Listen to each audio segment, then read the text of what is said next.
cold light. It isn't much, but it's all we needed. It's all we needed. With everything in its right place, we push away 'cause it's all we needed to control and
Hello, Marathon Alliance. We are GSPS, the Polish speedrunning marathon. And for the next 6 hours, we will be hosting you here. We have, my name is Carmilen. I will be your host for next 3 hours. And this is Resident Evil 3. Right now, I can just pass the stage to Homuki. Yo, hello. I'm Homuki. Today I'm gonna be running the best game ever that was made on that world. Resident Evil 3. You need to. I can't talk that much about that game. You just need to experience it yourself, because it's the best game on the world. So I can just start. I have physical copy somewhere, but I'm not gonna flex with it right now because we don't have enough time. Okay, so we can go to the original game and heavy. One more question was, what's the costume for that? Okay, so from what I see, with 20 euro, won Disco Jill. Okay, so we have this Disco Jill. I don't like. Okay. Personally, I don't like running with Disco Jill. People are gonna kill me for that. And by the way, it's time. And I'm going to be helping Homuki with the commentary today. I'm Zachariasz, and I will focus on helping Homuki with some words he might forget or Yes. some train of thoughts that went too far. Yes, I literally forgot to tell you about you. Sorry. Don't worry. Okay, so we are starting as a Jill Valentine in Raccoon City, September 28th, daylight. and our goal is The to, monsters of have course, overtaken the city. escape the Raccoon City. Somehow, I'm still. So we are alive. starting in warehouse. This game is very meme. I can say. There's a lot of memes in that game, but we can't have them now because I need to skip every cutscene. I just skip it. Get away from me. Okay, but we need to run fast. Okay. Yeah, that's the sad thing about speedrunning, the best game ever created, at least for you. You just miss out on memeful cutscenes. Yes, this game is very meme. Okay, we are in basement right now, which is the worst RNG segments in game. I really hope that I'm gonna get that basement smoothly. Okay, it's not. I'm not gonna get it smoothly. I see that zombies, so I think this is not gonna be smooth. Luckily, it's in the very beginning of the run, so we can make up all the lost Okay. time due to RNG later. Yeah, I got stuck in basement. That's the worst thing I can get here. So, but we are good. I have 2 herbs here. I'm gonna play safe. I'm just gonna pick them up, and don't worry about the next. Okay, so we got oil to our lighter. We're gonna see after a few minutes what we're gonna need it for. And we are still running for the. We're running on the city for now. And Homuki, can you Yeah? explain what rebirth and heavy means Oh, in yeah. this category name? of course, yeah, that's right. That's a good question. But in a minute, because we are going to burn now, and we have our scary friend, and we are going to just take the lighter and run from it. About heavy. Heavy is the difficulty. Which are we playing on? We don't have easy or hard, we have heavy or light. And rebirth is a patch which helps us with running the game on Windows. It's helping with texture correction and many other things with movement. Personally, I was running vanilla, without this patch on the beginning because there was no rebirth patch. But I think that rubbish patch improved the game so much I just can't run without it now. But Resident Evil 3 is the only game that has still vanilla on the leaderboards, because every other games are using the minis patch. Okay, so Yeah, also the overlay of life and ammo is part of the rebirth, right? yes. On vanilla we would get another window with SRT. So we have, oh boy, God, we have 3 codes here, 4 codes. And we have the worst RNG possible. Not nice, but okay.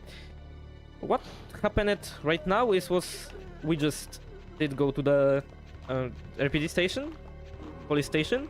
We found our friend Brad, which got killed by Nemesis, and we just escaped from Nemesis right now to find for the survivors. Okay, we are taking lockpick from that, and we are getting grenade launcher. We have grenade launcher on the right down side of our screen, because that shelf is randomized in 2, and this is the only tool accepted by moderators that can change RNG of this game, because getting Magnum is meaning that you reset your run. And it was the only thing that people changed in Red 3 speedrunning about RNGs. So it's just a change to make runs more fun for runners to play. Because personally for me, RNG in that game is pretty fun. Everything is acting like not the same. So, but the shelf RNG was pretty bad. People didn't like it because you had to get a good code. You had to get a good shelf. Getting Magnum in Police was just killing a good run. If you get the first code in the RPD, of course. We are running through the city. Now we go to the parking. And through the slow door. Yeah, oh, I didn't explain that. Thanks for reminding me, Dariusz. We have 2 doors in that game, 2 types of doors. Because, you know, Resident Evil is a simulator of doors. And shooting. So, we have fast doors. Fast door means that the music is not changing when you are coming to other room, you know? You're coming to other room, maybe save room, and you're getting slow doors. You need to skip them. Like when the first sound of opening it will be. And about the fast doors, the music doesn't change. So you're just skipping it without waiting for a second. Like on that ladder, I needed to wait for a second to get smooth load into another room. And we got to another encounter with Nemesis.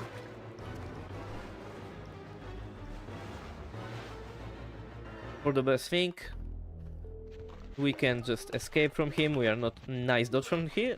Nice dodge. We don't have to fight him. That's the best thing.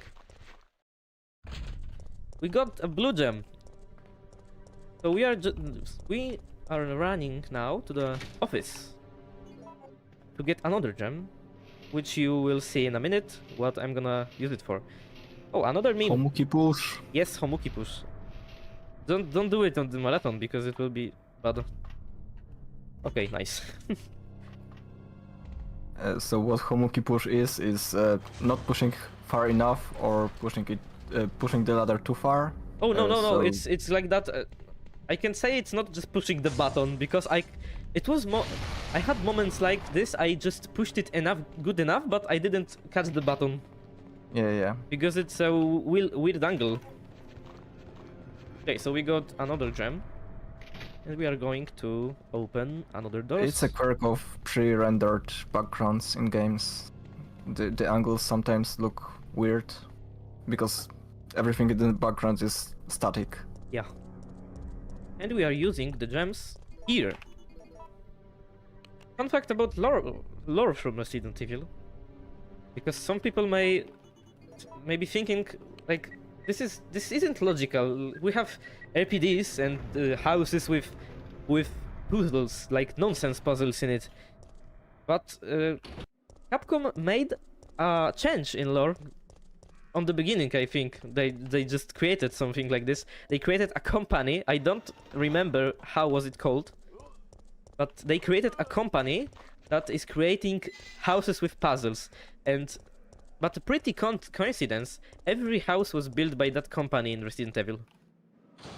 So we got 2 RNGs in that room, and we got zombies. That's very bad. We can get dogs here, and we would save like 2 seconds. This is not good RNG from the beginning. From the beginning, this run is not good RNG. Could I interrupt for a moment? Of course. So we have €5 from Halamix. With the comment, I remember Kazuma Kiryu differently. I think we all do. Thank you, Halamix. So, thank you for the donation.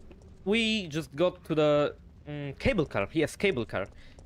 Which we met another people from Umbrella that came here with Carlos. Carlos, Nikolai, and Mikhail. From the beginning, Nikolai didn't like us. We're gonna know in other time why didn't he like us. Okay, so here's for the next RNG. Yes, next RNG. We are going for stage 2, and wow, that 2 bytes. That was like decent RNG. The best RNG is if every zombies fall down, because it's like 40 per. Oh my god, that bad map. 40. It's like I don't remember 40 or 30% for zombies falling on the ground. Because they can just like dash down, and they're just gonna catch you again. Okay, and we are placing here a book to take the compass, because if we take the compass, the water is gonna flow, and we can hear electrics out here, so we're gonna have a problem with electric if water gonna flow. And we are getting back to stage 2 to put that compass. And we got good RNG here. We could get crows or dogs. We got crows, which is saving like a second here. Okay. Oh, nice. Pin trick worked. That zombies are going on right. Okay, but getting out of here without damage is a really hard thing to do. Yeah, finally some decent RNG after everything that happened before. Yes. Okay. This is rare dodge alley. We can go through him without damage when we are getting where we are going to station, but where we are going back. When we are going back, we can't just. We need to dodge him using our aim button. We can dodge with aim, clicking aim in a good time, so it's a pretty hard thing to time. Okay, we had nice RNG here. We can just run through the zombies, because this room is like upside. I forgot the word, Zachariasz. Ten pokój jest tak do góry położony, tak do góry zrobiony. To jest rampa taka. It's on a slope. Oh yeah, it's on the slope. That's what you... So the zombies are vomiting. Because if you're on stairs, on slope, on anything that's up, so zombie is just gonna vomit and you can escape easily. And we just taken the first thing for cable car to get it working, and what a surprise! We just got Nemesis again, and he helped us, because if not Nemesis, Jill would be dead because of the zombies. In speedrun oh my god, I pushed Z, my action button, and I lost a couple of seconds. Every decision in any percent, I'm clicking up. I don't remember what that decision is saying, but I always remember that we are clicking up, always up. Only on end of the game we are clicking down, because we want to escape instead of killing Nemesis on the end. So, a lot of backtrack here. We need to backtrack for fire hose. Yeah, that fire hose looks so strangely on the background.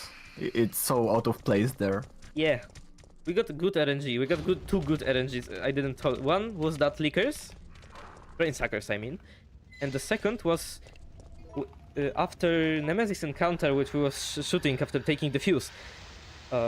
After rising up the elevator, we can get two RNGs. He can be in that room or no. If he is in that room, next doors are slow. If he's not, next doors are fast and we are getting like 1 second safe.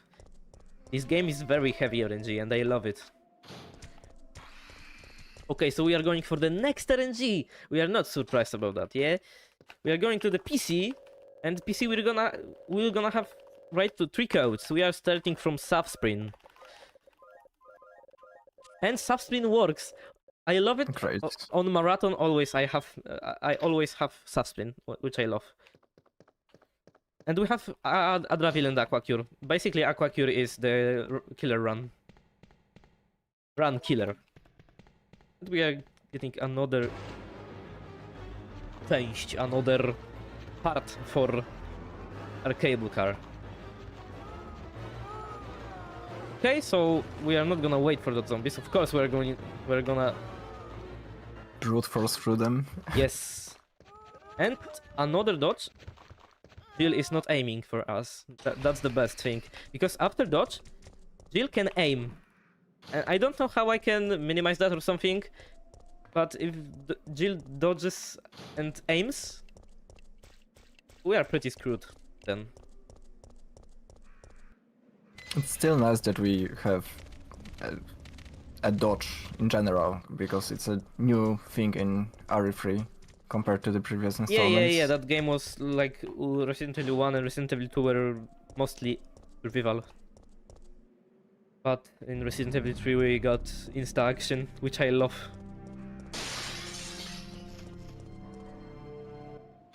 Okay, and we are going for that, because we can get cables from here. And that item wasn't looking that strange, you know? So you need to click. So you need to click everything to know that the cable is here. But what a coincidence! Now we are just getting back to cable car to activate it. And another ramp, I can say, so the zombies are vomiting on us instead of fighting. This is very funny thing.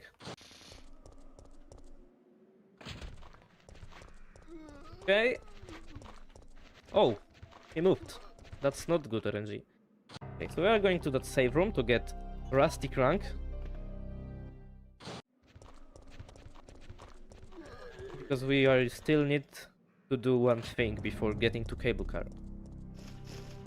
That here's a nice dodge. This is RNG too, but I think that okay, that was a very nice dodge. That last zombie can catch me if RNG is bad. Yeah, in speedruns you can make zombies dance pretty much Yes. with how much they are spinning around. Okay, and she's gonna break it again. I really hope that 1 million times she's not gonna break it. Of course, One day. one day. Of course, it can happen. It can't happen, but this is another meme. But that's like a meme for me, not a meme for everyone. But I find it funny that she always destroyed. Okay, so we are going to the gas station puzzle. I pretty much don't know how to explain it. I just know how to do it. I don't remember the solves. I just can't do it. Okay, we are going safe. Some first aid spray and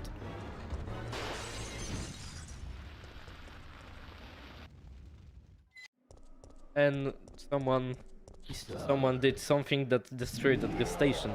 And another Nemesis. Hello. And goodbye. Okay. Oh. And of course, everything can't be that easy. So we have another boss before getting to cable car. Our lovely grave digger. Look at this cutie. Isn't he cute, Zacharias? Yeah, totally. So we don't have to defeat him. We can just push 2 buttons and escape. And also that ladder wasn't out of place at all, and it was definitely the same ladder that continued above. Yes. It's funny because it looked totally normal on old screens and resolutions. It's only, I think, on modern hardware where everything looks so strangely in the pre-rendered games. I find it very beautiful, I think. Yeah, it's charming for sure. But here's a very nice fun fact: we can escape from that Nemesis. And about Gravedigger, if we drop his HP, if I remember good, I'm not sure about this, but I'm gonna tell it because I need to tell something. If we drop him to like 500 HP, I remember he will have 500 HP on the next fight in the park, but it's worthless to do that in speedruns. Okay, we have another RNG here, and we have fast powders. Wow, this run is getting good.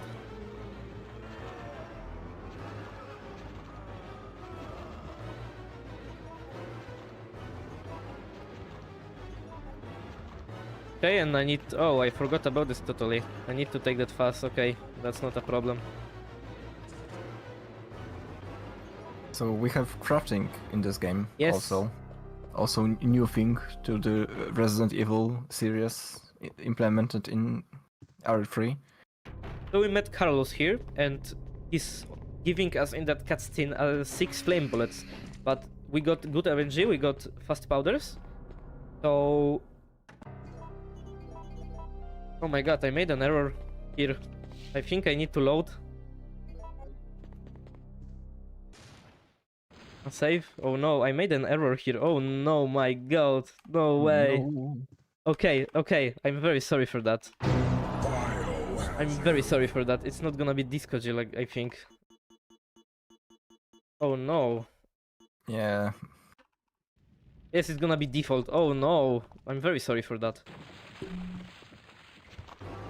We lost like a minute on that. I'm very sorry for that blooper. Really sorry.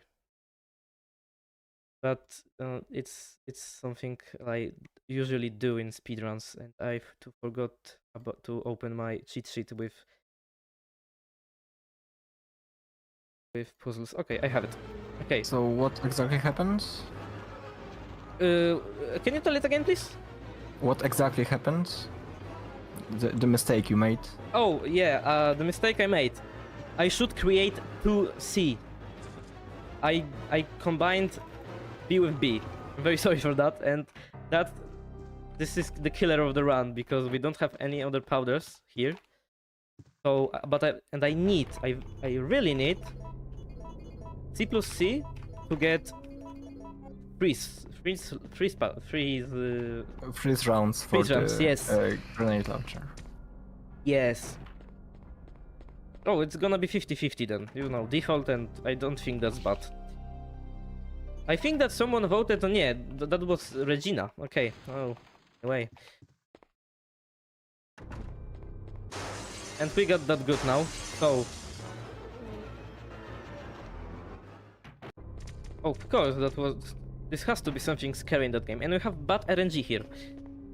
Bad RNG just makes that enemy roar, and we are losing 2 seconds here.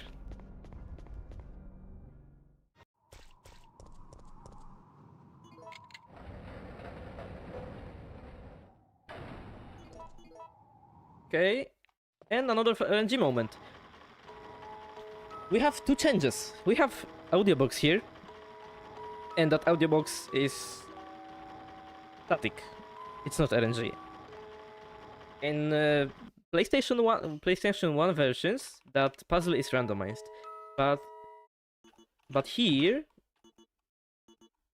we have only one solution to that, so we are setting it to like that, and we got two changes. This is very good RNG.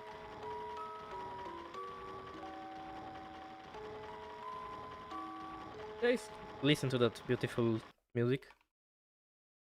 Is the PC version more popular for speedrunning Of course, than the of course. PS1 run? Of course, because on PS1 version you can skip doors.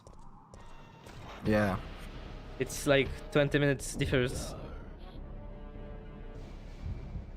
That reminds me of another game called Hellboy Asylum Seeker. Don't play it. Don't play it. Ever. But it has same Basically, every speedrunner has a toxic relationship with game he runs.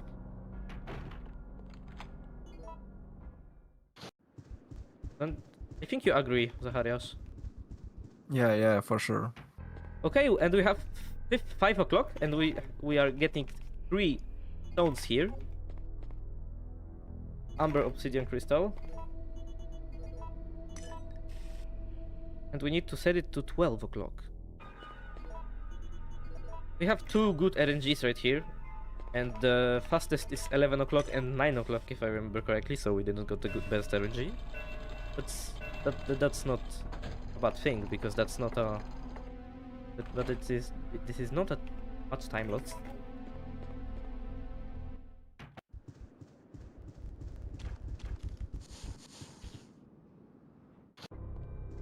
Okay, and we are backtracking again. I can now talk about lore. We are backtracking because we need to run the forgot. Bell. We need to run the bell on the clock tower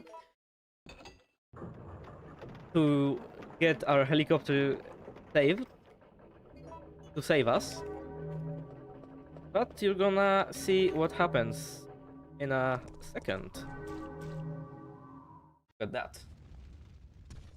That doesn't look good. Oh, I waited for too long. Oh, and... No way! He dodged! This is very bad.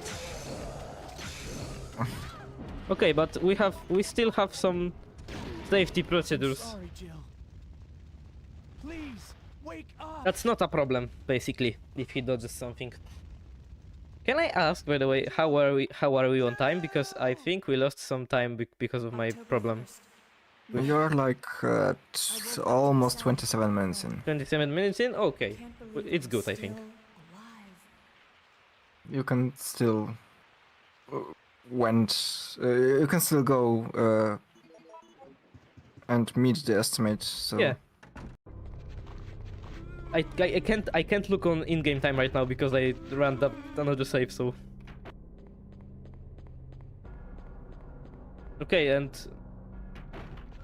at the beginning we are of playing as another character in this yes, section. Carlos. Because of the beginning. Yo, tak, go talk. Sorry, man. Another staple of the RE series is a segment where you play as another character. It's yeah. I think pretty much every game in the series has segments like this. Yeah. On Resident Evil we have a lot of segments like that. But now lore talk. On Clock Tower, Nemesis shooted a tentacle. That sounds a little bit bad, but okay. And infected Jill with virus. So, as Carlos, we are getting a vaccine for Jill right now. There also appears to be a slight fracture in his right Which, by law, doesn't exactly kills the virus. It's just freezing it. But I'm not gonna talk about that. I'm not gonna talk about that much. Okay, we're going for F. Good RNG, no zombies here. Great. Okay. Here is another cutscene that tells us much about lore, but I need to skip it. Very sad. Okay, and now we are checking the number of. Okay, and we got bad RNG. If I'm pushing, I'm gonna explain it right now. When I'm pushing, I'm gonna explain it. Okay, so this room has 4 different solves. And the 531 is up left, other is up right, and something like that. And we need to check that code of the body that was lying when we entered the room. But the thing is, that room is mirrored. So when I have bad RNG, I can just enter, see the shelf. If it's on the right, that's the worst RNG. If it's on left, this is the pretty much better RNG. All run, I'm just explaining the RNG. This is a very lovely game. Okay, another nice skip. And we have another skip right here. We can put the thing that we are putting here to skip the beep beep. We are skipping like 2 seconds with that because that machine is gonna beep when we are going to pull the lever first, and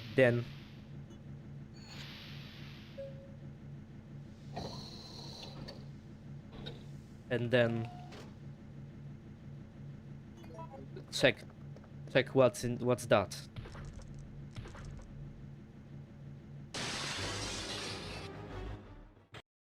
Okay.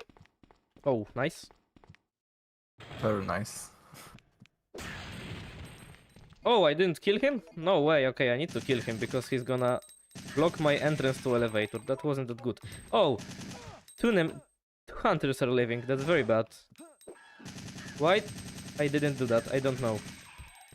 And this is not RNG thing. This is a very time thing, if I can say, and I didn't time that correctly. Okay, and we are going to 1F. So meet zombies here. The best RNG for the hospital is 4F empty, B3 zombies, and 1F hunters. This is the best RNG for that.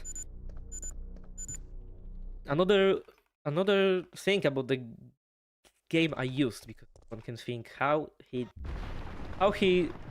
didn't got his HP drone. If zombie's gonna bite you in one room, and in a short section of time another zombie is gonna bite you again, you can shake that with clicking your buttons very, very fast. And it's like max 3 times. And we got another entrance with another fight with Nemesis. Of course, I escaped. We're taking knife here. And thanks, Nemi, for keeping our animation. And if we got early powders, we are taking this weapon. It's a mine thrower. You can also make Nemesis moonwalk in this section, Yes, if I remember correctly. yes, of course, but it was with Carlos, not with Jill. Yeah.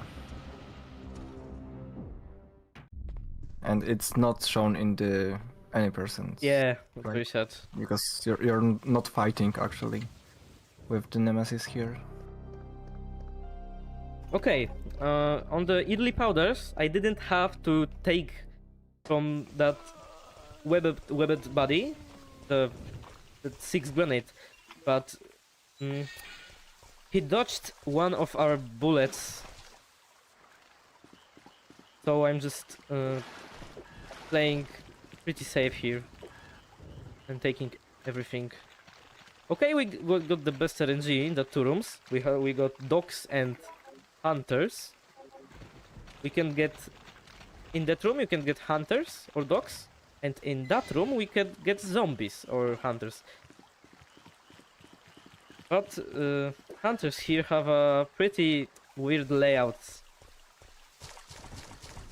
Pretty much of the time, most of the time, you are just getting through them. But now I got slashed By the way, to escape zombies from that moment, you would have to know that room a little bit. This is very nice thing to dodge them.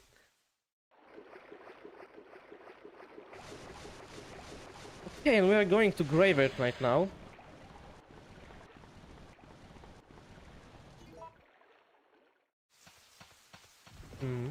Okay. Of course, zombies are getting from dirt.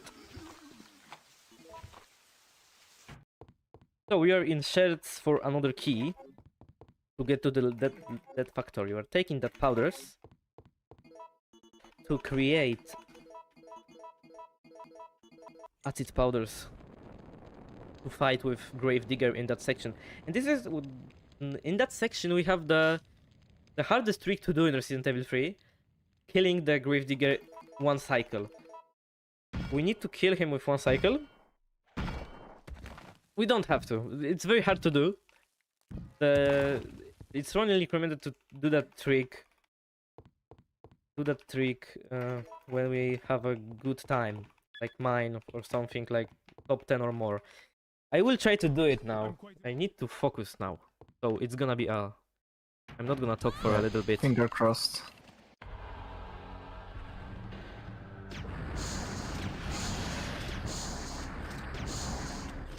Oh no, that's bad RNG. We can't kill him fast. Okay, I didn't explain that. If his head is going slow, this is bad RNG and you can't kill him one cycle then. If he's going fast,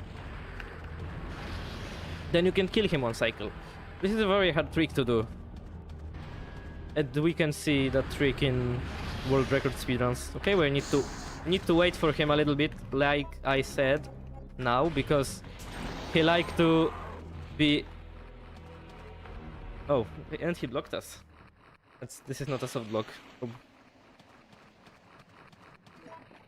He like to be immortal for a second after rising from the dirt, and we need to shoot like one bullet to him or slash him with the knife.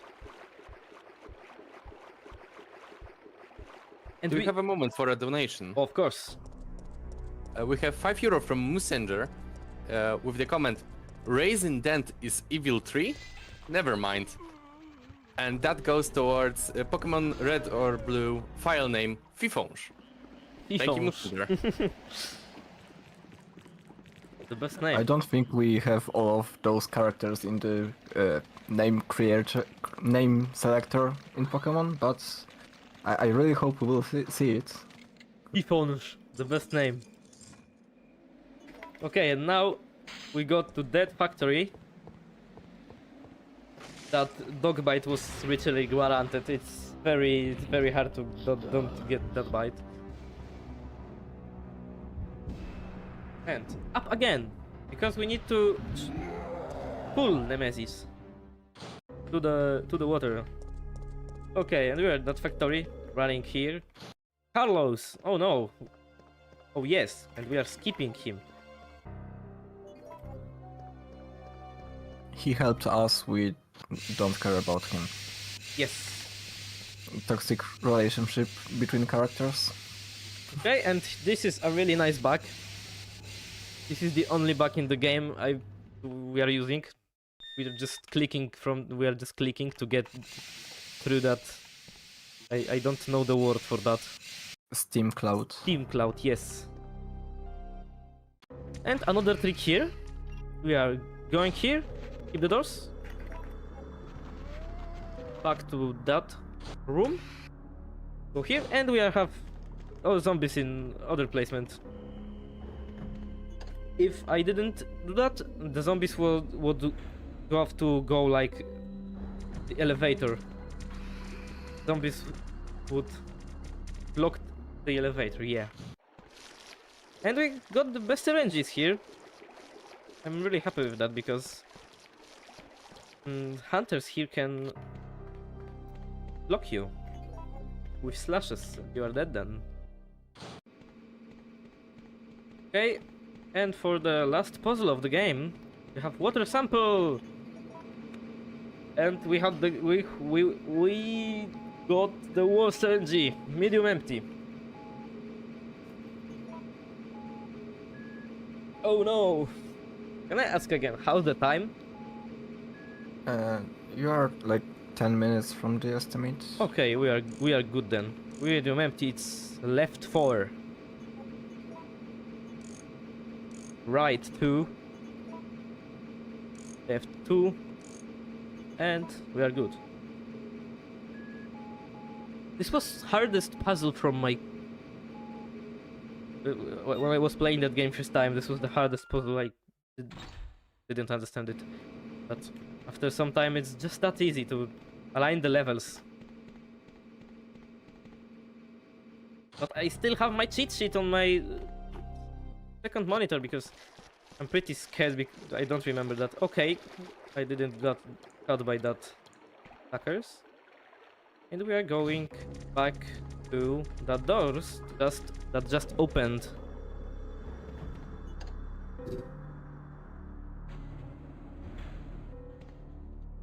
And we have another section of fight with Nemesis that I must fight him now. So, knife in the hand and pray that it's gonna work. And I need a bit of silence here, so I'm not gonna talk. I'm gonna explain it after. Warning. Proceeding with operation in treatment room. Please evacuate immediately.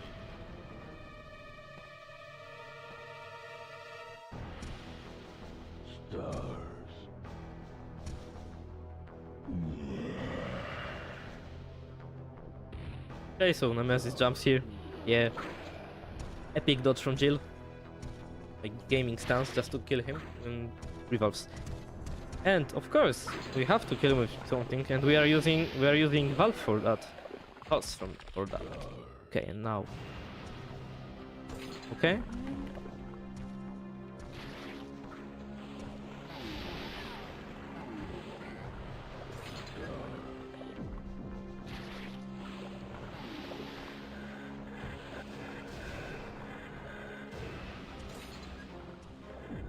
Okay. Oh no. Oh no. And he didn't got that, but I don't worry about it because it's pretty easy to shoot him with the last valve here. Yeah. If it's second on or first valve, it's very bad then for the run. Yeah. Rest in peace, Nemesis. You are totally gone forever, for sure. For sure, on God.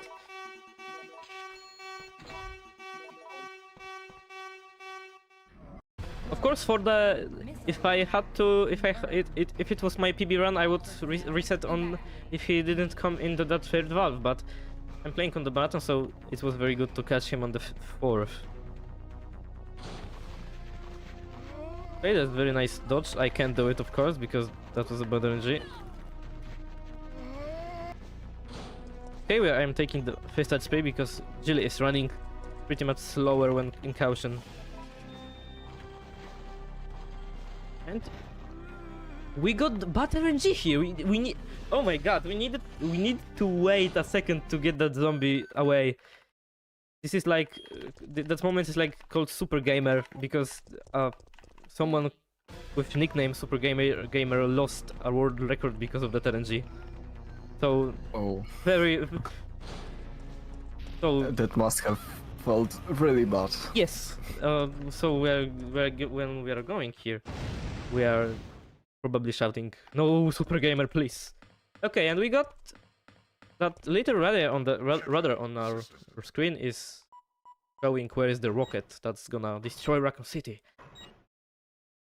But don't worry, we are going to escape.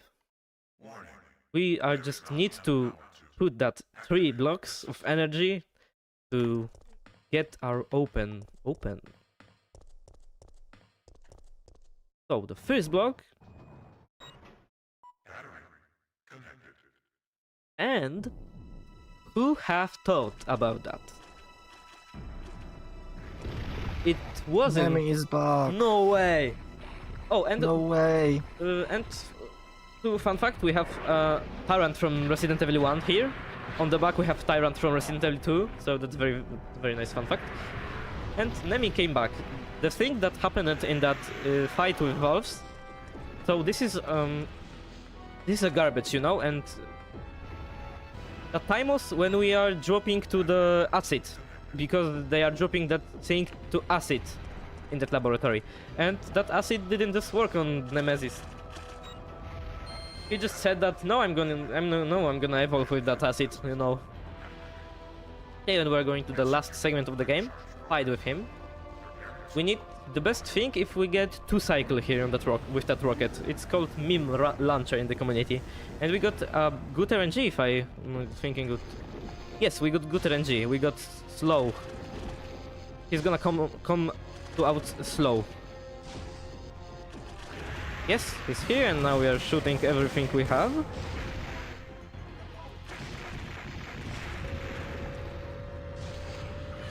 Oh my god, how he did got me.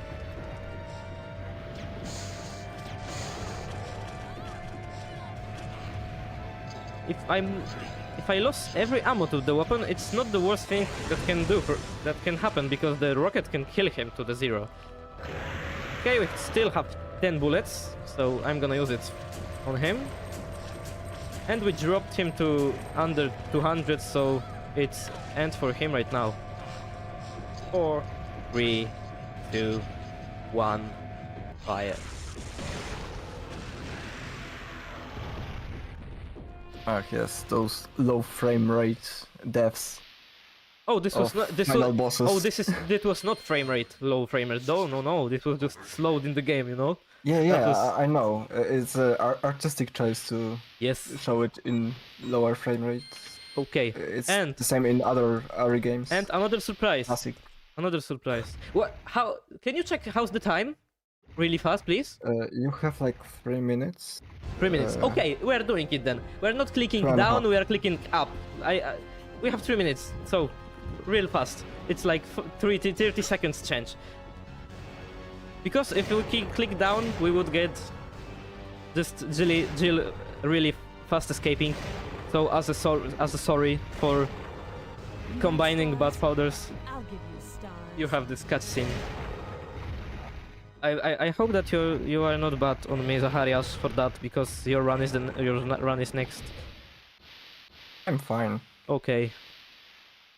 I think that people will probably. It's my apology for loading a save in run.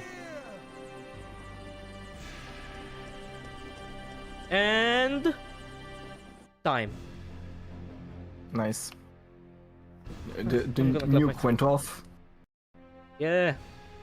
And now we have a rather unfortunate turn of events. Are free fireworks or something? Yeah.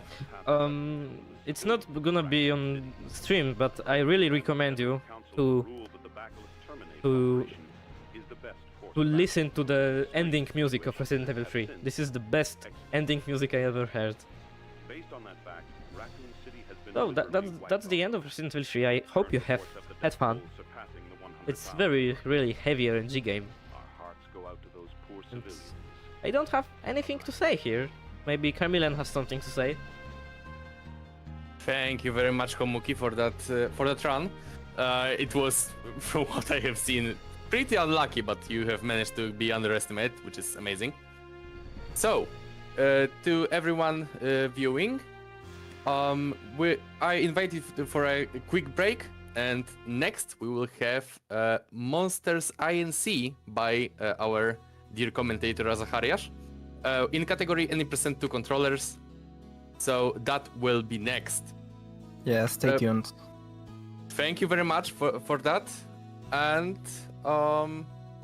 good luck, Zacharias, with the next run. And thank you, Homoki, for Listen to that music. This is the best ending music I ever heard. Oh.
Hand out, she holds. It's feeling like we've been here before. We're both so broke. That's something that'll keep us afloat. Don't walk too slow. We can't keep falling deeper again.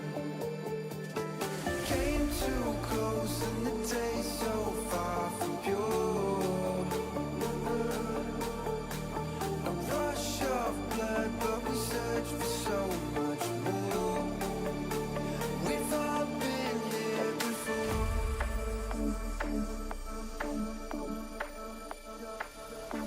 We've all been here before.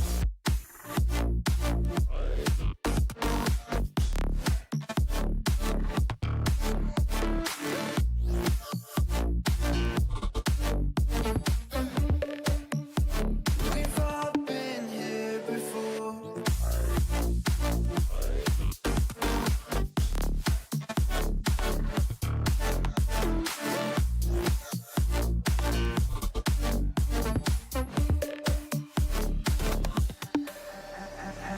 Hand out, she holds. It's feeling like we've been here before. We're both so broke. That's something that'll keep us afloat. Don't walk too slow. We can't keep falling deeper again.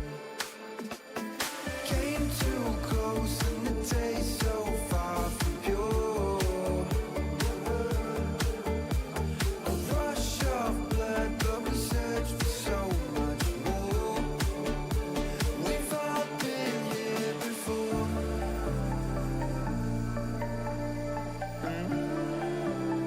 We've all been here before.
And we are back to play fast and help effectively. Upcoming is the Run of Monsters INC by our Zacharias. I had a sneak peek of his cursed setup, Yeah. but he will tell you a bit more about it in a moment. So, Zacharias, take it away. Yeah, so today I'm running Monsters Inc. For the PS2, but on the PS3 because it's faster. And my setup looks pretty much like this. It's a single player game, but I have one controller and another one. This one, the secondary controller, is cursed, and also I'm constantly holding both of analog sticks with the palm of my hand and mashing the L1 button to do certain skips. You will see it shortly. So, without further ado, I'm going to start the game. The time starts as I start the first level. So, in 3, 2, 1, go! So, this game was released just around the same time that the movie was. And it was only released in the US, only on the PS2. So I got really lucky with that physical copy I got in Poland somehow. Whoops, I messed up. Okay. So now I am using a second controller together with the first one to... Whoops. I messed up the timing because of that controller mishap. Yeah, I'm using the second controller to levitate. It's a developer oversight left in this game that allows us to skip levels for some reason. They used it for testing. By plugging the second controller, you can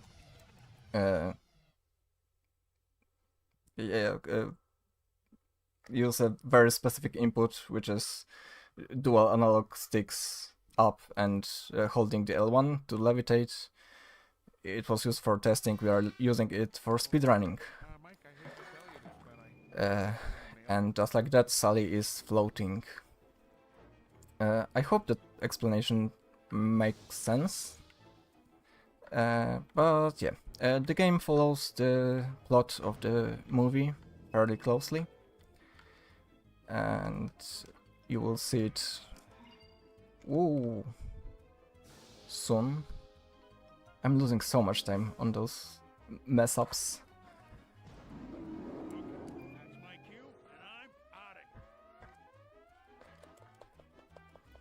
And we can either hold the L1 on the second controller, or we can mash it. When we mash it, we don't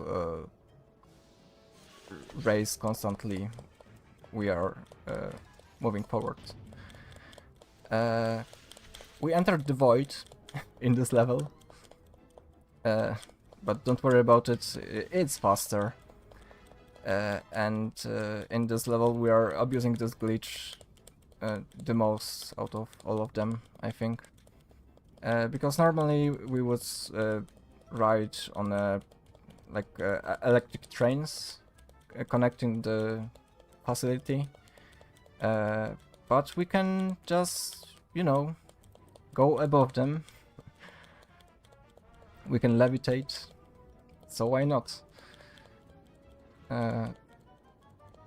Sally is the only character we are controlling in this game. It's not the case in the other Monsters Inc. games, which are for some reason more popular for speedrunning.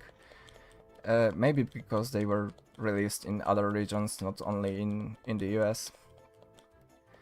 I'm not sure. In my opinion, they are not as fun as this one. So yeah.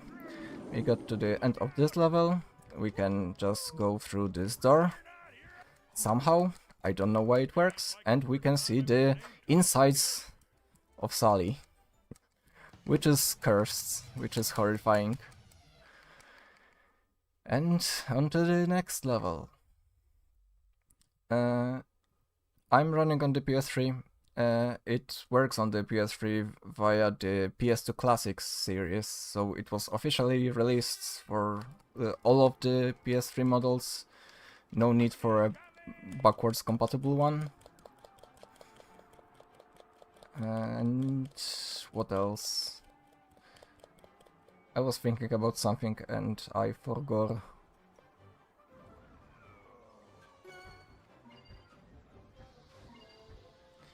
Yeah. And that's the end of the third level. And now onto the level that is the most annoying for me. There are no major skips in this one. Oh, well, there are. I will explain them shortly. Oh, the PS3 version is faster mostly because of the loading screens. I can't believe I'm agreeing to this. Yeah, we pick up Boo. And in this level we are exploring Sally's apartment to find the pieces of the costume for Boo, so she can blend in with monsters. I'm getting intentionally hit here, and you will see why very shortly. But first, we will pick up first part of the costume. Oh, I missed it. Okay, so we died and we are warping instantly here. So we don't need to backtrack. That's why I'm taking damage before.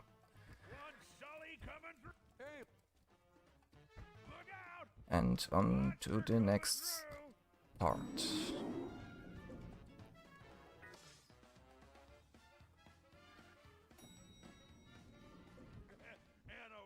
You can see, you can hear Sally scream over and over again because I'm constantly dashing, which is the fastest way of traversing the levels. Just spamming the dash button. And right now I'm going to get caught intentionally again, so we can warp here. And we can grab the key. Okay. And once again go down.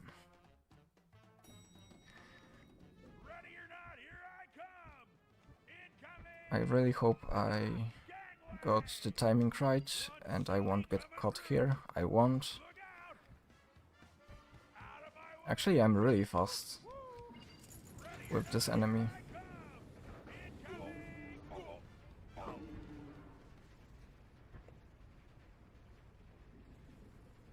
I really wish I had a hand cam for this run, because juggling with two controllers is entertaining in my opinion, but I don't have a setup for it, unfortunately.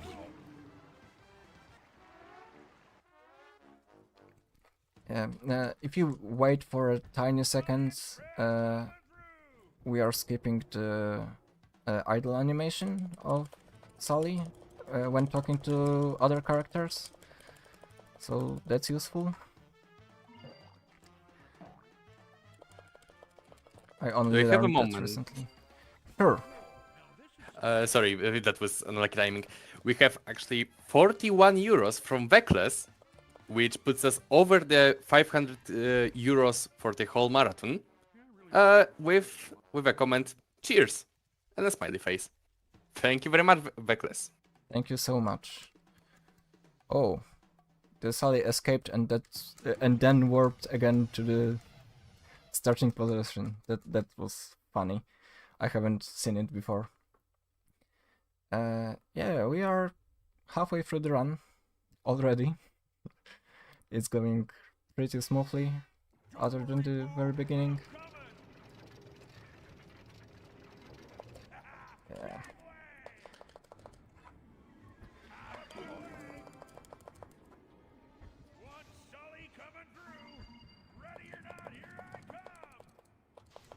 In this level, I'm juggling the two controllers probably the most out of all of them,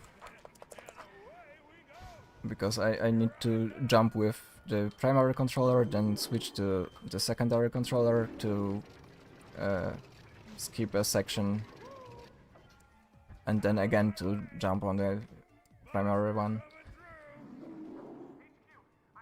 I hope I don't mess this up. I did not. And we can go to the ending trigger of this level, which is right here.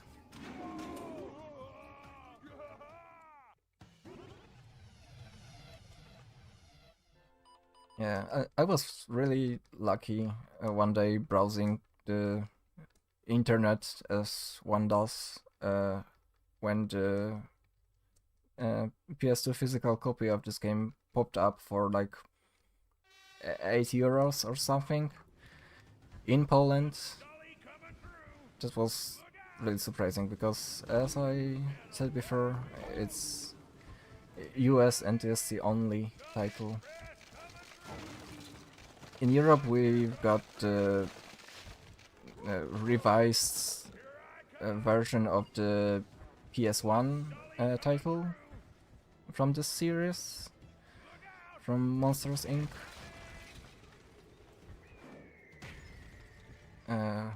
But this game remained US exclusive. They released like 6 or 7 games with Monsters Inc. in the title on different platforms, all within a span of like a year and a half, maybe 2 years.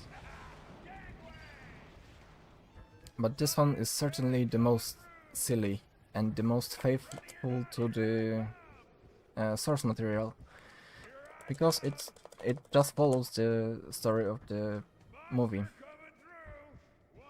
Right here, for example, we got sent to the Himalaya just as they were in the movie. I still remember the Yeti's catchphrase from the Polish dub in the movie.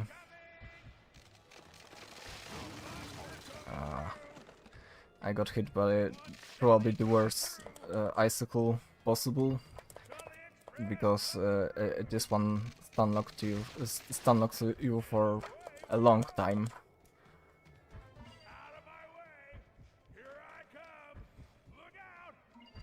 But yeah, if you have anything to say, Carmilen, feel free to do so. Sure thing. Just a couple of words about who we are. We are GSPS, which is abbreviation for Gramy szybko, pomagamy skutecznie, which translates roughly to we play fast and help effectively, which I actually used in the intro. We hold events twice a year, around March and August, and we are fundraising money for for charity. We welcome all runners in our community. You can even submit the runs and show up in Krakow and run on site during our events. So please do if you are interested. Thank you very much. Thanks. This is the second to last level. We are almost there. I almost fell down. So yeah, just the boss fight remaining. And in the boss fight, we won't be using the flight glitch thingy, developer oversight or developer testing tool. We will just go through this door using the invincibility frames and press the button that ends the whole game. And time will be when the screen fades to black, so it's coming really shortly. You can see Sully fly again. And time. And that's it. That was Monsters Inc. for the PS2. It's a very silly game to play because once again you are constantly juggling two controllers. One of them you are holding like that. So yeah. Very easy game to learn. It's pretty fun to run. Not much of an improvement is still possible. At least I don't see how you would possibly improve that much. But yeah, thanks for watching and enjoy other runs. I think that's it. Anything, Carmilan? Yeah, thank you, Zacharias. Your final time, if you are interested, was 13:52. A bit slow. Well, but you were doing your introduction and stuff. You were fine. You were fine. It was fun run to watch. After a short break, next up is Jackal with Hotline Miami, New Game Plus, all levels. So stay with us if you want to see that. And well, once more, thank you, Zacharias, for everything. And well, hear from you soon. Bye.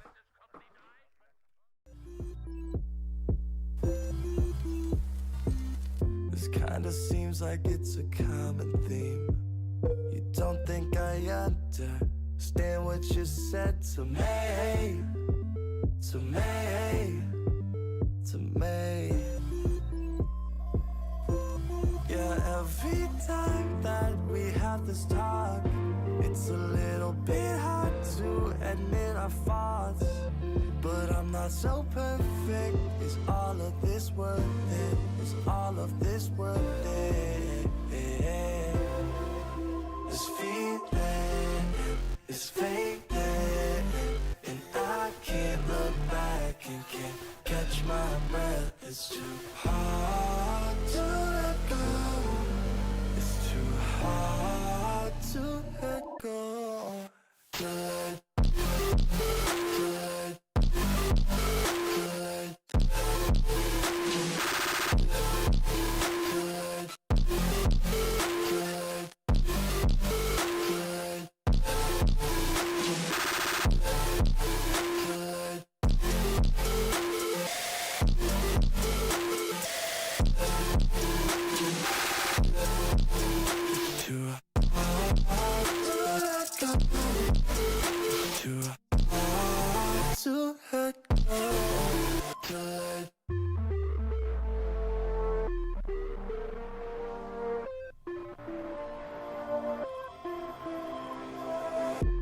Just look at me, breathing deep. After all the things we've been through, yeah, don't forget the reasons not to let this slip through our heads. Yeah, every time that we have this talk, it's a little bit hard to admit our faults. But I'm not so perfect. Is all of this worth it? Is all of this worth it? This feeling is fading, and I can't look back and can't catch my breath. It's too hard to let go. It's too hard to let go. Good.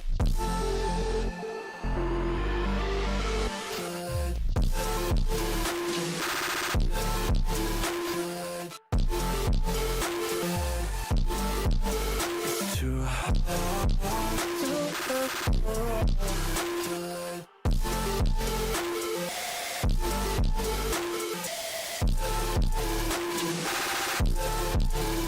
Too hard to let go. Too hard to let go. This feeling is fading, and I can't look back and can't catch my breath. It's too hard to let go. It's too hard to let go.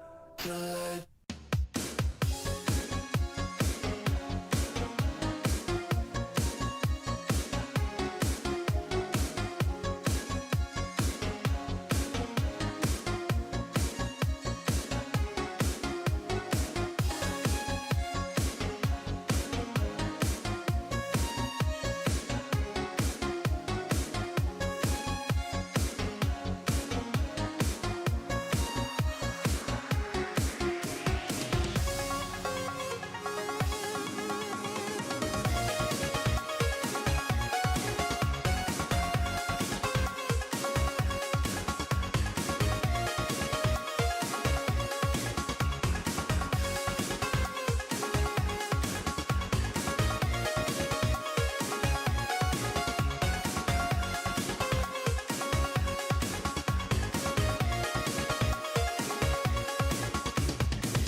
talk to myself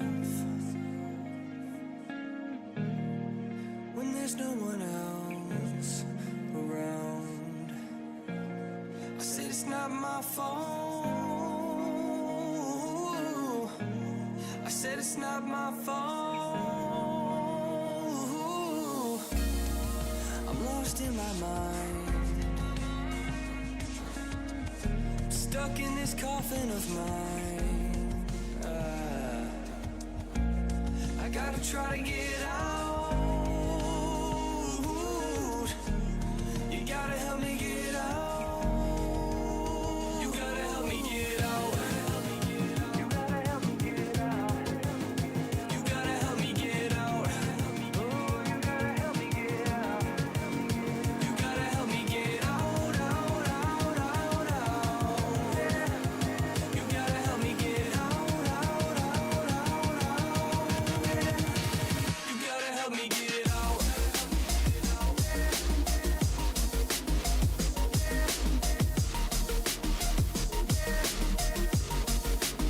You gotta help me get out.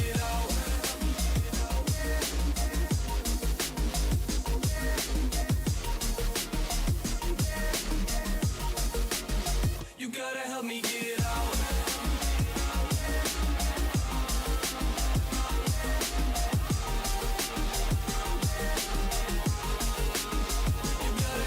out, out, out, out, out. You gotta help me get out, out, out, out. You gotta help me get out. Help me get out. I'm sick when I'm home. I find myself kicking the stones around. When silence gets loud, you gotta find a way out. You gotta help me get out. You gotta help me get out. You gotta help me get out. You gotta help me get out. You gotta help me get out, out, out, out, out. You gotta help me get out, out, out, out, out. You gotta help me get out. You gotta help me get out. You gotta help me get out.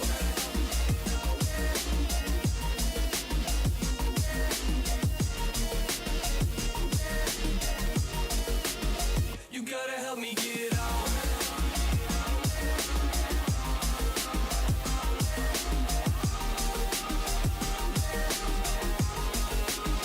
You gotta help me get out.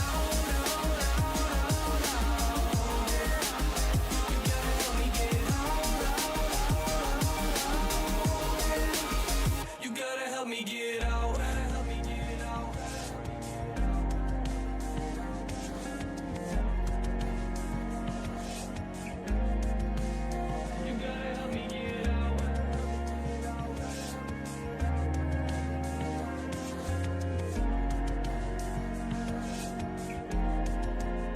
You gotta help me get out. Help me get out.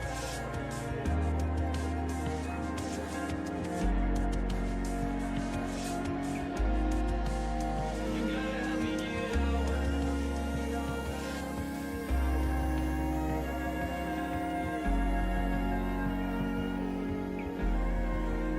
You gotta help me get out. Help me get out. Help me get out. Help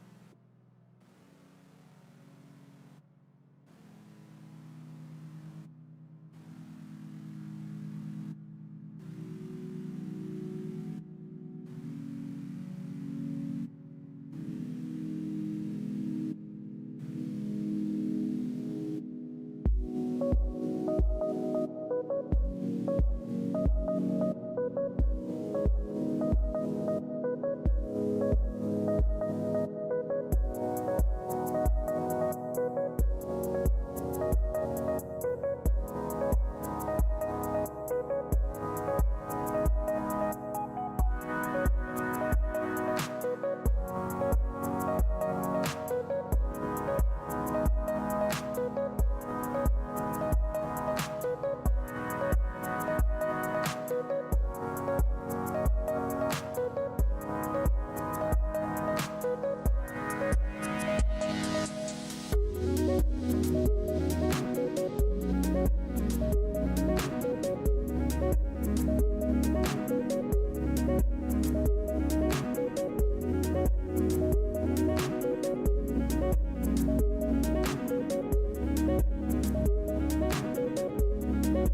3, 2, 1. You are watching Marathon Alliance. This is the blog by GSPS.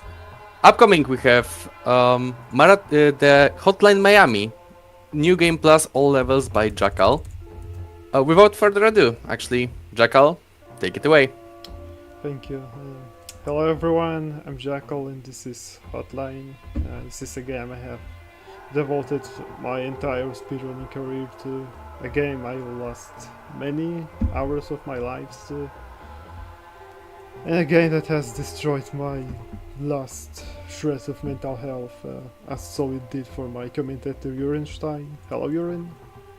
Yes, hello. I have also lost many hairs. I have many gray hairs nowadays because of Hotline. Yeah, so I think that that will be enough for now. So the timer shall start as I hit the start new game in 3, 2, 1, go. Yeah, so Hotline. It's a top-down shoot 'em up, and that's all we're gonna do today. Yeah, so Hotline is a 2D top-down shooter. It's kind of specific because enemies die in one hit, but you also die in one hit. The enemies are dumb and driven by relatively primitive AI algorithms, but in principle they react fast. So what your advantage is at this point is the intelligence, planning up ahead, and obviously dealing with a crap ton of RNG this game surely has. We are playing ENG plus category, which means we have already all masks unlocked, and during the entire run I'm going to use only one of the masks, Brandon. His ability is to move 30% fast in the other masks. Some other masks also include Tony, who has deadly fists, Jake, who has deadly throws, or Richter, let's say, who starts with silence gun. But Brandon is the most optimal choice for the most levels. And also, if you were to switch masks, you have to just scroll over while the game just reminds your last pickup like that. So you just don't have to lose time. So that's just an sort of unwritten rule that if you pick up a mask, then you just stick with it until the very end.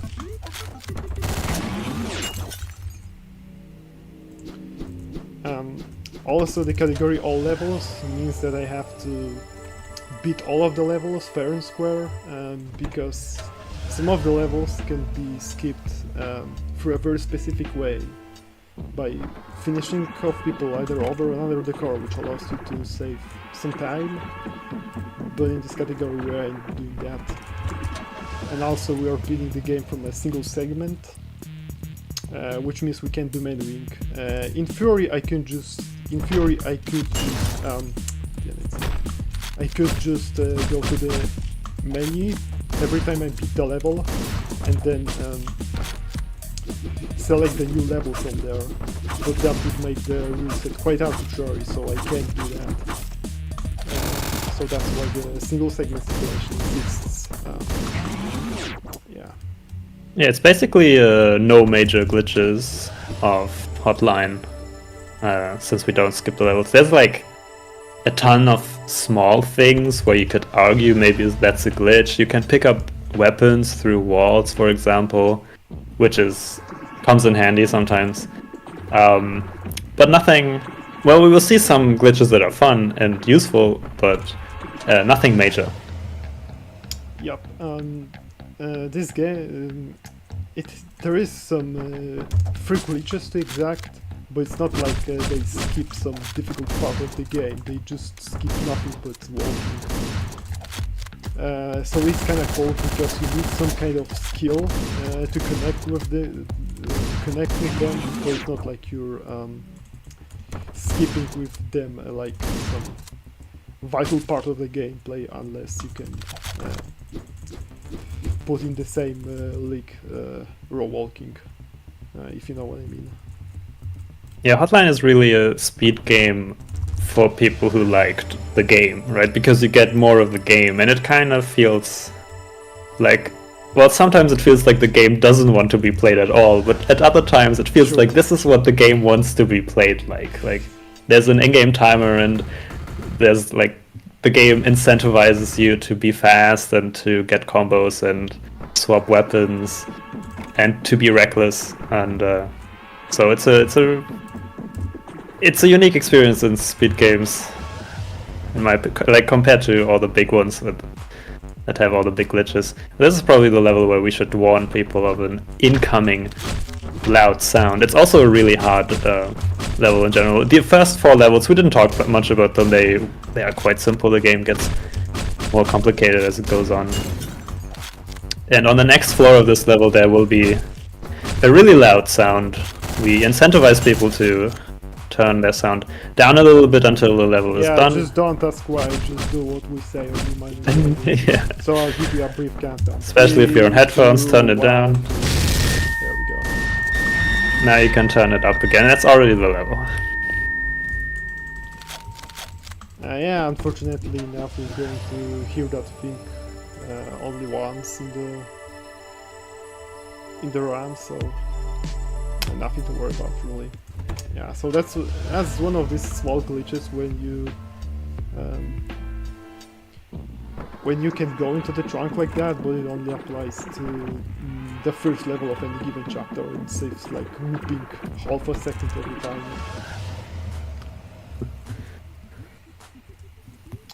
So another level is pretty straightforward. There's just a crumble like on the ground like that, and we are going to use it to clear most of the level. Also, this level sucks. You usually like the level, but I don't. It's my favorite level. This is a very simple one because there's just so many rooms and doors, so you don't run into and you do most of it with melee weapon, so you don't get hurt. You don't have to deal with big numbers of weird enemies, and they'll change. What's the next level? No, it won't change in the next. It'll change in like 3-4 minutes, where you'll have to deal with enemies who are far away. They can see you, or you created a lot of noise, so you have to deal with people coming from I don't like from the far level. away. I don't like the level because sometimes it kills you 2 cycles. Like you just walk to the enemy and he just kills you. There's nothing you can do about that. And there's like 2 moments at least. But anyway, this is unique level, clean hit, because we can use some cool feature. Yeah, here instead of hiding from these people, you just hide in plain sight, because those waiters. They have a special AI protocol, and they cannot see you when you're hugging that wall. So it looks weird, but you just stand there and shoot them from inside the room. Yeah, that's a cool feature because you don't need to have some special skills, you just have to be aware that it exists, and the life gets simpler at once. And that's a lot of Hotline.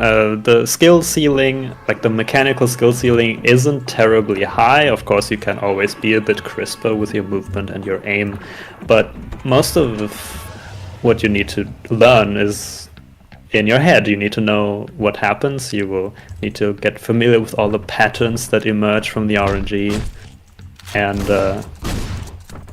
you will have to get familiar with all the unintuitive things that happen in this game. A lot of the behaviors are unintuitive. Yeah, I've already said that the game has a lot of RNG, so it has random reaction times based on cycles, enemies have random weapons. Which means you have random weapons, importantly. Yep. There are specific enemies called roamers, which walk randomly. So that's also an RNG because they can sometimes rule a little in your day, and they just sometimes be spotted in the place when you don't expect them to see them in the first place. So this is a boss fight, and I press space in the elevator, and that's gonna be very important. So this is a boss. So the thing is, the boss is pretty boring. Yes, the specific thing about the boss is I don't just run away from him erratically. I can actually control this movement like this. I don't know how to like precisely describe that, but if he moves left, okay, Okay, so I got him stuck in the door at school. So I want to show his decliver to very specific place like this. So you probably ask why the bother because of this. Okay. There's an actual explanation to that. You're in bitte.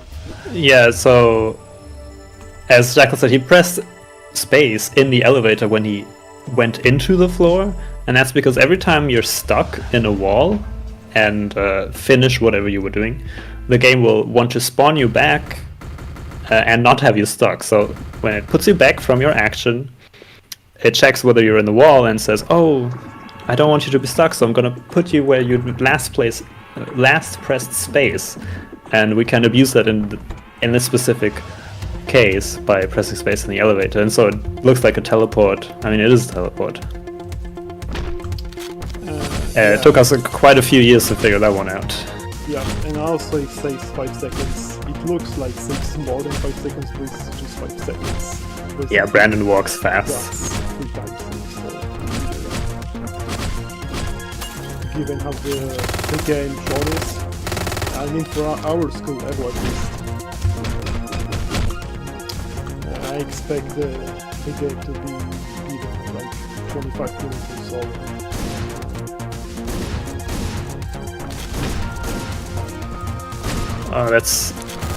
That's the RNG right there. You would hope that first of all, he came here with a shotgun because he had no choice. You would prefer a rifle in that case, so that you can lure those enemies from the right side of the room towards you, but well, we didn't have a rifle and they didn't get lured by the shooting because they're really finicky about their sound reactions. Yeah, and the sound reactions is also partially RNG because if you lure someone, it makes enemies, they won't come exactly to the point you shoot. It just makes like a random field they can arrive at. And should that field touch the wall, the pipeline will fail. It works something like that as far as I'm concerned. It is something like that. Like I never quite understood it, to be honest. It's so weird. This game is so weird. But yeah, it has that weird RNG and it's buggy on top of it. Dude, that guy just wanted to go home.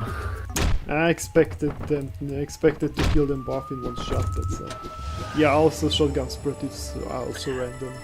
Yeah, bullets basically just go where they want to. Yeah, sometimes you can have something called V-spreads when the bullets just go anywhere except the area your crosshair was, and that's really annoying. And also it doesn't help either that bullets hitboxes are in general small. The enemies hitboxes are in general small, and they have a chance to survive a bullet at like 25% ratio. So even if I have an automatic weapon like assault rifle, I have to shoot the singular targets with the bursts of 3 to 4 bullets to make sure I actually kill them. Yeah, you want to shoot 3 bullets because one of them is gonna miss. It's almost guaranteed, and one of them is not gonna kill them probably. So yeah, that always 3 or more. Yeah. That works this way. Oh shit! Yeah, oops. the hammer did. The hammer doesn't have a downtime. You just hold left click and it always has a hitbox in front of you. This is one of the very few weapons that you don't have to time the swings. Normally there is a skill in timing your melee swings, because in between swings you're vulnerable, but yeah, the hammer is a weird one where you don't. Yeah, also when you're an unique animation of swings, you can't do anything except for moving. Like you can't throw the weapon away, you can't execute anyone. You just have. And that goes for pretty much all things. When you shoot a shotgun, it takes you half a second before you can do anything. Even throwing away the shotgun you just shot, you can't do that. So it's there's a lot of very what's the word? Well, small things, you know, you gotta get used to in Hotline that can ruin your day if you're not aware of them, or if your timings are off. It's rough. The game doesn't communicate any of that to you, really. Oh, nice shot. Yeah, on this speedrun.com page we have an entire lecture about hotline mechanics by yours truly, Urenstein, and it clocks up 2 hours as far as I recall correctly. Yeah, I spent 2 hours talking about how the AI works and how weapon drops work basically. And I don't know if it's understandable.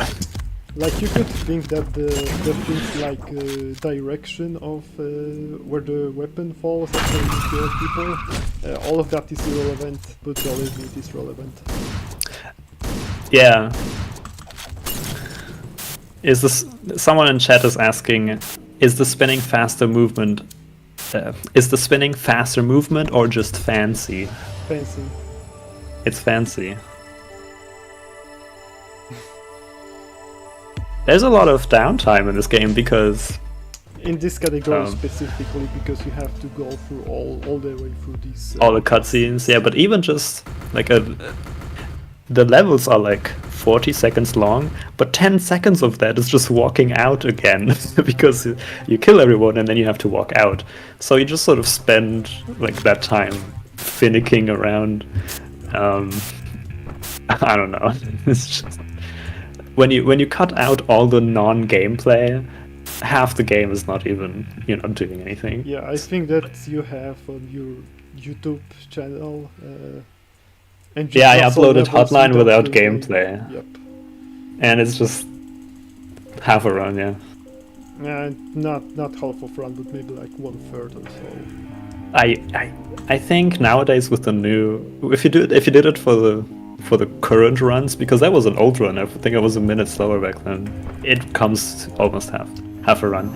Also, this is a level when you can't kill anyone. So my movement is sort of distorted, and if I move too much, I'll get a brain freeze.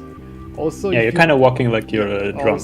Also, if you played the game before, you probably remember the segment with the keycard, but that's totally redundant as far as speedrunning is concerned.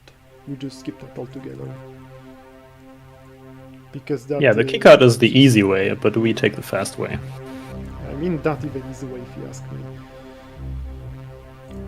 Like, name me one person who on their first playthrough had a good trauma. You can't. I can't, yeah. It's the hardest though in the run. Yeah, so coming up next we have the hardest level in the game, Assault, because instead of mobsters we're gonna fight crabs.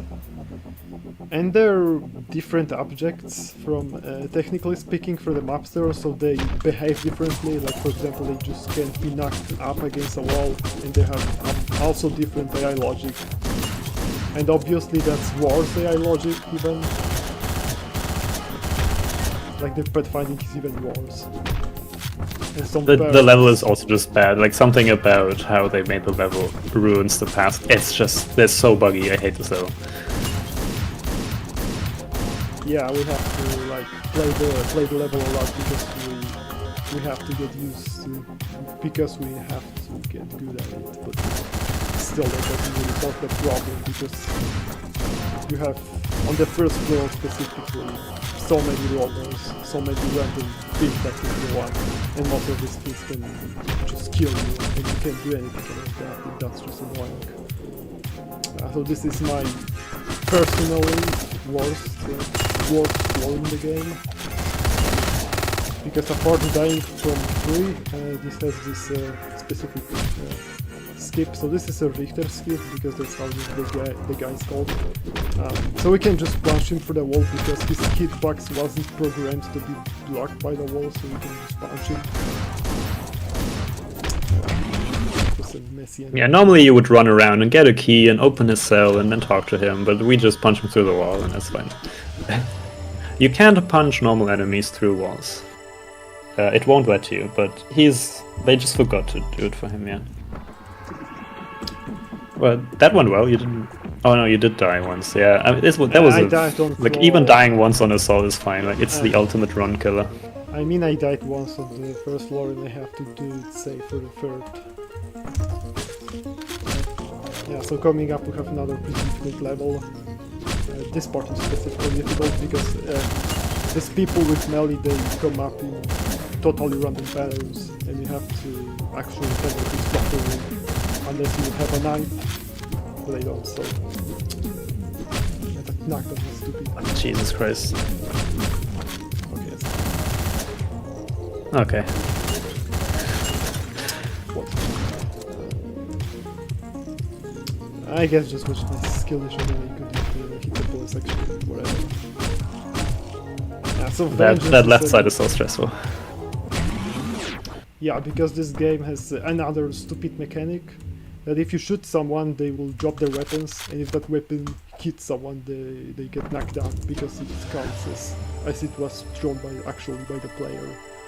Yeah, so you can get those domino effects where you hit one guy, but 5 guys end up on the ground, and so they stand up at random times. Oh yeah, that's it's a whole thing, man. It's like you have to think on the spot. Oh, how do I deal with this now the best? And what's maybe safe? What's maybe fast? And ugh. Yeah, so we have a boss fight now. I have to hit this panel 2 times, and the third phase is obviously the most stressful one. So I have to do something like that. Nice. You have to. The important Yeah. thing is that he has invincible frames when he picks, first when he pulls out his MP5s, and then another immunity frames when he gets hit by one of the 9 and he drops it. He drops one of his SMGs. So we have to pay attention to that, or otherwise the knife will just go past through him and will do nothing. Yeah, the timing is quite precise, and the hitbox is quite small too. It's on his hands, not on his head. That also took like 1 or 2 years for people to figure out, I think. Maybe more. So this is not over yet, because we still have one more chapter to go. So our protagonist this time is gonna be...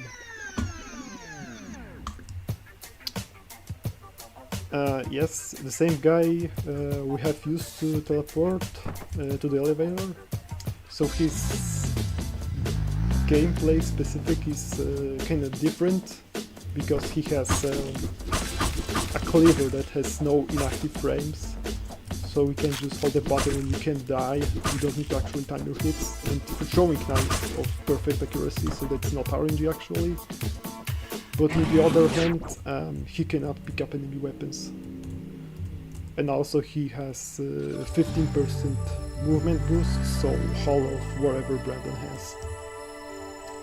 So we are going to play only 4 levels with him. Actually 2 of the levels, because... The rest is like a cutscene. Yep. So this is the last level with a lot of gameplay, with like proper gameplay in it. And it's a doozy. The next floor is gonna be really annoying. Like even there, Jekyll almost got shot by that guy. That's just the RNG. It depends on where he decides to walk. Yeah,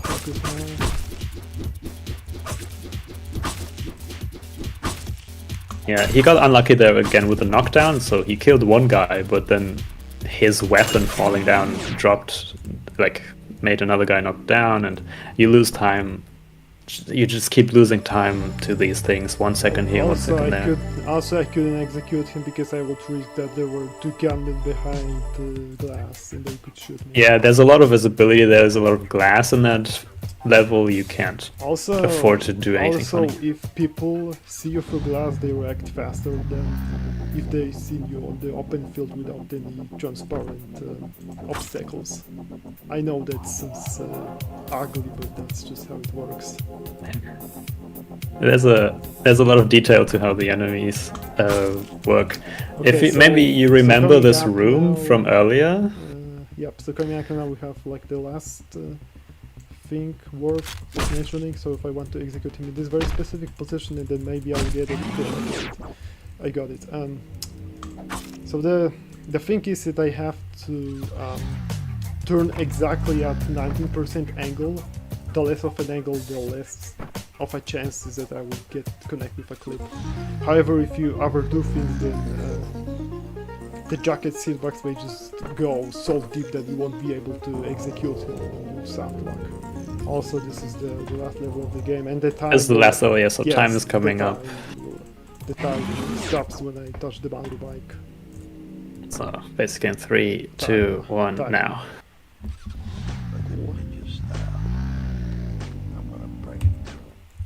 And Yeah, that's so NG that plus was, all levels. that was the game. What was the final time, if I may ask? That was 23:47. If I Dude. Wow, nice. Yeah, so 24. When I started running the game, the world record was above. It was just slower than that. So it's nice to have. It's Okay. nice to look at the skill nowadays and the knowledge. I think the knowledge is really big now.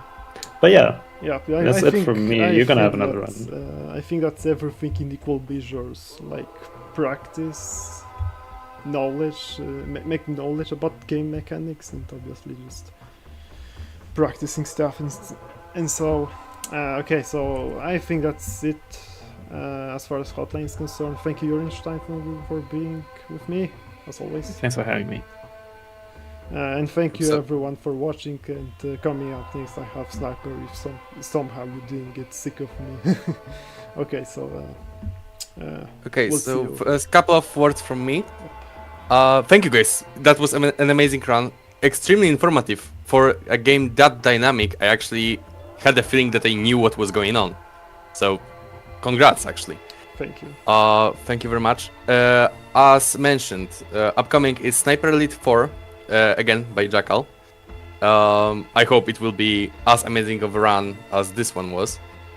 And I wish. that will be in a couple of minutes. We will have a bit of a downtime. In the meantime, I actually encourage you to join our Discord, the Polish Speedrunners, where you don't actually have to be Polish nor a speedrunner. And, well,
4, P, 2, 1.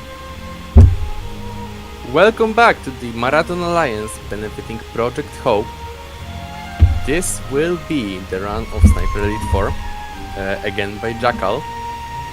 And, well, without any further ado, please Jackal, take it away. Thank you. So yeah, I'm Jackal again. This is Sniper 4. A little less stressing game, but still. So we're gonna play ENG plus simulation when we have all of the weapons unlocked. We're gonna play on the carry difficulties, which is the easiest one, but this does not mean that the things will go smooth, because they probably wouldn't, because in this game they're just also filled with RNG. So we can talk something about the preset I'm gonna use. So I'm gonna use this sniper rifle, which is the only one, which is semi-automatic and has 16 zoom. Because there are also guns which have 12 zoom, but in speedruns the ones with 16 are actually desired. Machine Carabiner 42 as the best machine pistol in the game, the silenced pistol. So here's the thing, this silenced pistol and this rifle are DLC content technically, but ever since some time, if you buy the game on Steam, they are also included, so they are perfectly allowed in speedruns. And also the equipment is also important. I will need 3 bandages, I will need 1 grenade, TNT, and suppressed ammunition to my sniper rifle. So we can start right now. I don't know. I think right now, maybe. Actually, I think it's wherever you gain control of the field, but that doesn't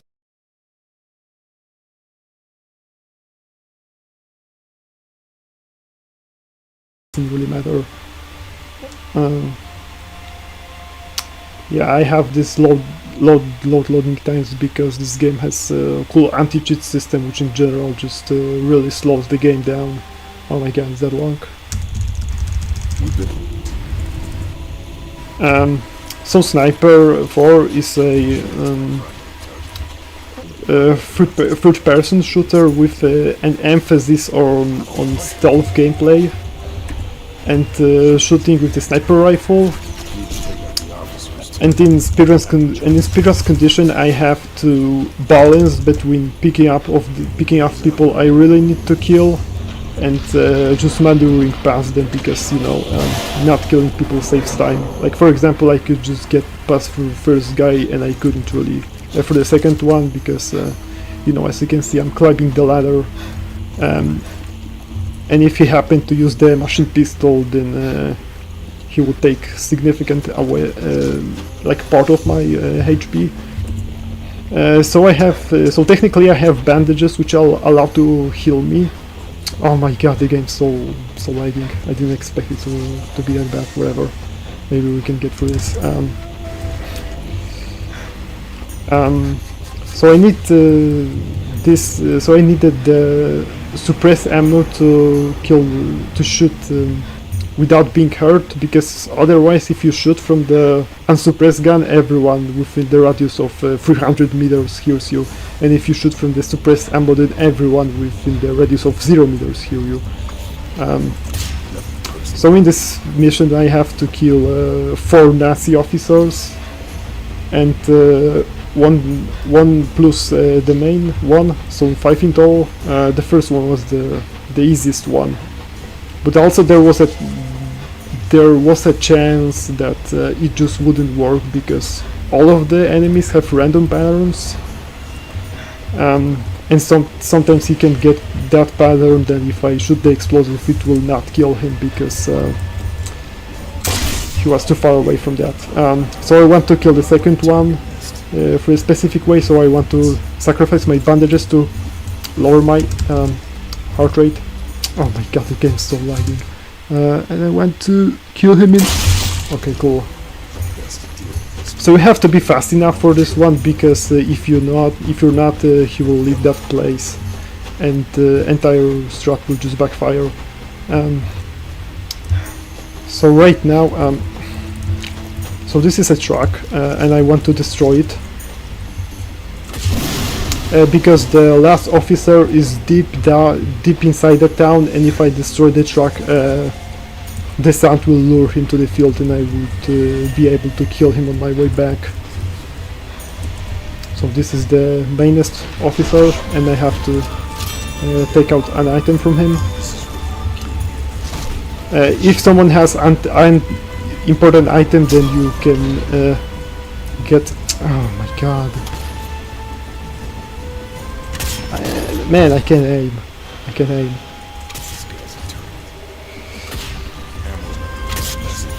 Okay. So this guy, he also has a lot of RNG that comes up with him. Because this time he lined up like kinda nicely, but if he didn't, oh my god, I'm gonna die. Sick. Oh no. So I just have to repeat that segment all over because the game just decided to be an ass. Whatever, we have plenty of time. So I want to destroy this truck again.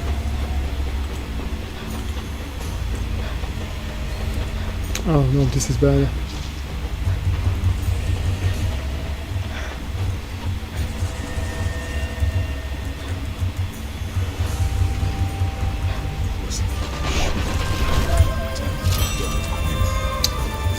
Yeah, so right now I'm just hoping that I will get a nice pattern again.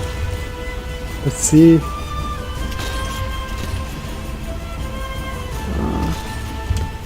Oh, there he is.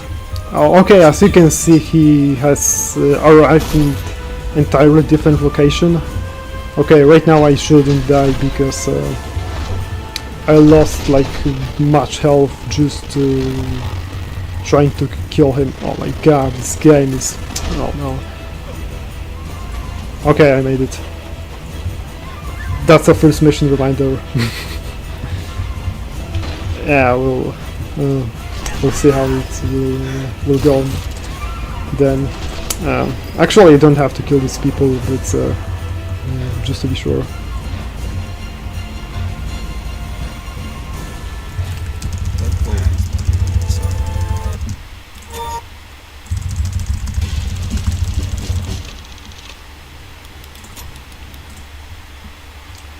Okay, so coming up next we have another mission, and finally we get to use to see some cool things. From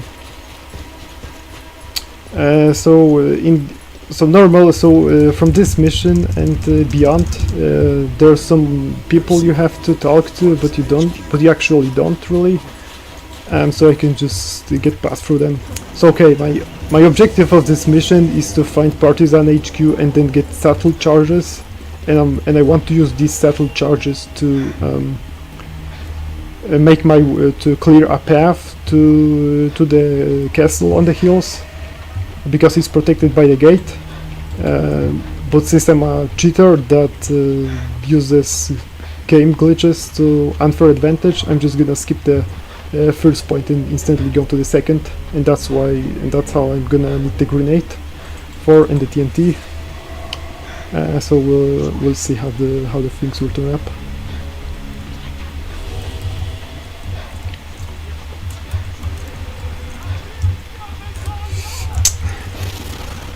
That wasn't supposed to go like that.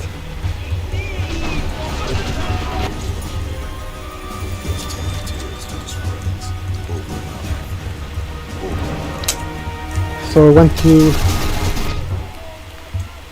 do something like this, and maybe it'll work. Okay, it did work. So the thing is that if you die, you don't actually die yet. Only soon afterwards you get a notification that you've got killed.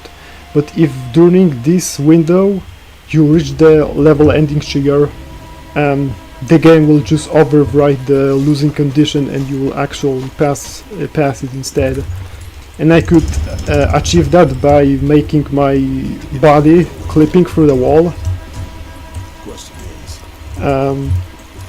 because it has some sort of different properties, I guess. But either way, that thing saves like, I don't know, 20 minutes, 20 seconds or so. So right now we're at another mission, and I also have one objective, is to destroy the huge railway gun, and we also get to see cool things. So we have this Achtung Minen. So as you can see, these are tripwire mines, and I can just go pass through them first by sticking to the left and then to the right. Alternative method to get rid of them would just to shoot them to the distance, or very carefully sneak to them and then disarm them. But we don't have time for that in speedruns. Yeah, so all of the enemies have random patterns, and they, at this specific segment, they could see me at once, immediately as I arrived, or maybe not at all, but for now it doesn't really matter. I mean, sometimes it does matter when wherever they see you and wherever they don't. I have to take out this man, because if he sees me there, then he would spread the entire alarm to all of the people underneath the bridge, and that would get really ugly. Man, the game's lagging again. How am I supposed to play like that? So I want to... so I'm gonna need the TNT. So you're supposed to place the saddle charge underneath the bridge and then go to the cliff all the way. Oh. But the way I'm gonna do that is to throw the TNT to activate the chain reaction, and then go to the second, through the second pillar like this, and it worked. If I couldn't make it, then I wouldn't be able to left the dead zone in time. But fortunately, I managed to do that. Because, as I said, otherwise you would be required to go to leave the bridge all over and go to the cliff and then shoot the saddle charge from the distance. So as you can see, it's kind of handy. So whatever I just did before the mission was to change my equipment. In specific, I don't need the grenade anymore, so I could swap it with second TNT, and then I would replace one of my passives that would decrease my falling damage to a passive that decreases my damage taken by explosives, and that's gonna be important. So this mission is kind of complex because you have to destroy the anti-aircraft defenses. Those are 3 reflectors and 2 Flak 88 guns. I have to kill these people. Because if they would be alerted, then they would spread the alarm all the way. So this is the second time this is like the first time I'm gonna in purpose complete the side quest, because in this game you have side quests, but it's not really important. So I need the Panzerschreck, and I'm gonna need this Panzerschreck to destroy the flak, which is located all the way down, all the way up there, in a specific way. Let's see if it works. Okay, so the thing is, I want to look at the sky and then on the specific stairs to get a point of reference where exactly should I shoot at, because the sky is a static bitmap, and thanks to using the proper stars as a point of reference, I know where exactly to shoot. Like this. Also, what helps, but it's not really crucial. I mean, it is important, but it's not like the only point of reference. Is wherever you're about to hit anything, the crosshair trail changes from yellow to orange. But that's kind of misleading, because that something you're about to hit may be just an ordinary soldier and not a gun.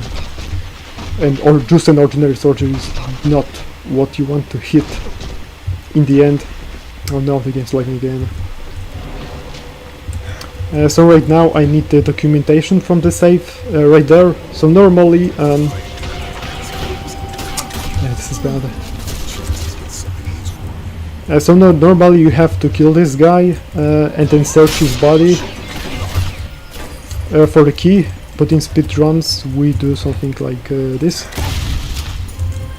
So the important thing for this to work is I need to have exactly 5 health bursts of HP and state passive for me to stay alive. And this is kinda ugly. I can die. So I want to use TNT because it disables enemy AI. Because them protecting from the explosive have actual priority over attacking the player, but the condition for that to work is they have to either hear or see you doing this as you are throwing the explosive. Otherwise it don't work. It's not going to work. It also works with grenades as well, but we don't use grenades for that purpose simply because it gives shorter time window. The TNT has like a 10-second trigger and the grenade has explodes after like 3 seconds.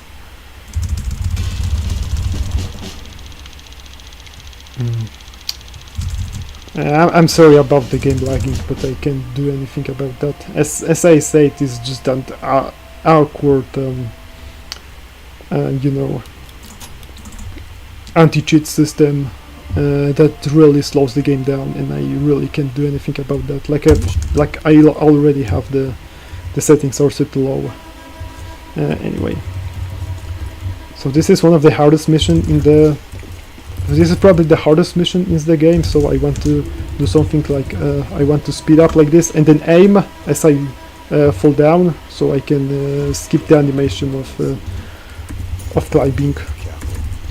So whatever I need to do is to set my bandages to these who can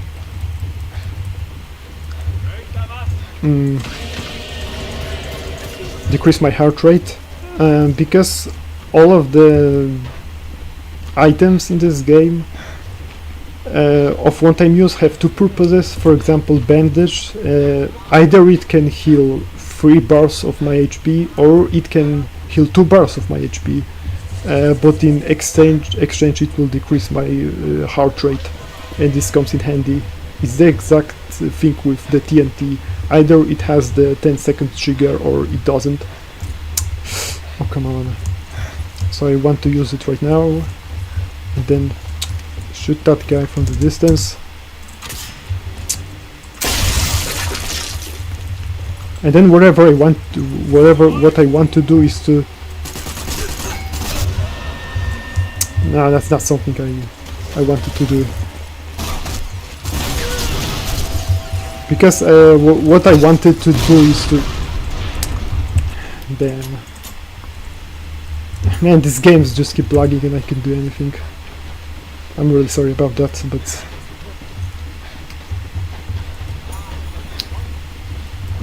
Anyway.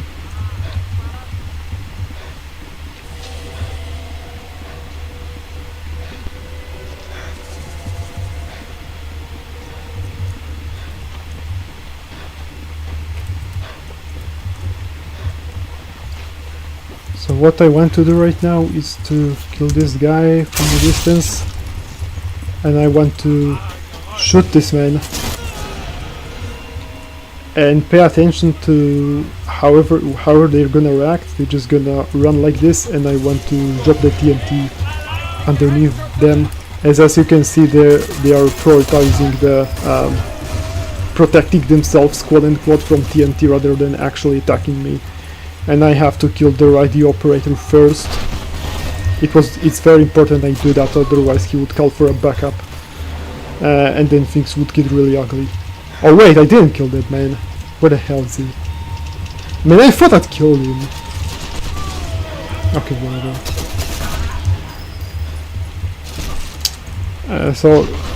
So in this mission I have two goals. The first of one is to clear all of the enemies from the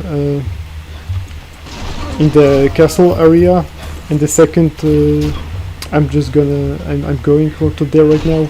But the thing is that the game interprets us kill everyone in a specific way. Like you could see the stars, and after some point it makes a scan if there's any enemy blocking the trigger. And if there's not, then oh yeah, okay. So as you can see, that trigger was kind of delayed unless you actually kill everyone, and I mean everyone. But in speedruns we don't really have time for that, so that's just another RNG thing.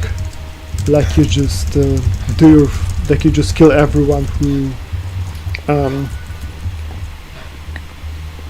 you can see on site, and you don't really have time to take care of all the people hiding further deeper. But I'm glad this worked this time. But if it didn't work, then you know, I will just pretend that it worked. Because I'm kinda pissed off right now how this game works. I mean how this game runs. Okay, so I have to search his body for the key for the idol item. And then I just have to leave the mission, and there's once again a trick with a skipping the climbing animation, and I want to heal myself before doing this kind of jump. If I didn't have that bandage, I wouldn't be able to, because I would die there.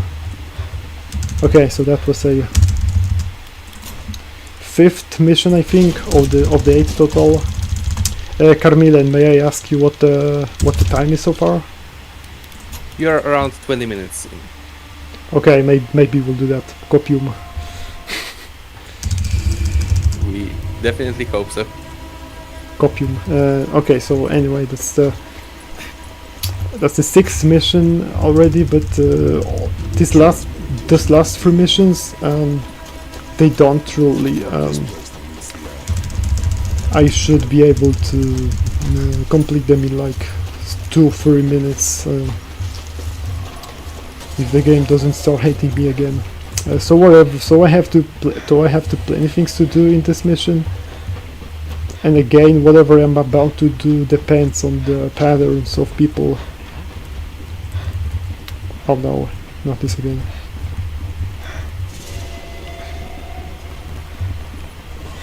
Okay, so I guess that guy is probably not gonna see me. So there's a Panzer III tank, and I can't allow myself for it to spot me. So I have to just wait for it as it goes through. Because normally in speedruns we just ignore it and go through, but I can't allow myself for that risk. So what I have to do is to steal the... I mean, first of all, I just have to destroy these rectifiers. Either this way, I just did right now, or just shooting down all of 6 of them like separately, and you can like tell which of the way is more handy. So I have to... Nice, Lux again.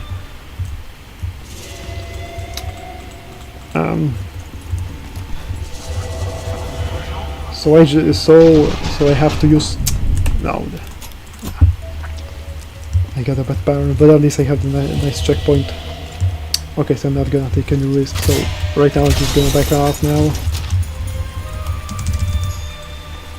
Yeah, so this is not as hopeless situation as it may look like, because I have TNTs, which can, as you can see, they are just forgetting about me and are quote-unquote trying to protect themselves, because they just get on the ground when they see TNT, eventually jumping like a few meters away, but apparently, apart from that, nothing of that.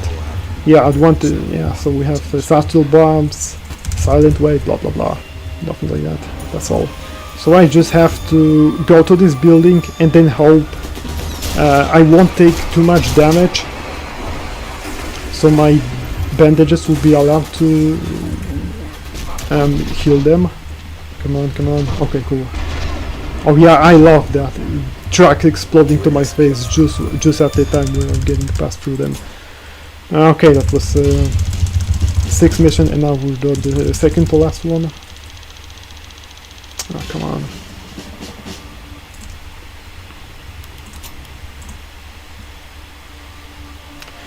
So in this mission I have to kill one man. I have to steal the documentation from the safe again, and that's pretty much it. But the first part is definitely the hardest of them all.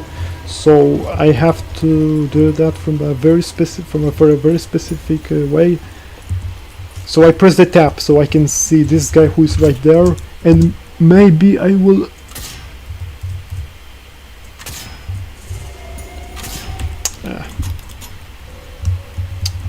Okay, so I'm just gonna go for the backup strat because I guess he just had some sort of pattern that where he would just stay behind, and that wouldn't work. So I'm just gonna go for the safe way.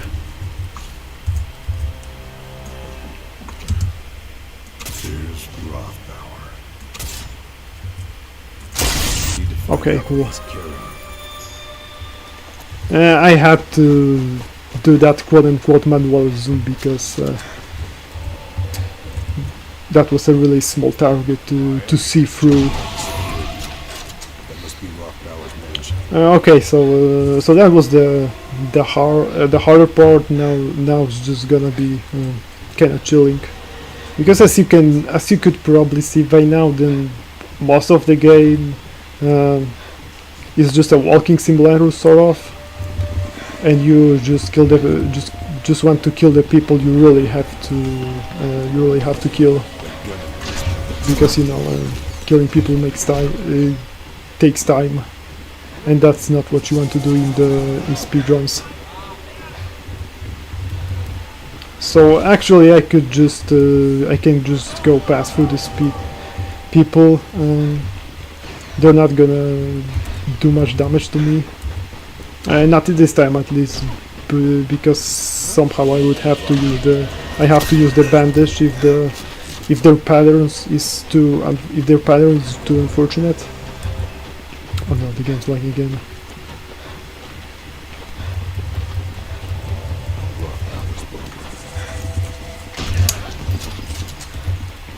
So yeah, that guy whom we killed, he was supposed to carry a key to this safe, but I don't care because I'm gonna open the safe just as always, like that. And that's the moment I want to use the bandage, and possibly the second bandage, because I have to take out one of the last men at where I'm going to, which is deep in the town.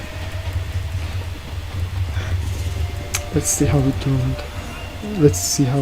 will turn out. So I want to use the bandage right now and to shoot this man. There we're done. So the documents I have just collected, those are claiming that the Germans knew about Allied invasion on the continental Italy, and they have targeted their Wunderwaffe against General Dwight Eisenhower himself, who was a commander of the Allied forces in Europe. And our job is obviously to stop that plan from happening. So that's when the fate of war will be turned to in this very bunker. And you probably will ask me how I'm going to get through that place. So as you can see, you have some bunkers, you have some people guarding, you have some people around. But the way I'm gonna do that is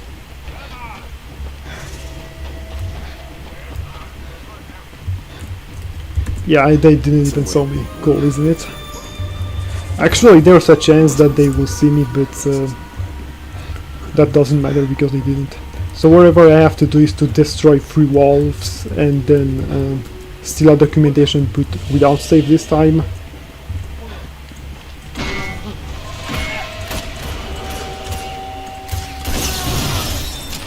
Oh, cool. Okay, so what I want to do right now is to collect these documentations, and it's very important for me that I proceed to the following sectors without being alerted. So right now I'm using TNT to destroy the first wolf. I want to use the second TNT to disable aggro. And then I shoot the second wolf. The reason I wanted to go in undetected is because of that armored car. And if I were at the alerted state, that armored gun would just obliterate me and I would have almost no chance in getting through. So that's why it's important for me to not be detected during that time. Okay, so we're practically at the end of the game. If I don't die, that is. I just have to sabotage the plant. Ah, okay, I have 2 bandages, so that's cool.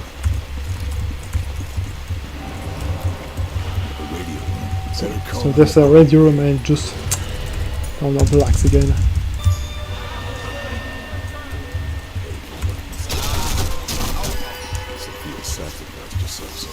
Okay, so our enemy, or our main enemy, this is a boss, this is a huge plane, and I have to stop him from departing.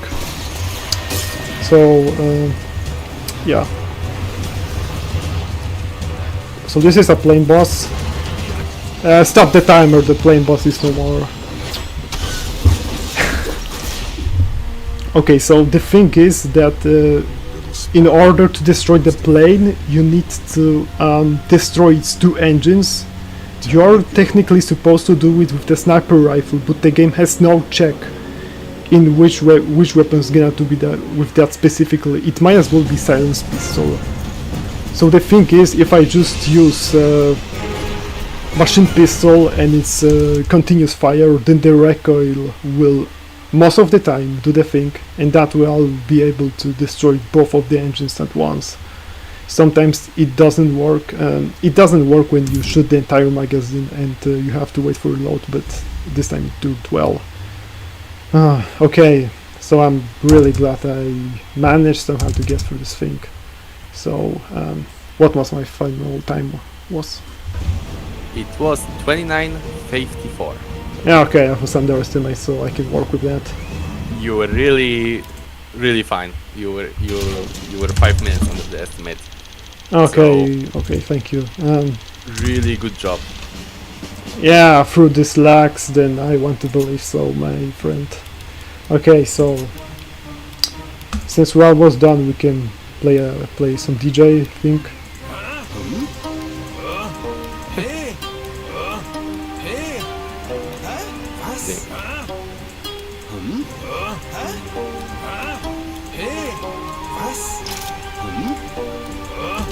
Alright, it's enough. Okay, so thank you for having me, and I hope you were enjoying yourself in some way.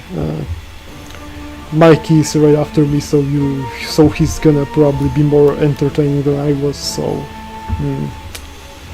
keep hanging around. Thank you for watching this thing, and goodbye.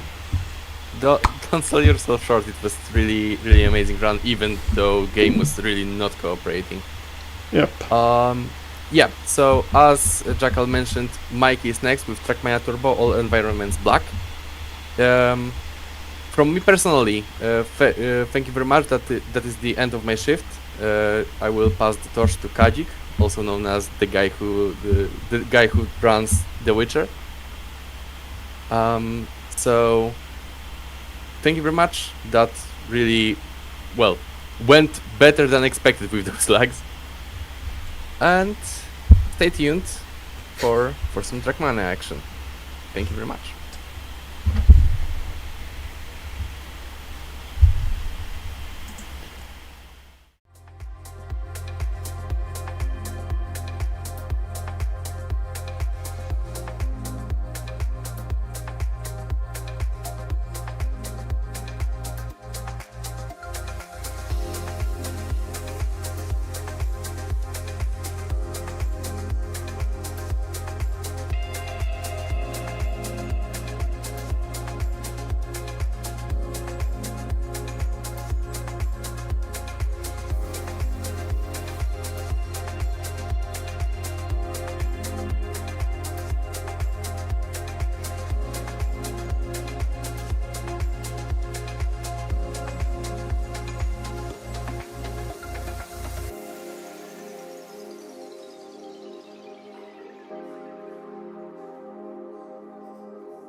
Hello everyone, welcome back to GSPS at Marathon Alliance. My name is Kajik and I'm gonna be your host for the rest of the night, at least for the GSPS segment. And we're starting off with one of our own Trackmania prodigies from the Polish country, of course, who is Mikey, and you're gonna show us some cool black tracks from Trackmania Turbo, so take it away. Oh, definitely. Hello, welcome to this magnificent speedrun at 3 AM, which hopefully nothing bad will happen. Nothing and not any demon will haunt me or anything. If you guys see anything, just let me know, okay? Just in case something will happen. But anyhow, welcome to the all environments black category speedrun, and it's gonna be what is it all about? We're gonna take this last section, the black series, and we're gonna drive through them all. So without further ado, let's start with Canyon, shall we? 161, the beginning of the speedrun. Let's start. And the timer starts once the guy will say go. So count with me, guys. 3, go. And we're driving from now on. Track 161, a very speedy track. Has a lot of dirt, and of course I'm doing a spin at the very first turn. Fantastic, that's what 3 AM gaming does to you, I guess. Anywho, after the spin, which wasn't really necessary, you gotta drift here, and right next to the American flag, take the next booster and drop down here.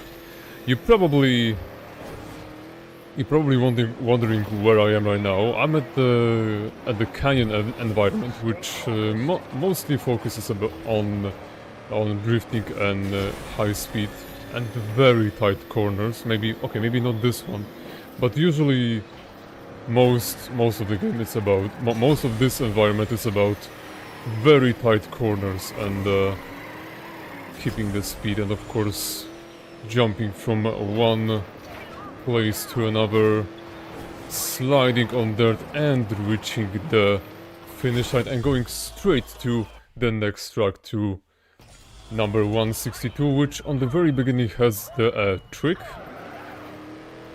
which lets the driver start a little bit earlier to get some more speed at the beginning. Here I'm gonna reach the speeds of 500 and not to fly off too far, not drift here. Brake a little bit here, collect the boosters, and 5, 4, 3, 2, 1, and the drift.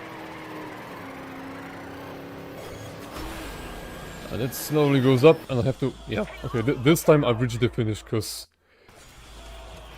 many times I would just fly off in the random direction, in random directions when reaching this finish. But yeah, I was talking about the canyon environment, and this is gonna be the first one, the first environment that we're gonna on which I'm gonna drive on. Yeah. All environments are actually 4 environments, which will be driven on later. But for now, all I can say that I'll drive on 10 tracks. On 10 tracks here, just hopefully. Can I? Yeah. I reach the finish easily. And yeah, on every 5th track there's gonna be a multi-lap map, and there's gonna be a lot to a lot of time to talk about stuff, but for now, let's just focus on the okay, very tight corners, supposedly. This cave has a lot of rocks planted everywhere, just to be sure to not hit any of those. I won't gather any speed. I forgot to turn on the music somehow. I really forgot about that one.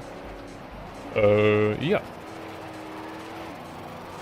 And on this environment, I'm gonna be for the next 5 tracks. So 10 tracks in each environment.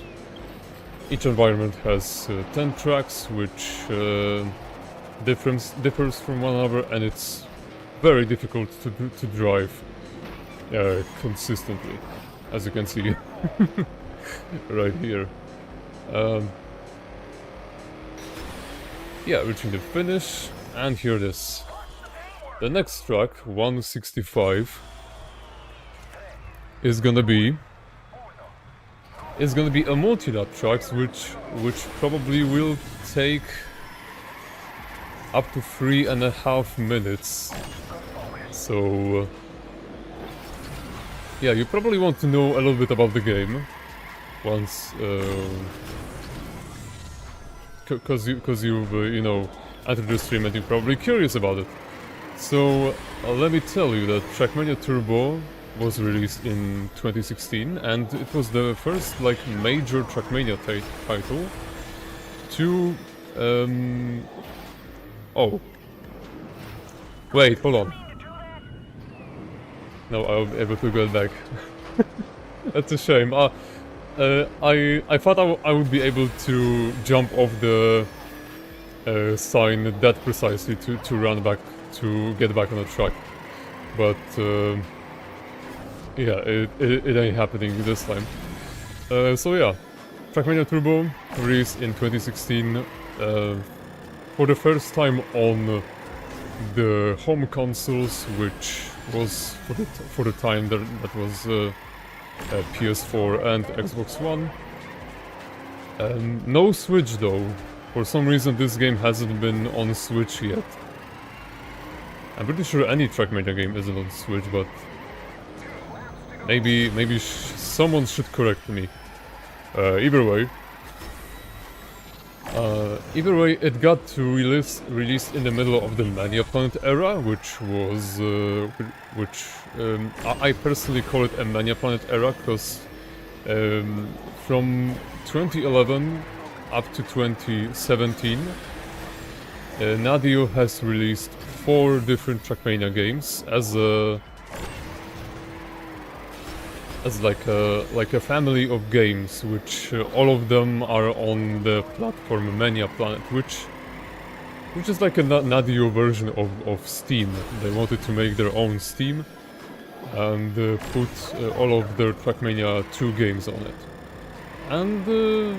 And of course, besides that, they wanted to create an ecosystem, you know, the friends lists and all of that.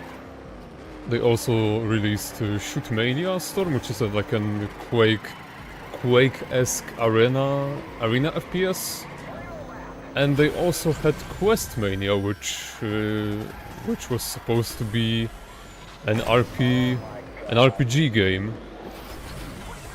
but that did not happen.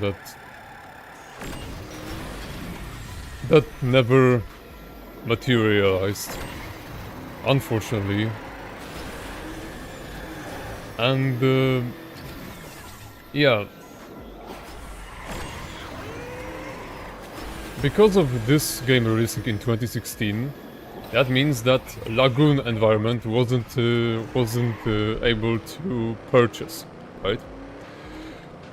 So they released the new environment, which was Lagoon, on this game first, which means they probably like held hostage for held the Lagoon environment hostage for like a year until they released it for the Mania Planet ecosystem, for the Mania Planet platform. But yeah, it didn't happen for a year, and Lagoon was exclusive to Turbo, which wasn't on the Mania planet.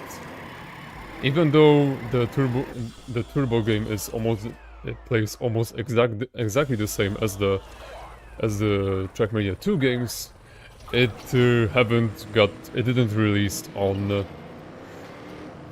didn't release on Mania planet. So yeah, I have finished my first multi-lap track, which was 165. Yeah, I have to drift here. And each of the tracks on Turbo, this game has a very special mode, which is called a Super Trackmaster, a Super Solo mode, I'm sorry, which you can earn medals for beating times which were set by the pro players. And this Super Solo campaign has been a really tough challenge for many players, actually all of the players.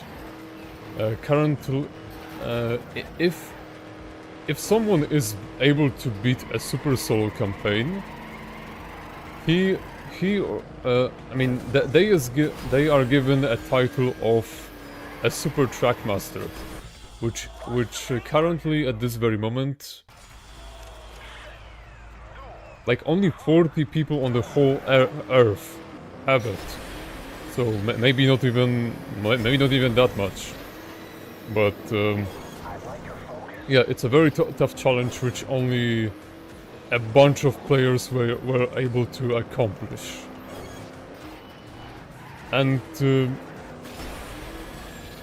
it not only takes skill to beat all of those, but also the player need to have a ton of patience to them. So on some of the tracks the player can spend 30 hours, 40 hours even.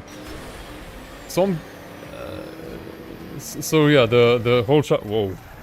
Especially this track. This track, 167, is a tier 1 STM, so this is one of the hardest tracks to beat and at the reasonable time to get a Super Trackmaster medal on. And yeah, I have to look at the road. I was so focused about on talking rather than driving. I made so many mistakes already, and I would like to, you know, keep up the good pace. Although 160, let's say it straight, 167 is quite an exception to it. 168. This one will probably be my last STM, because I don't know if you guys know, but I do stream on Twitch once in a while. Whoa! Wicked, but I'm not gonna be able to go past the... Oh, okay, maybe I will be able to. Yeah, so sometimes the physics decides that I would rather hit the wall, do a little spin with a car rather than like flawlessly land into the quarter pipe.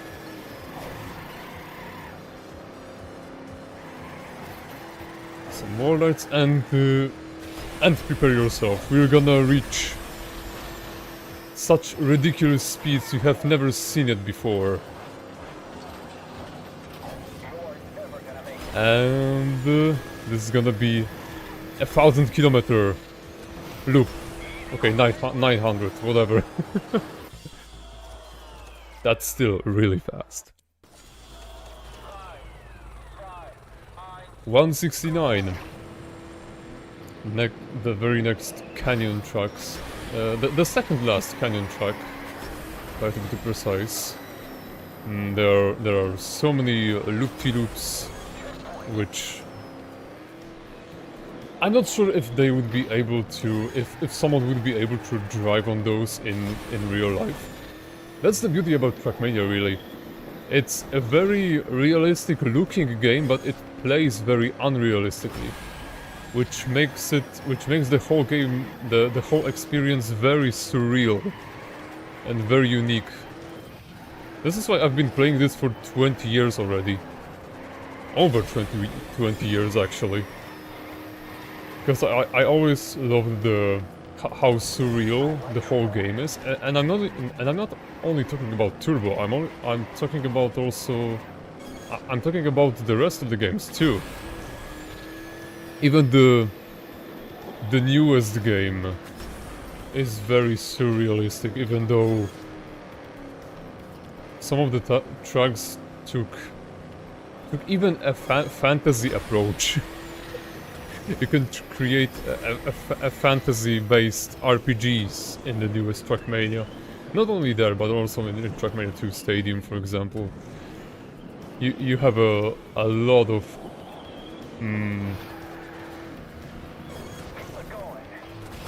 a lot of freedom of expression there.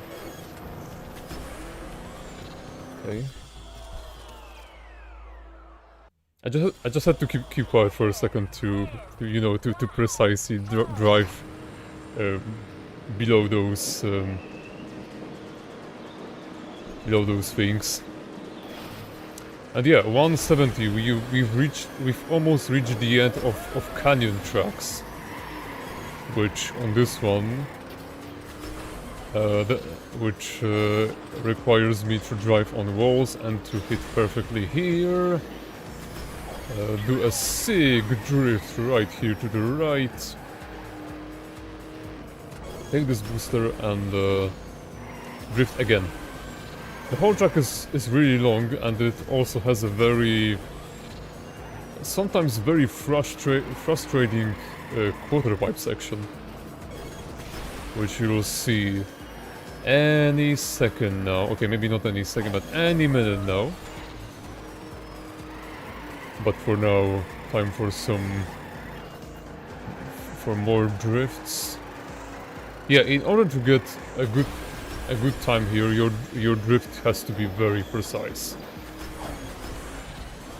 Because there are a lot of instances when you can just lose speed because yes. Okay, and I have to. Uh-oh. Okay, perfectly. And I have to do it once again. Oh, steady, steady, steady. Perfection.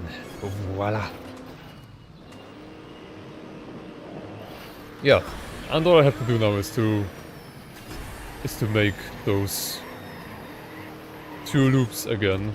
The beginning on 160. Whoa, 169. Now it's there. Two in a row. And with this straight reaching the finish, we have reached the end of the canyon tracks. All of the canyon tracks are done. Now it's time for valley tracks, which honestly, back in 2019 it was one of my favorite environments to play, because I used to. Okay, I hit the bush. I didn't know I could have hit it so hard. Well, yeah, let's just try this again. So I won't hit it this time. Yeah, what was I talking about? Oh yeah, the valley environment. Any touch, like you cannot touch anything here. One touch and the entirety of speed is lost. Everything is lost. The pacing, the acceleration, the handling, everything.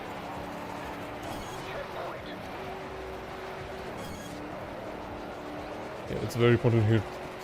It's very important to hold the grip here, to not slide off anywhere. This is truly a hellish experience for keyboard players. but for pad players such as myself, it's pure paradise. 179, 172. Another one of very difficult tracks. Actually, Valley has probably the most difficult tracks in this environment, period. Like, even in Trackmania 2 Valley, there weren't tracks such as this one, which you have to constantly land. Oh yeah, you cannot do that. You cannot. You have to land correctly. You cannot like lose any speed while landing in the water. Same goes here. You have to perfectly align the car, so we won't lose any speed and any grip.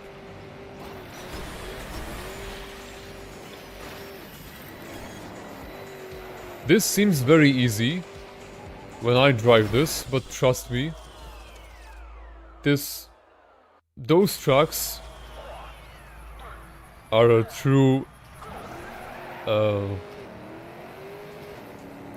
these are a very hellish experience for casual players, especially if someone played arcade games before. Like actually any racing game. Okay, 173, all of loops. Yeah, but I haven't actually talked about Valley much. What else is there to talk about? It's mostly based off a French countryside with some asphalt roads and dirt roads. It might remind you of Rally from the previous games. But just like Canyon was desert on steroids, this environment is Rally on steroids. So yeah, I gotta hit here and jump through this loop, which sometimes doesn't connect. Sometimes it just, for some reason, while doing such jumps from one loop to another, sometimes the car just decides to change its direction completely, and yeah, and you completely lose. And the player loses time. That's what I was about to say. It's the 3 AM thing hitting me, you know. Okay, here the main goal is to jump from one dirt block to another. In that way, to not lose any time. Whoa. And now I have to do a leap of faith, which I'm gonna enhance by jumping off of a tree and hitting it almost perfectly. I mean, it would be perfect if I kept the speed, but the landing wasn't very well aligned. So yeah, it was nice to see such wicked stunts in this speedrun. And now, ladies and gentlemen, 175.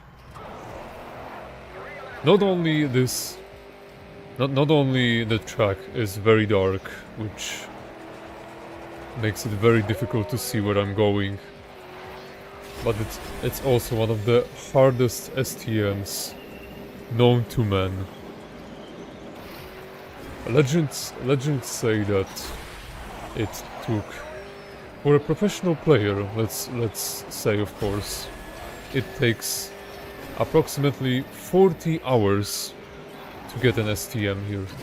40 hours of absolute torture. You wouldn't like to experience it on your own skin, don't you? No, trust me, like if you ever play this game casually, which I very much recommend. Yeah, see, I am going straight to the forest. I gotta get out of here. Yeah, there it is. Just... I'm afraid of this map to this day, and you should be as well.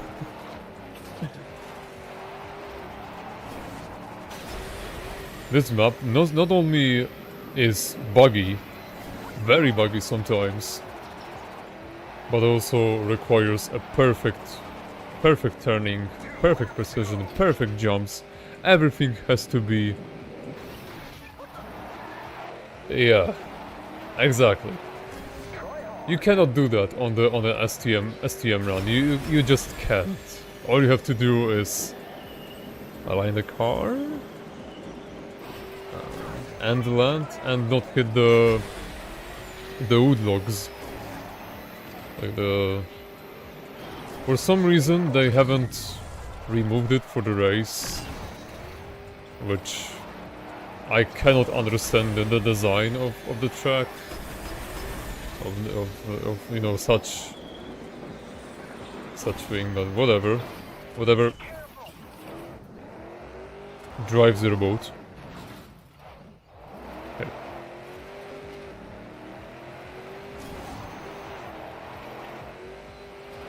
I know that Halloween has already ended, but this track will probably haunt me in my nightmares today.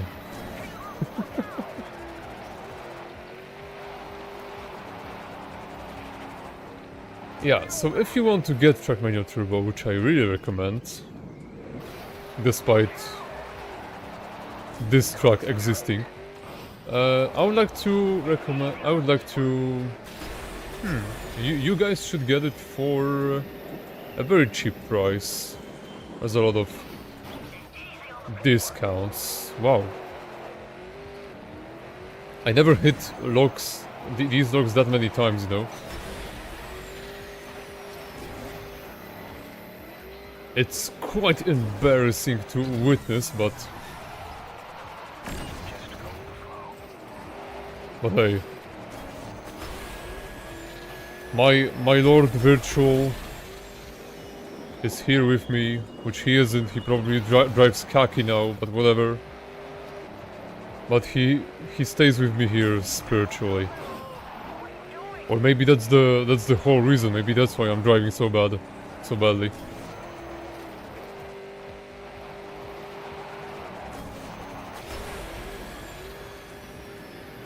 Because I'm not sure if you guys know, but this game isn't very popular. For some reason, the most popular Trackmanias to now are Nations Forever and 2020, which for some reason have only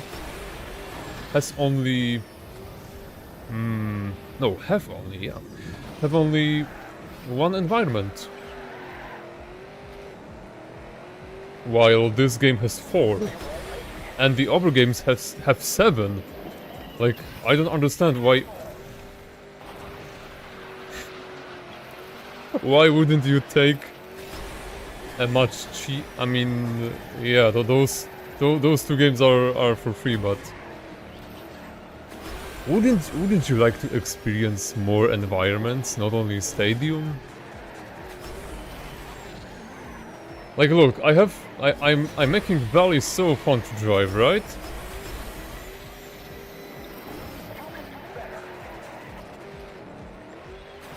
Like, look here.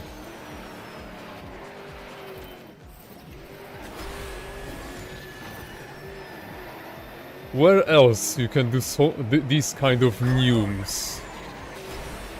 And this kind of neumes? And wait for it.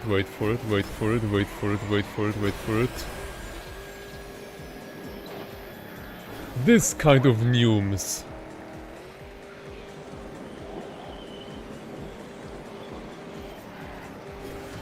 perfect landing again. This is what I like to see. And now, here a little drift. And big jump ending the 176 map. An absolute fantastic piece of gameplay. Okay, 177. This map contains a lot of wall riding and jumping of the platforms which are held by cranes. But yeah, what else is here? Oh yeah, there's this section which looked like underground parking. Messed it up. Yeah, you have to drive it like this. I could have taken the inside line, but whatever, I messed up already. Let's do it. Let's do another wall ride and another drift. Taking some of the many boosters. And again, landing on cranes and finishing with style.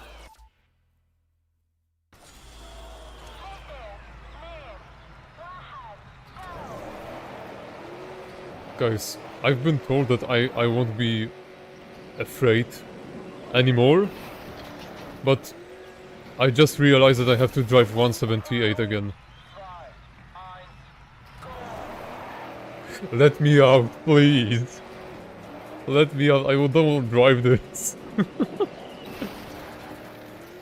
Yeah, so 178, probably the most infamous track of them all, mostly because of these quarter pipe jumps, which have a very unpredictable physics. Like, no matter how much speed you have or where you start your jump, you can always mess it up somehow. And philosophers still... Oof. I was afraid that that I was about to jump down again.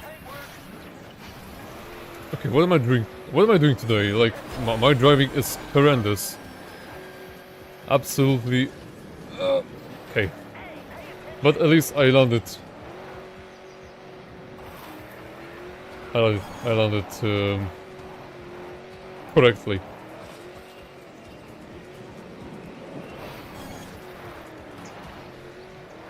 Okay, and now for the final jumps from those quarter pipe segments. Okay, landed. Nice. It usually doesn't go this well. Finishing with style again, and 178 is entirely a dirt map.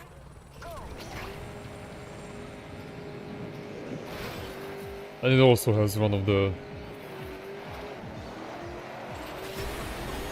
Wait, hasn't it? No, it does not. It's the next map. Okay. Guys, what about we'll do an STM, huh? Because I'm on a PB pace right now, so I'll try to get a PB here. Oh yeah, no, you know what? Never mind. Change of plans. I'm not doing this. I've already got passed by my ghost. Yeah, Trackmania, like any other racing game, has a ghost system which lets you see your last personal best, and also can show the medals from bronze to 80s. But you cannot do the same with super medals from super gold, super bronze to super track master. You cannot activate ghosts unless you have a plugin, which I'm gonna talk about right now. So the very active community of the whole series, the Trackmania community, has developed some very useful tools for and quality and some quality of life improvements in Trackmania 2, Turbo, and 2020. And one of them, and like the entire ecosystem of those plugins are called Open Planet. So the Open Planet is a system of quality of life improvements which contain such plugins as grinding stats, which you can tell the player how much time he spent on the track. Oh, you're kidding me. Yeah, this also happens quite often. You know, physics moment. But yeah, back to what I was saying. Grinding stats lets you see how much time you spent on the track, how many respawns, how many hours in all time or during the session. And there's also plugins such as what else is there? Oh, the tweaker, which can be used to reduce draw distance for the game, and also the dashboard, which shows the player inputs in real time.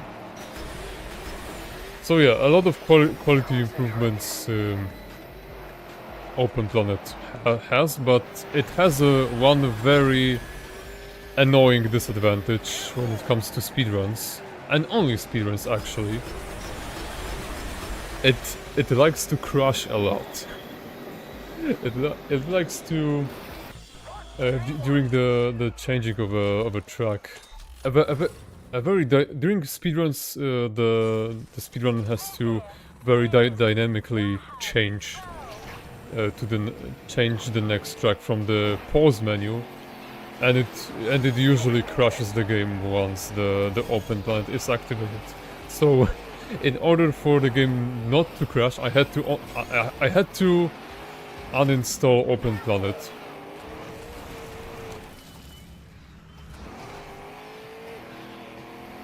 Okay, the bush didn't want me to let me through, I guess. But yeah, we have finished the valley environment and reached the third environment, which is a lagoon, which I talked a little bit about before. This is the environment which Nadio, supposedly held hostage before the premiere of Trackmania 2 Lagoon. What is with those landings today? Can I go? Thanks.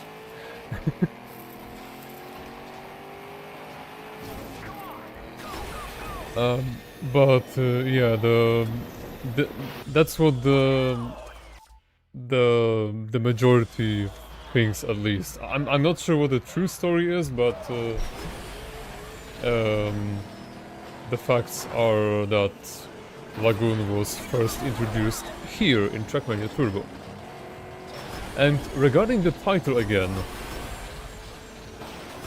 there's one more game named Trackmania Turbo,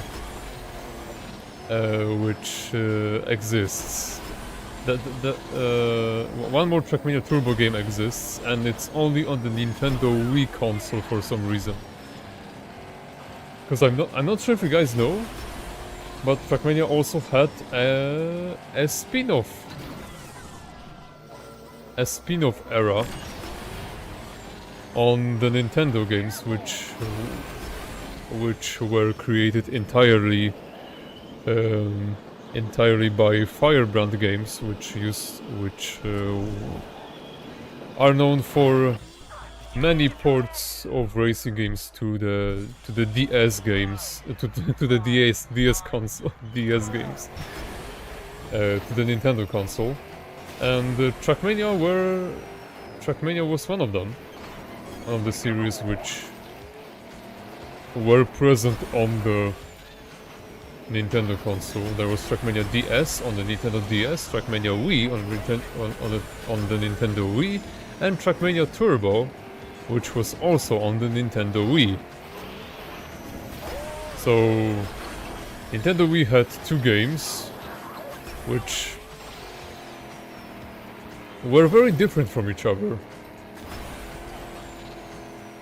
They had different environments, a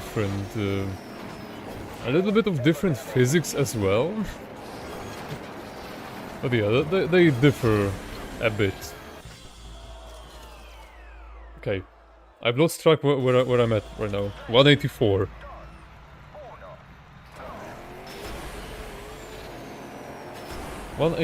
Personally, one of my favorite tracks because how many loops are here, and was probably one of my favorite tracks to hunt an STM on.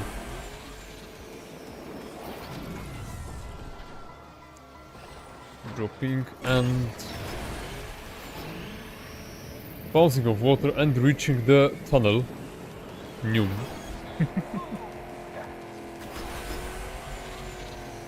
Yeah, the series has been going on and on for the past 20 years. One of those racing game series which, you know, stood on its own ground for the past 20 years and still has an active community of players. Although the speedrunning scene for this particular game isn't very... Okay. Didn't mean to do that. But I did a Beyblade and I think I deserve a clap for this.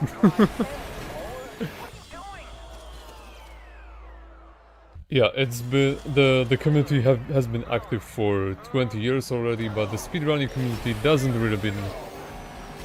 wasn't really active that much. Most of the community consists of the competitive players, streamers, and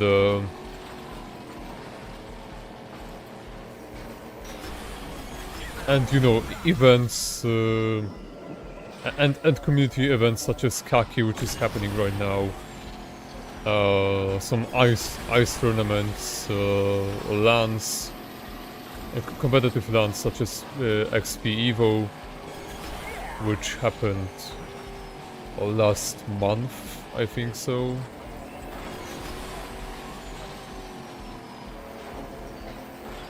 And yeah, Turbo, it's not really an active game either. But there is a server which is focused mostly around Trackmania Turbo, and this Discord is called Sorry Trees, which I would like to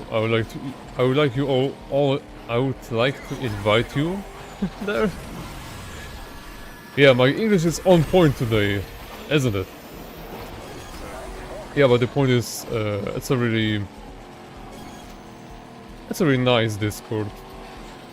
You can chill in there, play some Turbo, hunt some STMs. Oh yeah, I forgot to mention. Here I have to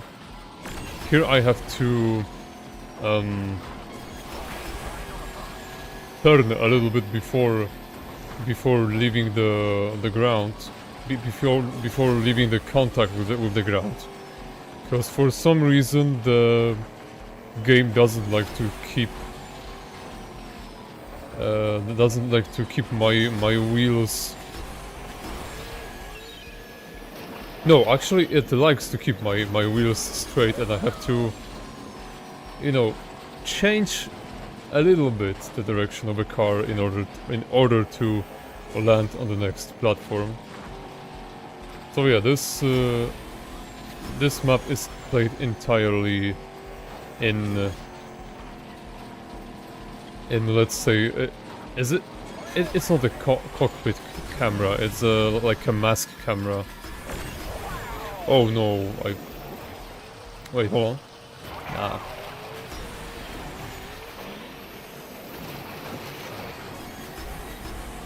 I cannot, I couldn't bounce off like this, you know. Unfortunately.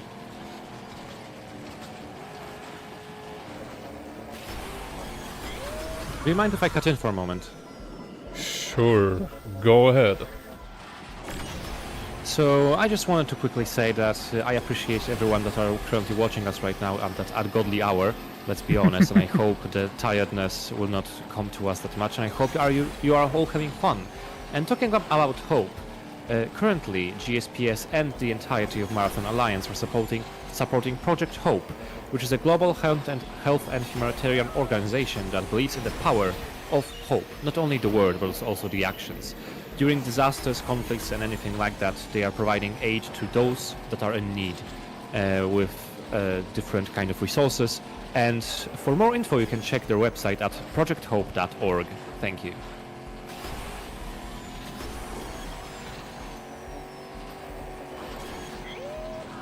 Right, and I hope that I'll have more hope for finishing this run in the estimate.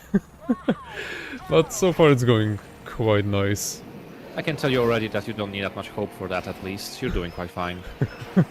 Yeah, but on this track I'll have to watch my grip, because this sand is known to be very slippery.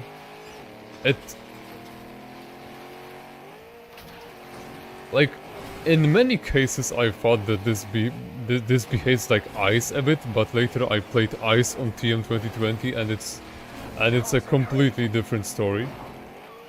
So yeah, 186. This map consists of many sand turns, which sometimes can in some moments the car can like reset its grip completely and make my car steer very, how would I put it? It turns very snappy, or let's say the turning becomes very snappy in a matter of milliseconds, so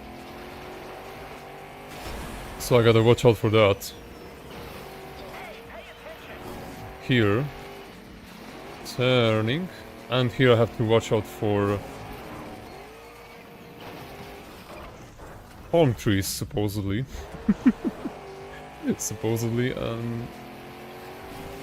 And reaching the finish soon with a South Korean flag next to me. Boom, there you have it. And now it's time for probably one of my favorite tracks out of all of this black section of the game, because this track takes place entirely on the wood surface, which is also very, let's say, very slippery. Although I don't have any wet, I don't, my wheels aren't wet at all. But still, the...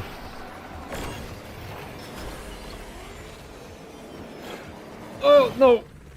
And of course, like... Oh, no.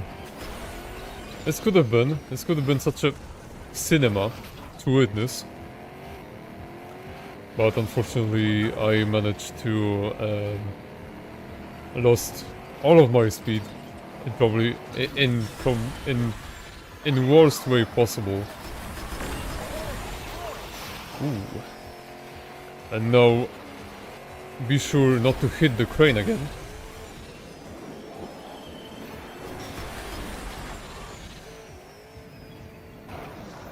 Yeah, if the player spends like a couple of hours on this track and slowly gets a grip on how they're supposed to control the car on such surfaces, it's really fun. Like, Lagoon is probably the most fun environment out of all. And I'm saying that as a Valley main, as a guy who cannot really play on keyboard anymore.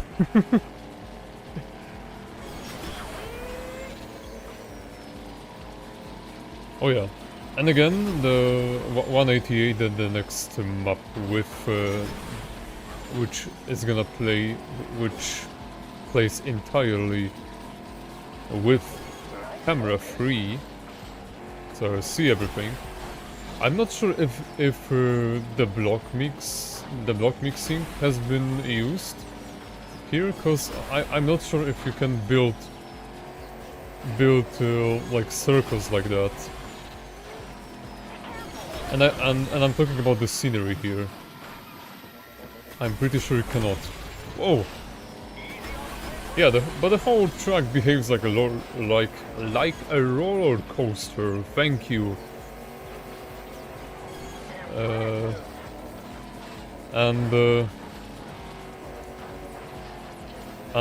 Yeah, speaking of roller coasters,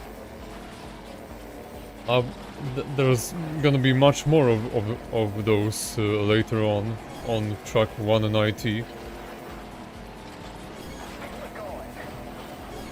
But yeah, I'm back to the editing maps topic. I'm pretty sure you cannot use blocks like that, because the way the editor in Trackmania works, you usually just put blocks next to each other, like in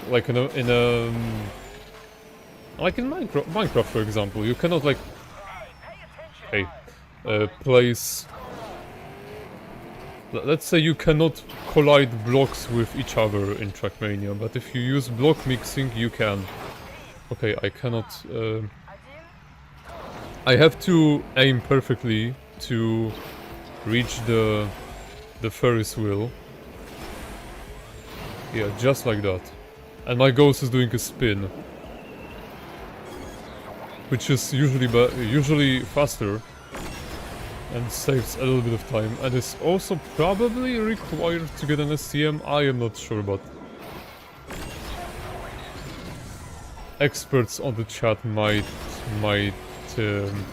prove me wrong if I am incorrect. That's why you're here for, right? Now, to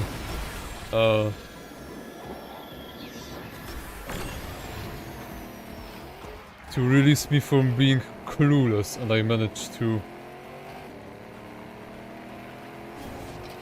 fall off the track again.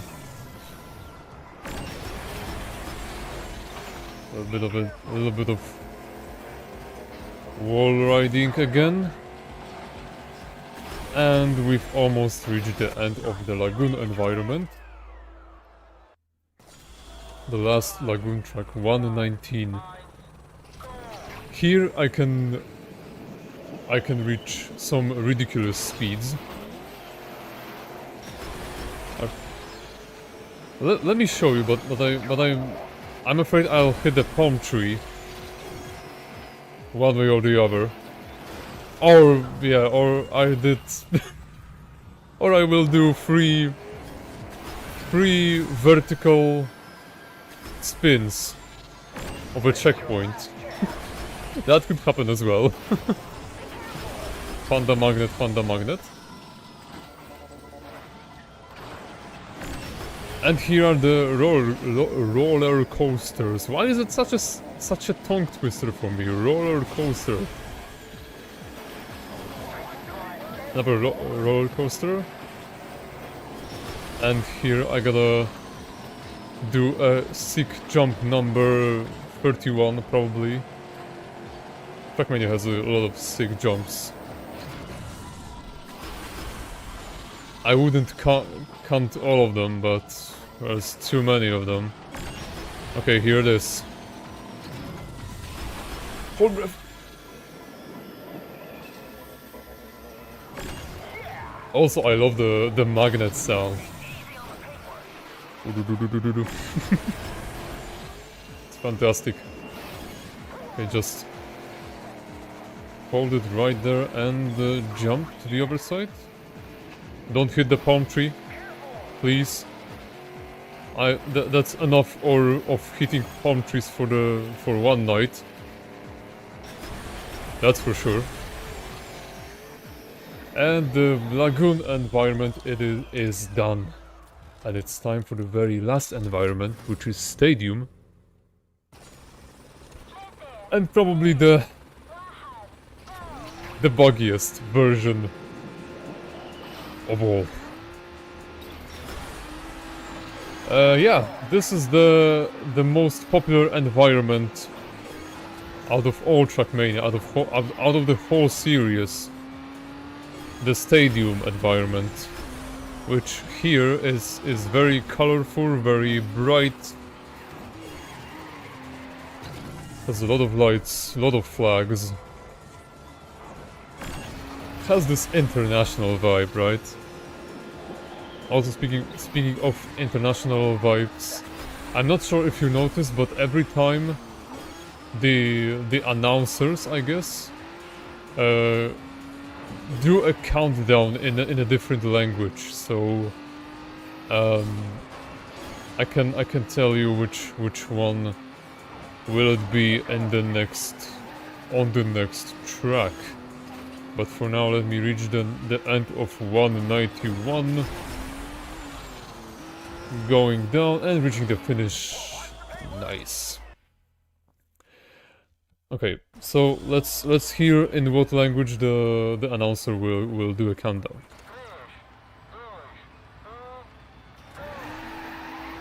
I'm not sure which language was that. I am sorry, but I cannot tell. Probably. I'm pretty sure that was Spanish. Oh yeah, that was Spanish. Yep, that is correct. But other than that, you can also hear, yeah, English, French, Italian. Pretty sure there's Russian as well. Unfortunately, there is no Polish, which is a shame, because that would be a really nice iteration. Alright, this... I was about to say this loop is the most buggy out of all of them, and it is. It was. Okay, between the pause and ending with style.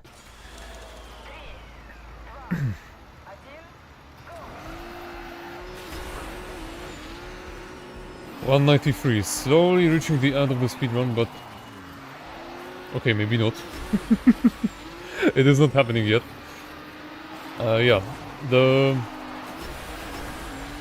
dirt track. The whole 193 is the dirt track. I have to jump through here, and I will do a sick flip, wicked. This wasn't planned at all, but it's not. It happened. And also this jump from one dirt section to another, very creative. I love this. Those tracks are not very long though. Can be easily beaten in 54 seconds, 50 seconds, even faster. 194, also known as the... I'd like to call this one a hanger map, because it takes place entirely indoors. Okay, maybe not entirely. Maybe the circle checkpoints are outside, but they have to be in order to change the. The mapper didn't put everything in a single hangar, so yeah, I have to jump from one to the other, just like here. I hope that landing will. No. Okay, let's say this landing will. 3 a.m. gaming. I guess this is the consequence of 3 a.m. gaming. But yeah, 194 is done, and now it's time for the last multi-lap track, 195, which also is entirely okay. Why am I saying entirely? It is not entirely a dirt track. Why am I saying this? It's mostly a dirt track, yeah. The sign from helicopter told me that you can't cheat physics, but you know what? The game cheats physics itself sometimes. Yeah, see?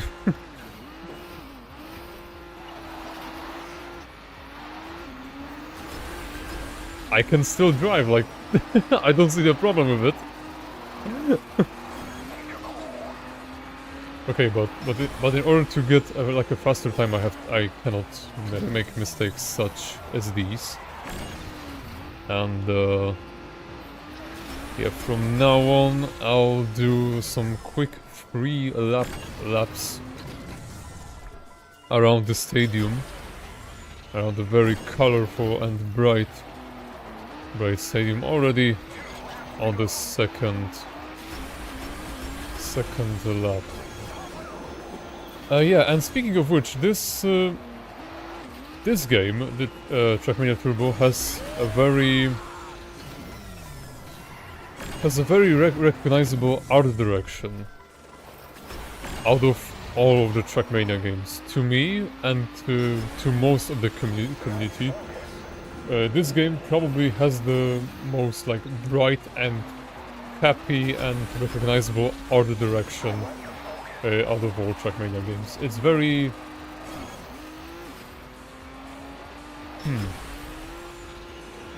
It has some like it has international vibes. It's happy. It's colorful. You can even see the Empire State Building in the background of the stadium. Wait, actually, 2 Empire State Buildings. What? Why is there 2 Empire State Buildings in the background? Huh?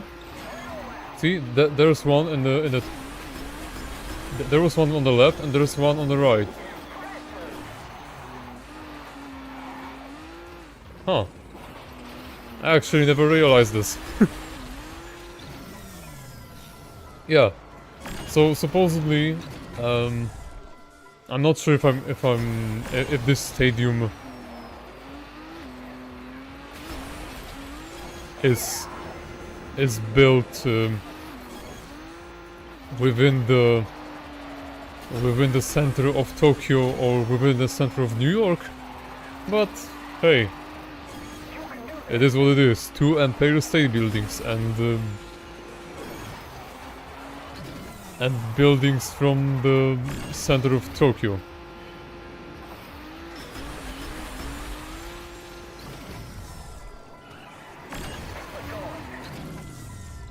Oh, I forgot to mention about the engine ops. If you have if you have good ears, you can tell that the music changes once I'll drive over those engine off blocks. It changes a bit and completely turns my car off. Yeah, it's the 3 a.m. gaming getting into me slowly. And virtual doesn't help either. I gotta write a complaint in my 9-month sub to his channel. In the 9-month sub message that he didn't help. But yeah, so far I'm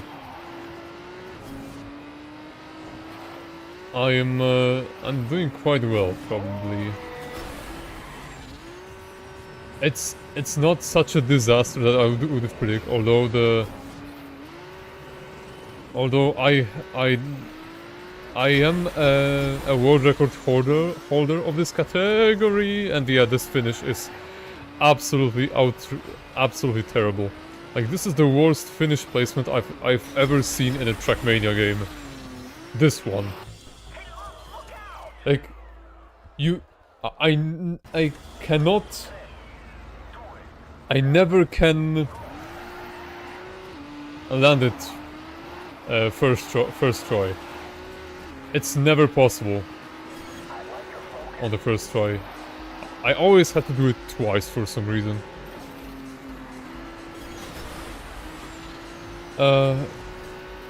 Okay, what was I talking about? Oh yeah, the world record thing. Yesterday I managed to get a world record on this category, which I know it shows, but you guys gotta believe me, I have a world record on this. Trust me on that. What is your source? Trust me, bro. But it's still not. I've sent it tomorrow on speedrun.com and it still haven't been accepted. But yeah, I'm pretty sure that. I'm pretty sure in the upcoming days that it should be accepted, and you guys will see how it should be, how this category should be properly driven. It probably can be done within an hour, but such an outcome can only be possible if I want to do such mistakes like this, and the game won't bug once. And that happens very rarely. Are you serious? That happens very rarely, and yeah, the RNG has to be in favor of the runner, and I mean in favor with a capital F or a capital I, whatever. 199, slowly reaching the end. This is the... I like to call it... I like to call it 199. I'm on a boat, because this one is elevated entirely on the water, and I drifted, and I wasn't supposed to drift there. There has to be a no drift going through. Again, those two checkpoints are probably block mix, and how do I fall off from there? Yeah, like I said, the game is very buggy.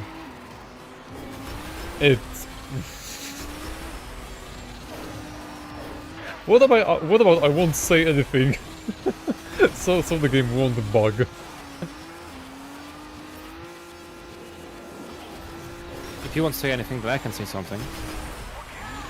You can go ahead, but maybe, you know, actually we're reaching almost the end of the run, so maybe I'll reach the end and I'll let you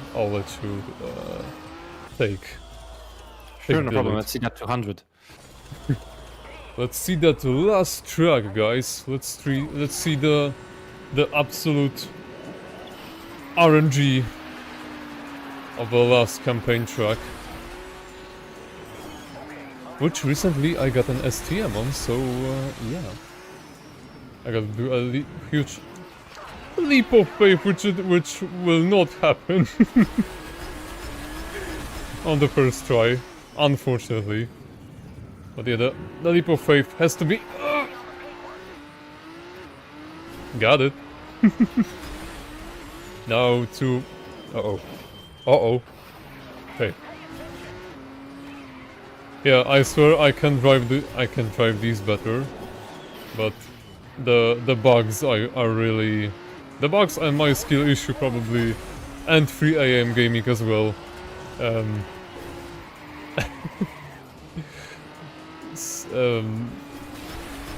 It reminds me of their existence. Okay, now please don't bug. And it probably bug. Okay, never mind. Let's just reach the final destination. And this is time. GG. All of the black tracks done within an hour and 10 minutes. Hey, this is actually quite nice for an RTA run. Trackmania runs are usually are counted within within AGT time, like in game time. But yeah, for RTA time, that's a really good time. Yeah. You wanted to say something? Go ahead. Yeah, first of all, thanks for the run. It was a very nice one, and even if you had some hiccups here and there, I can already tell you that you make it look much easier than it is in reality. Like, if you haven't played Trackmania, trust me, this is much more difficult than Mikey did it. But this is just our Polish prodigy of Trackmania, as you could see. There's many more Polish prodigies than me, and what else is there to say? I mean, do we have more time actually? Because this game has a lot more to offer. Or should I just leave you guys with some... I think you can have a couple of minutes. We still have some time. Minutes, okay. Okay, so in Trackmania Turbo, there's not only a solo campaign, not only a double driver campaign, not only even a super solo campaign. There's also a arcade mode, a secret menu, which by pressing what was that? XYB? Arcade stunt. For example, you can unlock special modes by putting in different inputs on your controller or keyboard, and I'm gonna present to you one of two of them, depending on how much time we have. Let's put on stunt mode, and which one? Okay, let's. Okay, let's try picking a canyon track, and let's do 168. Let's do the track which I'm gonna do the last STM on. Spoiler. And I'm gonna show you how the stunt mode works.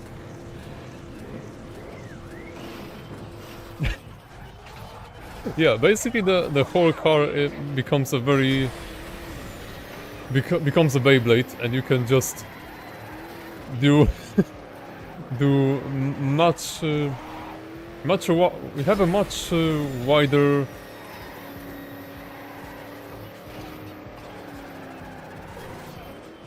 You can turn much wider in order to do some really ridiculous stunts. Look at this. Yo, wicked alley-oop 360. Oh, I should have warned you about this. Because some of you may have the might have motion sickness. Oops. Yeah, disclaimer: don't watch it if you have motion sickness. Spin 360.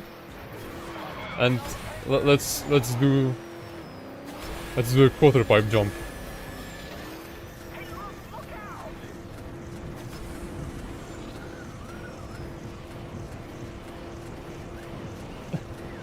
No, I didn't make the landing. Oops.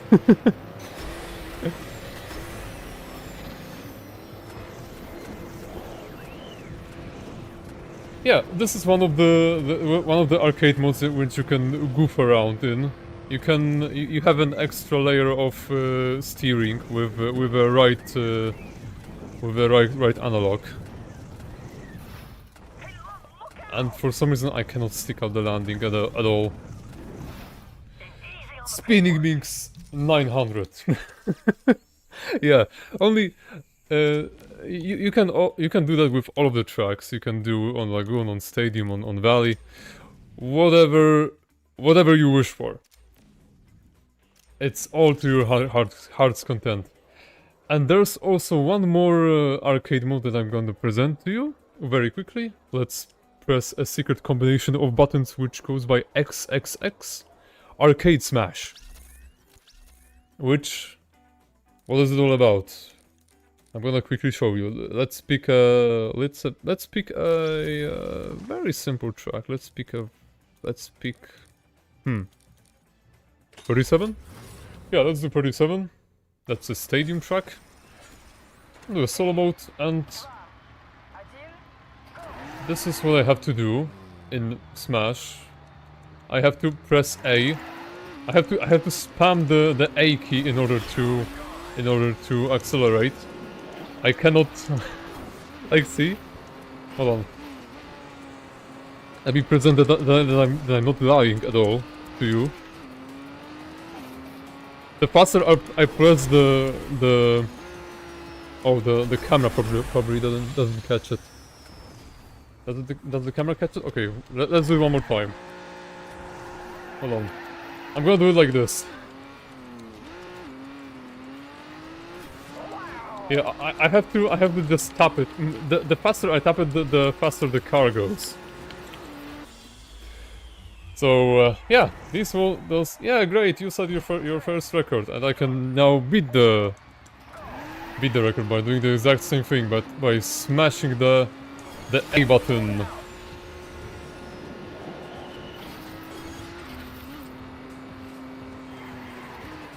Yeah, this one is much more harder to control. Yeah. I hope you enjoyed. I hope my 3 AM gaming mood didn't put you down. I hope that. No, don't worry. Right now it's 4 AM gaming, and it's. Yeah, it's been 4 AM gaming right now. So I'm actually glad that some of you are still here, still watching, and yeah. If I know that some of you are curious about the super solo progress and yeah, this is how it looks.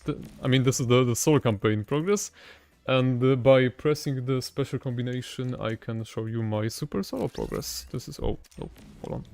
Oh yeah, no. What's the combination again? Okay, whatever. You gotta believe me that I have 173 STMs out of 200. So, if you guys want to see me grinding without the camera, for Super Track Masters you can visit twitch.tv/Mikey with 2 Y's at the end. and yeah, you can watch me there if you'd like to. But for now, I'm still trying to get the combination. Oh yeah, here it is. Here are all the STMs. This is the entire collection of STMs. Many of which are still in progress. Yeah, but if anything goes well, I probably will be able to get all of those before the end of the year. Let's hope that will happen. But for now, this was a pleasure. for this was a pleasure to stream Track Media Turbo for you. Yeah, thank you so much for that. That was a great run and great exhibition at the end. Yeah. So now we're gonna go on for the quick break, and after that we're gonna have the last run for this GSPS block, which is Luxor by Vortex. So don't miss it, and see ya just in a bit.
And welcome back to the last run of our GSPS block number 1 at Marathon Alliance.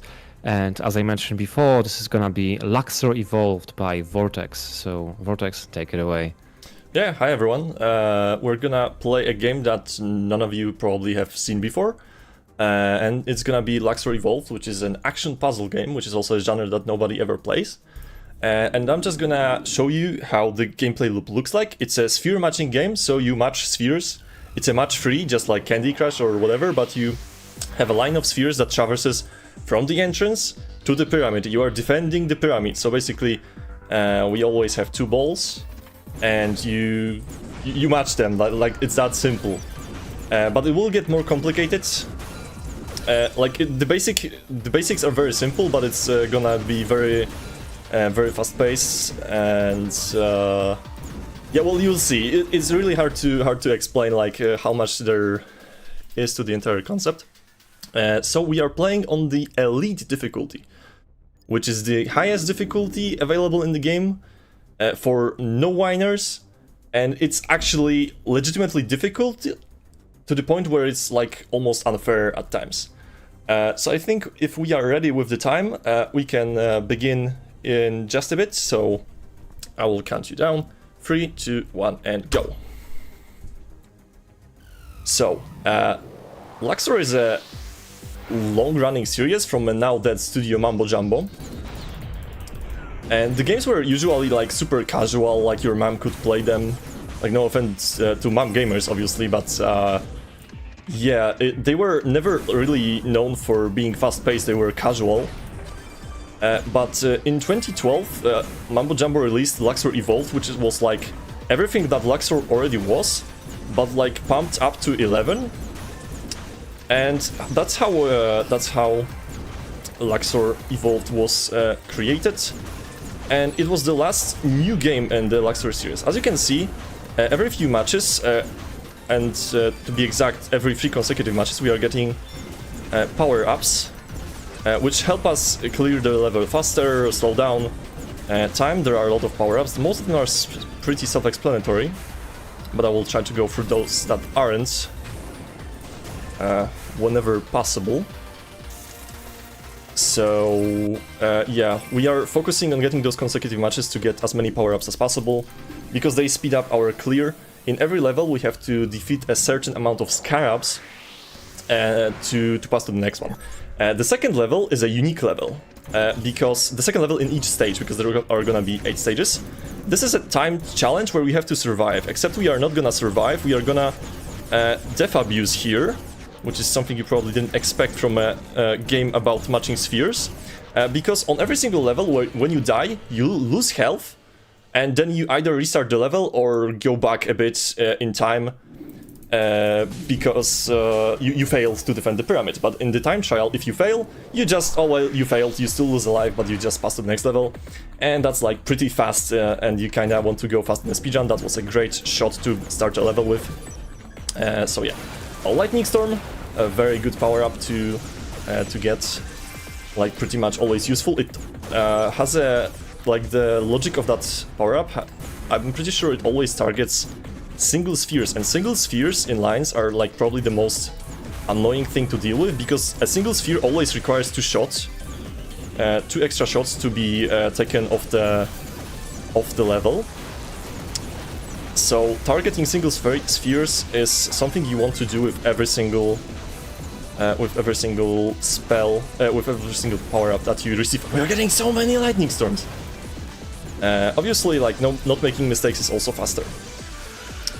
because yeah, you also get more points, etc., etc. We are not playing for points. Normally, people play these games to get more points or to survive if they are like actually into the challenge.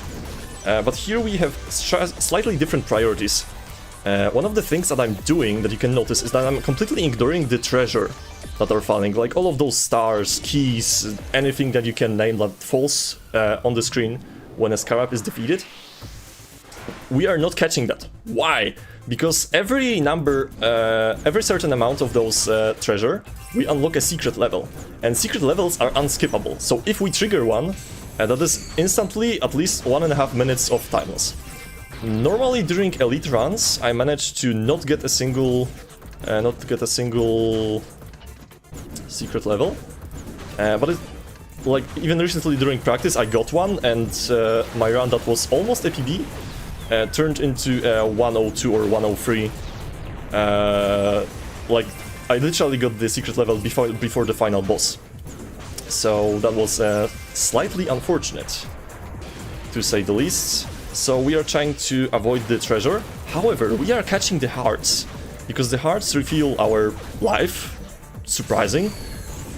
And we need those lives because we are using the dev abuse on every second level in each stage. I guess this is a good moment to mention that each stage has 8 levels, and that was a black hole. Yeah, we are catching hearts, and the life meter goes up. So we need to have at least 8 lives to survive the entire game, because we are gonna dev abuse 8 times, 1 per each stage. And yeah, this is level 5, and each level 5 in each stage is gonna be a 2-lane level, which means you have even more stuff to keep track of as you are trying to play this. And when things start to get faster and faster, this can be a problem. Especially the way you get a color in your shooter in the middle. Normally it's just random, you get any color that's currently on the screen. But when a line of spheres enters like the zone closest to the pyramid, you always get the color that is very close to the pyramid. And this can be problematic when you have, yeah, like you can see here, when you have 2 sides that you have to defend, because you might get a color that's not on the side that you need to defend. So that can be a problem, but fortunately we are through here. Right, let's get another stop. Yeah, that's hardly ideal, but I guess we are still alive, so that's good. And yeah, it's not very difficult to play so far, even though we were very close to the pyramid, but the lines always slow down, like right before hitting the pyramid. And this is the 6th level in each stage, which is a boss fight.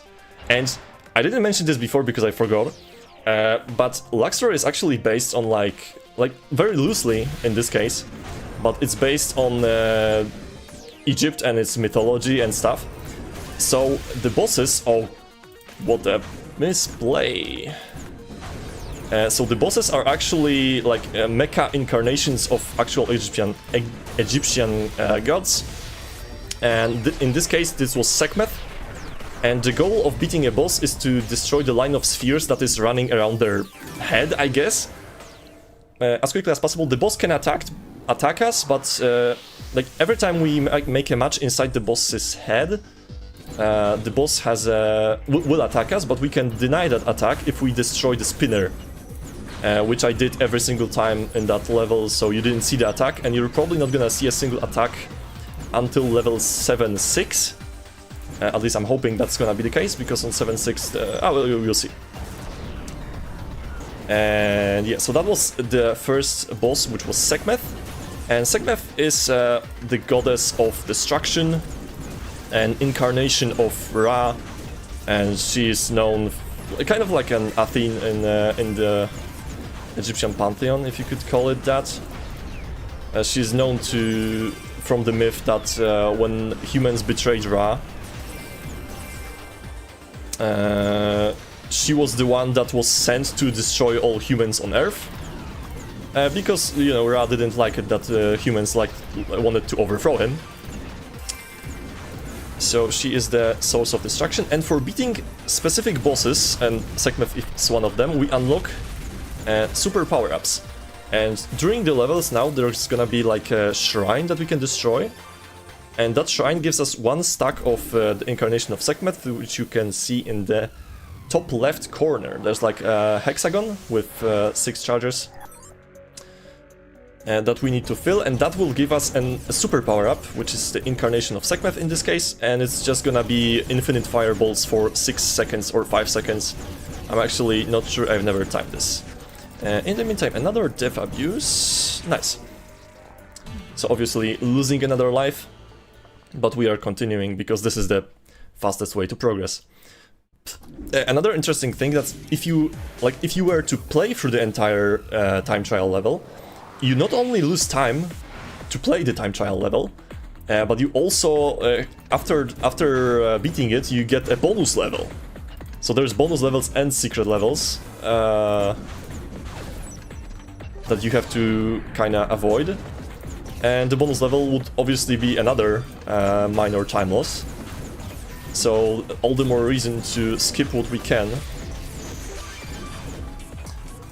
That's hardly ideal. Okay, and you can see the difficulty is starting to ramp up a bit as I'm trying to stay alive. Well, we should be fine. The game is not that difficult when you get used to it, hopefully. Let me look in. Oh, missiles power up, which is kind of weird. Like you get a few missiles that have a very meh area of effect, destruction effect. Why do I get the white? Why do I get the white? You can also shoot a ball off screen if you want to get rid of it. It's not particularly fast because then you have to wait for a reload longer, because you don't get a new sphere until the previous one connects to something or falls off the screen. But in certain situations it's just worth to throw a sphere off screen and then just keep swapping it for the second one. Because when you have 2 spheres, you can always swap them around, so you can decide which one you use. And one of them can be pretty bad. If you get unlucky, of course. That's a good start. Normally I hate this level, but yeah, it's also worth noting that all the levels that are in this game, you can see them like in this neon atmosphere, right? Because that's the entire design of Luxor Evolved. But Luxor wasn't always like that, and all those levels in the game are actually sourced from previous Luxor games, which I will actually show after the run is done. I'm so confused what to do. Keep in mind it's late at night and I'm trying to play something that actually requires a bit of precision and focus, and I'm trying to talk. I think we're doing fine still. I have a live sprint running in case I would be close to a PB. We're currently like just a minute slower, so it's not a big deal. It's still a good pace. But that's 2-4 done, and 2-5, which is another level 5 in a stage, which is obviously gonna be 2 lines to defend. This one is a bit more annoying than the previous one because of the layouts. At least to play it fast. It's some bad RNG. Obviously all the colors that you get, everything is random, so you have to improvise, adapt, overcome. And we have our first incarnation of Sekhmet, so as you can see, infinite fireball, everything is blowing up. The biggest problem with this is that you have a lot of treasure on the screen at the same time that you really want to avoid, because as I said, if you get to 80, you unlock the first secret level, and we really don't want that. Because it will lose a ton of time. Well, that's unfortunate. And if we were playing the 100% category, then yeah, we would kind of be required to get all the secret levels, but it's not particularly interesting, especially because in the 100% category you also need to do every single timed challenge, which makes the run like, I don't know, I would say at least half an hour longer. It's hard to say because nobody's really run it, and it's not like the game is any popular and has many runners, as you would probably expect from the game of this caliber that you've never heard of. And we are approaching the second boss, which is Geb. Geb is one of the oldest Egyptian gods. He's like literally, he is literally the ground, and his wife is the sky, right? So he is Geb, and his wife is called Nut or Nut. I don't know which one, but last time I checked it was no Nut November, so probably that's why she's not in the game, and the Geb is. But yeah. Also worth mentioning that the bosses are immune to power-ups. So if I have a power ball, it's not like I can put it inside the boss's head at any time I want. I have to make actual matches to do attacks. As you can see, I'm destroying the spinner, no attack. And then you have to take out the boss's head. And other bosses, like every boss unlocks a power-up, and some of them unlock a super power-up. In this case, we unlocked the the poison ball power-up, which is like a sphere that you shoot, and when it connects, it spreads like a virus, and some of the spheres get destroyed. I don't want daggers. Daggers are kind of... Okay, I'm gonna get daggers. Daggers are pretty unfortunate. Like, they are a really good power-up, especially for dealing with single spheres, but on Elite, everything is happening so fast that you can hardly aim with them. So you just kinda spam them as fast as possible and hope for the best. Because that's the best strat with most of the power-ups that you can get on this level. Scorpion is one of the more self-explanatory... one of the less self-explanatory ones, I wanted to say. Basically, you summon a scorpion that runs down from the pyramid and eats a certain amount of spheres. And yeah, I will try to lock in on this level because we are actually... this is like a very unfortunate layout to play. And in the meantime, while I'm focusing, I will give the voice over to Kajik. Sure, no problem. We've been talking about Marathon Alliance a lot, and I don't think we have explained exactly what that means for us, everybody. So, the Marathon Alliance is a collaboration between different European speedrunning organizations, and we decided to throw a one big raid marathon together in order to celebrate all of the different organizations and also help the charity itself, which is Project Hope, as I talked on during the previous one. The current edition is hosted by Bingothon, NSG, which is Norway Speedrunner Gathering, Germench, Speedcon, Nitro Speedrun, GSPS, which is us, and some of Besties. So once we finish with this run, we're gonna take it over to the next part of Marathon Alliance, and we're gonna come back soon enough. Thank you. Yeah, exactly what he said.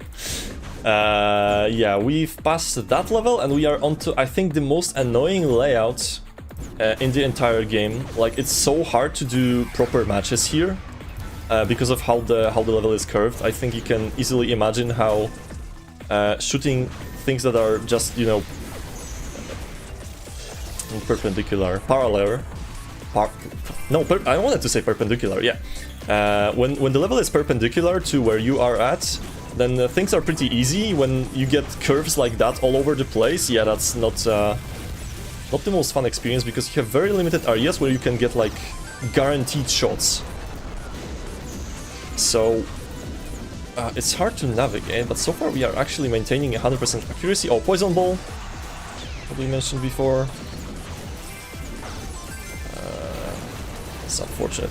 This is one of the levels where you can actually die. I mean, you can die on every level, but this is one of those more annoying levels that... Okay. Okay, that's decent. It's not... horrible, but... Oh no, what the hell is... What? Ja, natürlich. What? The game doesn't even know what it's doing.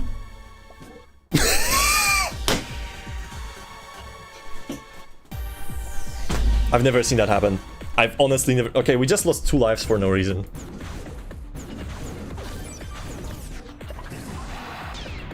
I've legitimately never seen that happen. So what that means is that we are gonna have to... We are actually gonna game over this. And the good part is, game over doesn't end the run. Bad part is, it still loses a fair amount of time. And we are probably gonna game over somewhere in stage 4, I believe. I'm not sure. Is this our first? That has literally never happened before? That actually has never happened before. Because what happened is that my spheres went into the pyramid, right? And normally when you get the pyramid breach, everything pauses, and then the game pulls out the spheres from the pyramid. However, it didn't pull them far enough, so I got another death instantly after the restart. Which was... Yeah, like, what the hell could I have done?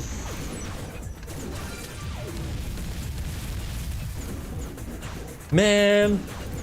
And I was kinda like thinking about, oh, maybe I could get a PB here. Because like during the D-Rust runs, I was actually like catching up to my PB from a few years back. But yeah, now it's basically confirmed dead. But it's like not a problem. Like, this is just a marathon run. Everything can happen. As long as I don't take any more deaths, then it's gonna be decent. And after all, this game is all about the pleasant watching experience. Trying to lock in, not the greatest level. Like I mentioned before, like when the level has a lot of curves, it becomes problematic to play, and this is one of those levels with a lot of... Oh, laser! One of those levels with a lot of curves, so it's hard to, you know, line yourself up for all of the shots. So it comes down to practice, like to know where you kind of have to be positioned to actually not miss. Like this area here is probably the easiest to shoot at because it's like just, you know, basically a straight line. But every other place is like a... Good luck. Alright, and we are heading into 3-5.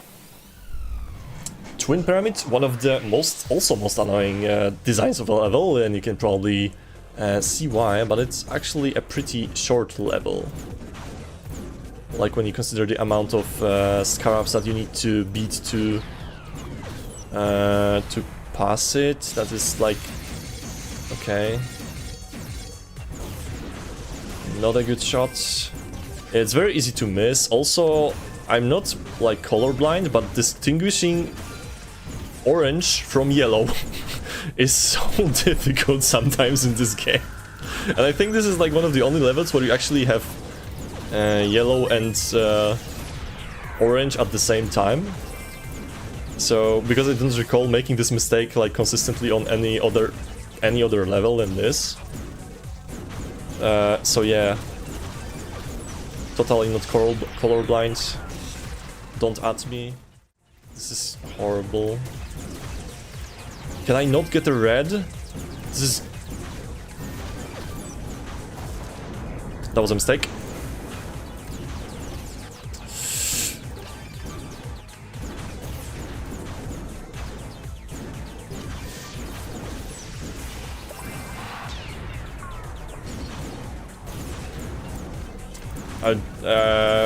Sorry, I'm trying to lock in and not lose this.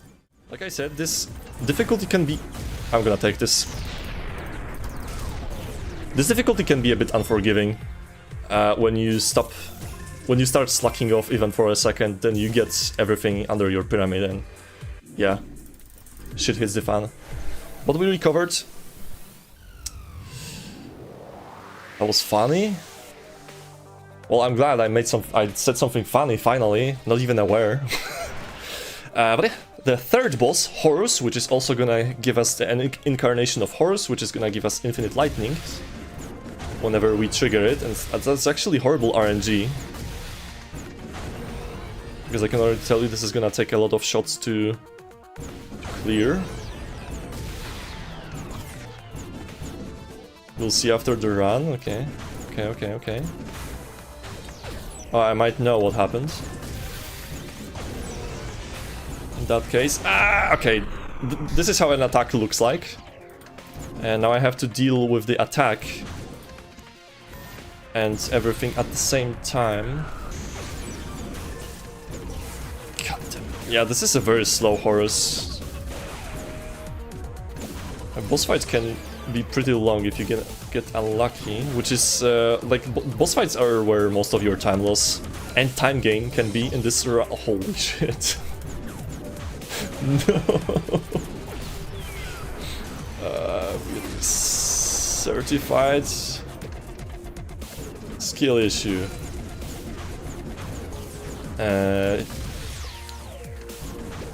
Other. Okay. We can one-shot this now if I get an orange. I'm gonna Sudoku. Yeah, hello guys. I totally know how to play this game. Have a lot of experience. Yeah, yada. Yeah.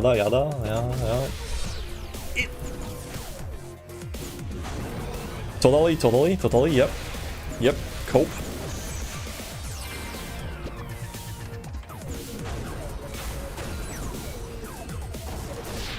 God damn it. Yeah. Hello guys, my name is Vortex, and yeah, I just lost 1.5 minutes on a single boss fight. That's normally pretty easy. Thumbs up from me. And we are heading into stage 4. So I was too distracted by Horus giving me a bad time that I didn't get the chance to talk about him. Because Horus is actually one of the most important gods in the Egyptian mythology. He's obviously almost always represented as a falcon, because he is the god of the sky, and like his entire story arc is that Set, who we will also cover later, killed his father in a fight over the throne. So literally Horus's life is literally taking revenge on Set, and they kinda fight for 80 years, or probably even longer. Like the mythology is pretty vague, like you get a lot of different versions of myths, etc. But yeah, his entire life is basically fighting with Set and avenging his father. And Horus obviously wins. I mean, not obviously, but he wins. What I also have in the notes that he was the first pharaoh, but I'm actually not sure if that's the truth. I actually wrote that down from memory, and don't really remember if that was the case. Another death abuse level, but we don't have lives. Okay, we're gonna take the L here. I'm gonna show you how the game over screen looks like, just because I'm sure you're curious how a game over looks like. Only reason, totally not related to us dying twice on 3-3. Oh, see, game over.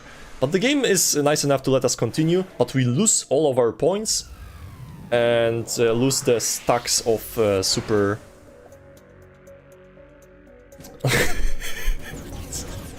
Sorry, I just saw the message in chat, I will read it in a bit. The game allows us to continue, but it resets some of our progress, which is very convenient in a speedrun, because if we were to lose a run like about now, that's pretty horrible, especially during a marathon.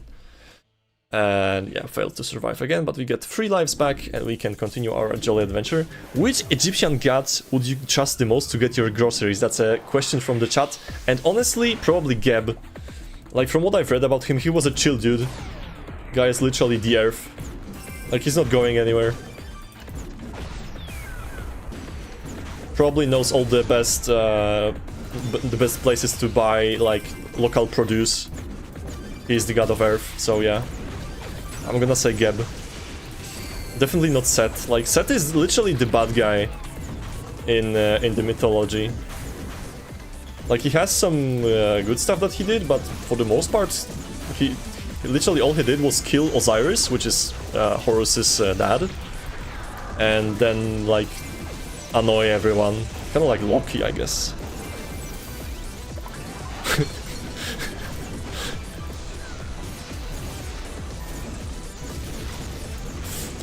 He's not going anywhere. He is sure not going to get your groceries though. I mean, at least I can trust him to not fuck it up. And bring something else, I don't know. Or at least he's not gonna run away with my money. That's a better way to end this. But he is the Earth. He doesn't need to go anywhere. He is already there. He doesn't need to. Geb's Garden, by the way, speaking of Geb. Because the levels actually also have names, and most of them also reference, well, would you know, Egypt, sorry, for my lack of proper pronunciation. Yeah. Ooh. Yeah. I will talk more about the design of levels if you're interested about it after the run, because I actually have a PowerPoint presentation ready to say some more about that. So Geb would buy cheaper, healthier or cheaper alternatives. Actually, I'm not sure. Depends on his mood, I guess, because he probably knows where to get both. He'll definitely get something. Explosions, yada yada. That is stop. Can I get normal colors? What is this? Yeah, like I said, you sometimes just don't get the right color. I had a... Oh, laser! Laser is literally the most OP power-up in the game. You just swing across the screen and it blows everything up. Seth strikes me as the guy who would say yeah sure, but then just wouldn't go yeah. He would just...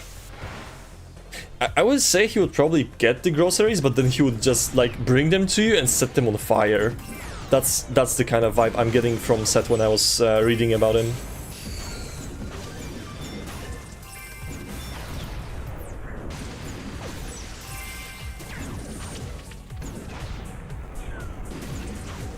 Set on fire? No, I did not do that. God, the jokes write themselves. I don't even need to do anything. Well, I still need to play the game. This is actually a very interesting level because you always get generated like long lines of already like ready to be shot lines of spheres with only a few singular ones. You know what, I started to think of what I'm explaining, and I realized that if you... I had a laser and then it got replaced for a toxic shot. GG. I realized that I'm throwing around a lot of comments about the gameplay, which are like not very easy to understand when you haven't spent like 10 hours at least of your life in this game. Sorry for that. Like I said, this is such a simple game, you literally just connect spheres, but there's so much going on the screen. Speaking of which, Mecha Osiris, which is Horus's dad, that was killed, and then his wife, Isis, resurrected him, and then they created Horus. And then Osiris kinda died and became the god of the Duat, which is the land of the dead.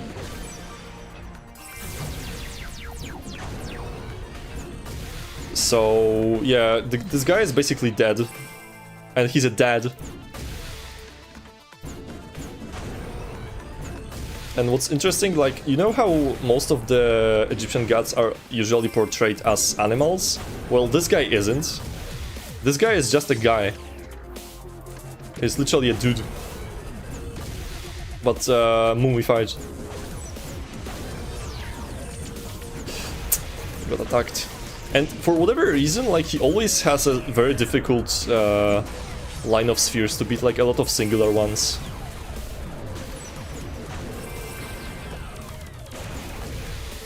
Goddamn bosses. missed. Respect single dance. Not where I was going with it, but sure. Every time you manage to attack a boss, he's like... Hold up. He's like shaking in both directions, so it's hard to block the attack. I mean, that's the gimmick. You need to know where to aim, kind of. I am gonna snap. There, I snapped.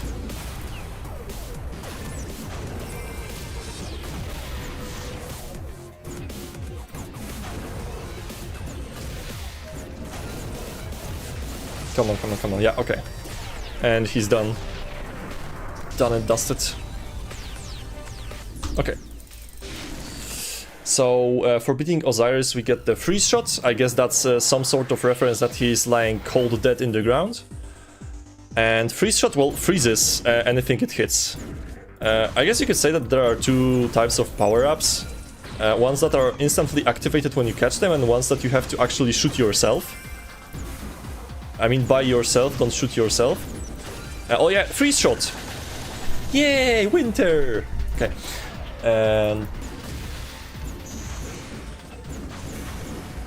I'm starting to lose my mind here, it's 4 AM.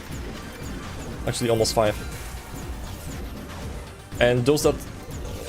Yeah, and freeze shot is one of them that you have to basically do it yourself. I don't know where I was going with this, honestly. I had some idea, but then I got distracted by actually getting the freeze shot.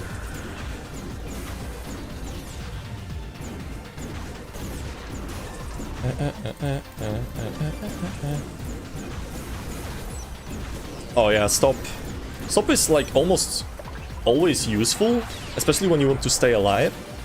But the problem is, I mentioned before that the way to complete a level in Evolved is by destroying a certain amount of scarabs. Then slowing down a level with power-ups like stop and slow is actually, like in a speedrun, it's actually something you don't want to do. But then again, the levels can be so difficult that you can't really avoid getting those stops, so it's you kind of have to balance it out. I'm sometimes ignoring the stop power-up, but most of the time I do actually still get it to, you know, to shoot better, because accuracy is what makes you go fast in this game as well. Which, yeah, probably not that unexpected, all in all. We are in stage 5. So we are one stage away from the hardest level in the game. I always like to mention that, because like if you want to, like a real highlight of the run, I always think that the level 6-3 is exactly that. Because it's the shortest level, like in terms of length, not time. And it's literally the hardest, so yeah. Definitely not something you would want to miss if you want to see any part of this run. And in the meantime, we have a cute little pyramid level. And while we are stuck in the pyramids, maybe you would like to say something more, Kazik? Sure, no problem. Let me just tell you that we have some nice incentives when it comes to donations. Because in just a couple of hours we're gonna have on Germench a Pokemon Red and Blue run, when you can choose a file name, which also means that you can choose a character name with the same exact bid war. So you can write your own thing, or you can bet on something that is a very popular choice right now when it comes to Polish ones, Fifąż. So I highly recommend choosing something out of those. Just type in the chat !donate, or just write in your browser gspspl/ma. Thank you. Thanks. Definitely donate for Fifąż. Big meme. Who would have thought that through accuracy you get faster? Yeah. It's almost like making mistakes makes you go slower. Pretty aesthetic how they found all these DJs with names based around the Egyptian mythology for the soundtrack. Yeah, I know, right? It's crazy. But yeah, also the DJ names are made up, and I think it's not even names of the soundtrack, it's remixes of the levels. not the songs. At least that's, I'm like 10% sure about that, which is more than one. Why don't we get a slow? Obviously, good power up to get when you have to navigate a tight level. This is also one of the harder levels. I should have started the run like saying, like, during every single level in the beginning that, oh, this is one of the harder levels. Oh, this is one of the harder levels.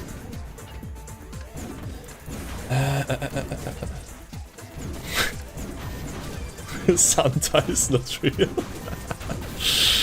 Yeah, basically. This is very unfortunate.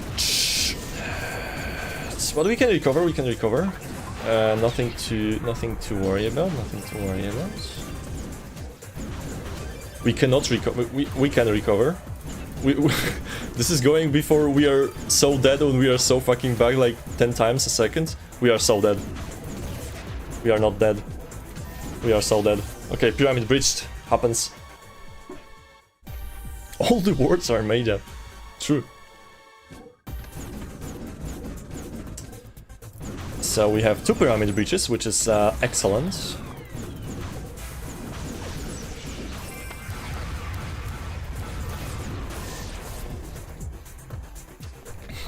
Today's group exercise, make up a speedrunner? Yeah. I mean, people who run Luxor are pretty made up anyways, like who even heard about that game? How would you run it? Wandering Scribes, Papyrus Mix 2000 years BC, did you see that? Totally real guy. Also, it's the Papyrus from Undertale. Legit lore.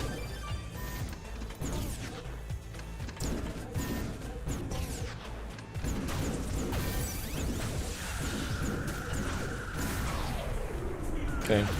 Then I need to focus a bit on playing, because I started to just have fun with the commentary. Yo. Instead of doing what we are here to do. And I kind of want to finish fast, because I actually, since I already made a PowerPoint presentation about levels, I kind of want to show it, right? Okay, now, that's better.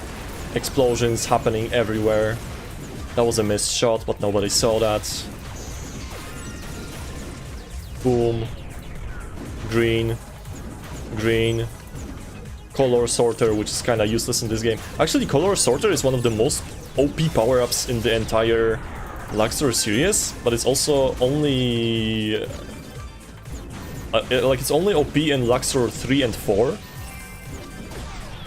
Because in this game it's kind of got nerfed, because it doesn't fully sort all the spheres into groups of colors, but it like kind of sorts some of them, but others no.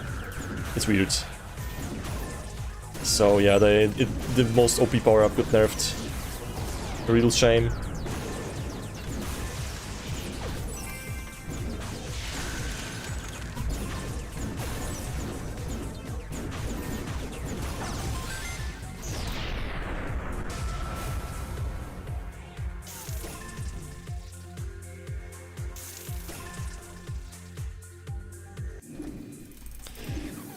Dude who goes absolutely horrid run about a PB with 7 back-to-back golds on it. Dang it, I thought it was about the fonts. Oh yeah. He's a 10, but names always splits as of a QBQ. He's a 10, but he only has one split named Dan. He's a 10, but turns off the recording by accident during PBs. Yeah, he doesn't record his PBs. That's better.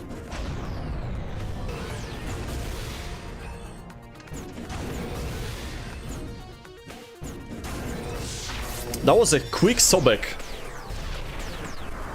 Sobek is almost always a very easy boss for whatever reason, like he has large groups of the same color. So if you beat him in like 3 shots, it's pretty much the norm. But yeah, about Sobek, this is like literally the god that I have the least to say about. You know, like every single other god in this game has some sort of connection to each other, and Sobek is kind of like, all I can tell you about him is that he looks like a crocodile. And that's like literally it. Man's a crocodile. I don't know Like, he's probably a sibling of someone else. From the lore. But that's basically it. He has no, like, there's no stories. No very important stories about him and other gods. So yeah, all the other 7 gods are very connected. And he's just there. He's just happy to be there. He's vibing. I mean, he just got killed, but he's vibing. Probably. In Valhalla.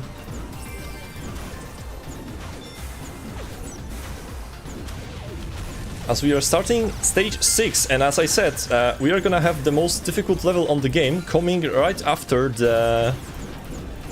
What the heck? Ojejku.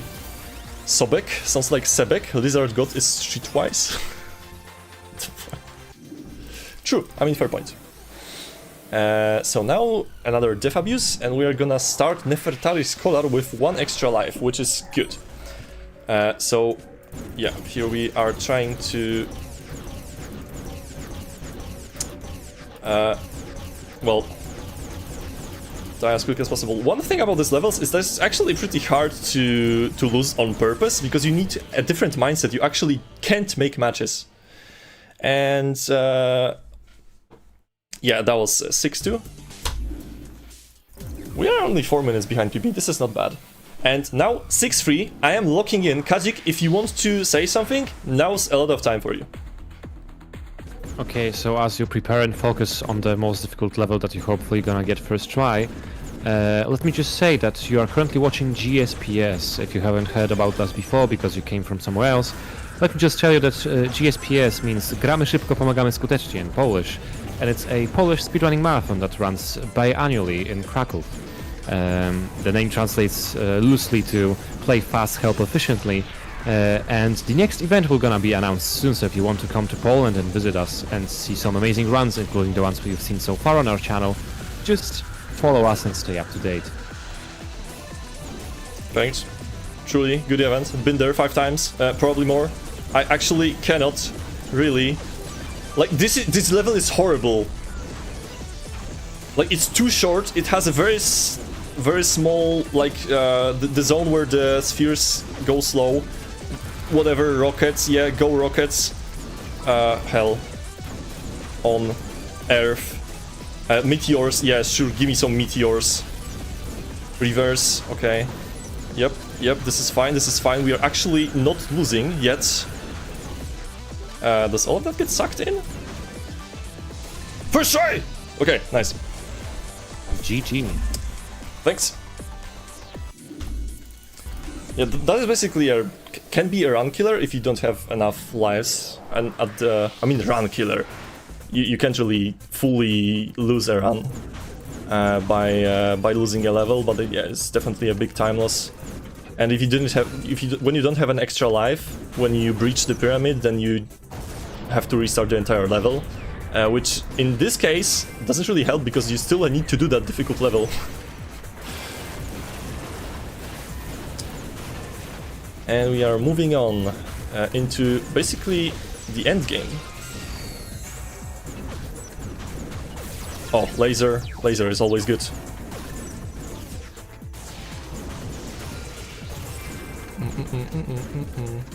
We're about to have the incarnation of Horus. Let's take it. And now I have infinite lightning bolts, which I can just spam at the entrance to the level. And then move a bit to avoid all the treasure. That was a good level! Yeah, not a lot of gameplay, but good level, I guess. Hey, you wanted a gold split! Who said I wanted a gold split? I was gonna do a gold split. This was a 2 seconds gold split, guys. We are so back.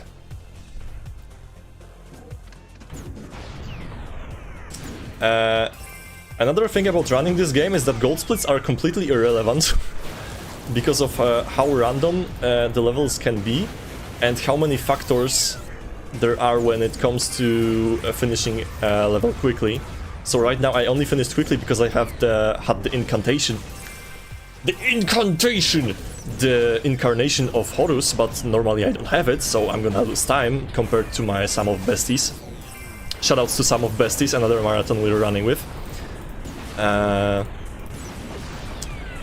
So yeah, like my PB is 20. My PB is 59, 30, and my sum of best is over 10 minutes faster, and I will never reach that time because yeah, it's just too random.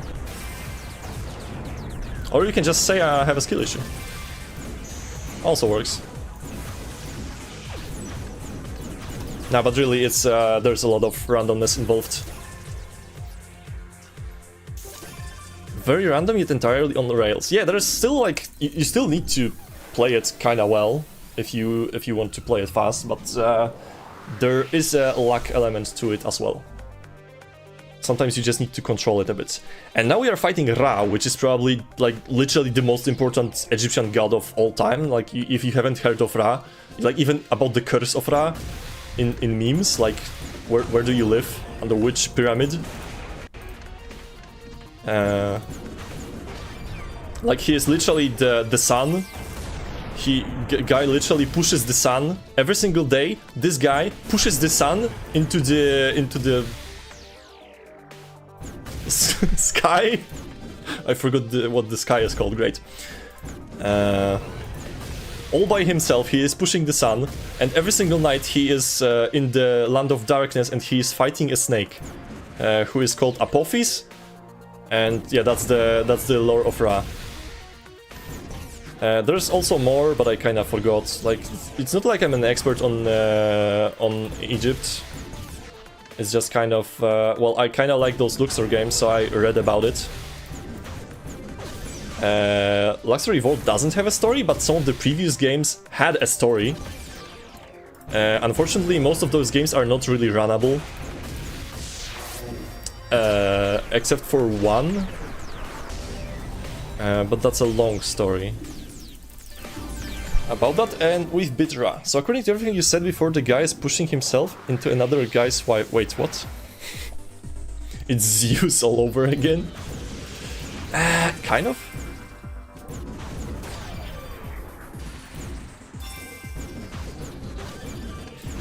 Like, there is a lot of myths in the mythology, and it's hard to find good sources. Like for Greek and Roman myths, you kind of have like pretty reasonable sources, like good literary text, etc. But for Egypt, it's pretty hard. Opens mythology myths. Impossible. I mean.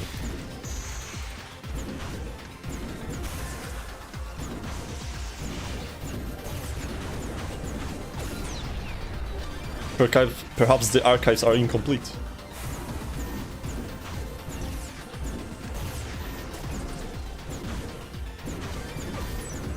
Ooh, red. No. Oh, Scorpion will finish it up. Yup.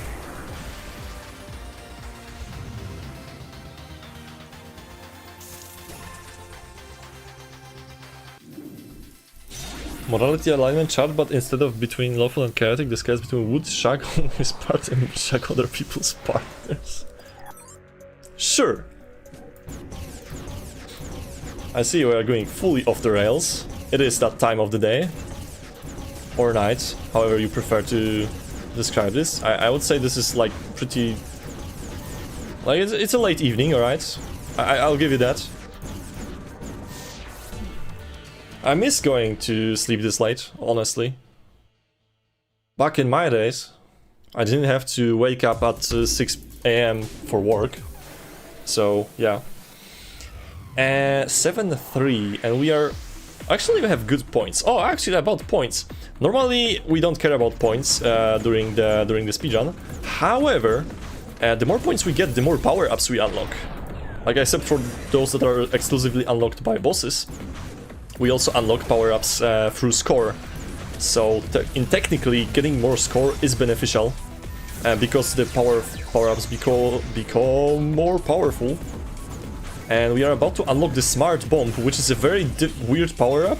And honestly, the name is completely inaccurate. because I've only used it like 3 times, and it's not very smart. Out. The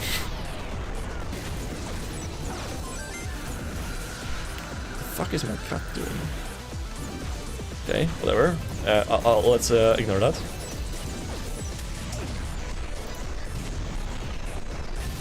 I heard some scratching and I thought it's just gonna, I don't know, break through the door or something.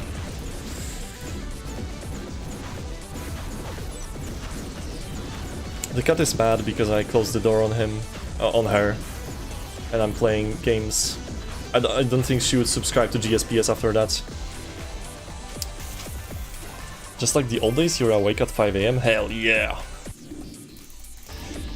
Zeus would take all the spots in the chart at the same time. Usually that was because you were waking up at the time? Oh, well that's unfortunate. I used to work the graveyard shift. So, yeah.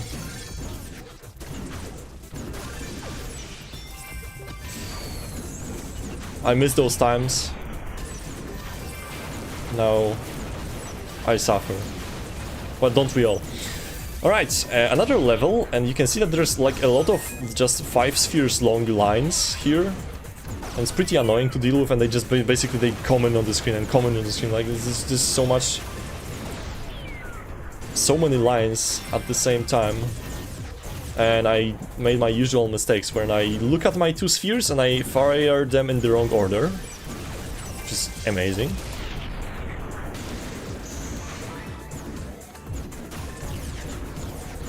Epic. Oh no.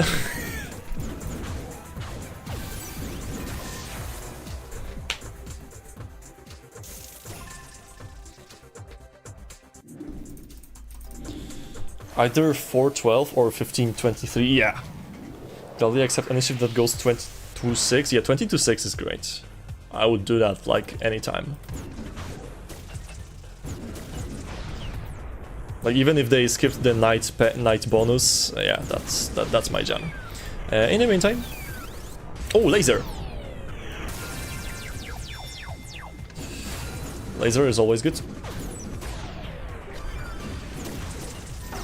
I think I've said that like 3 times already.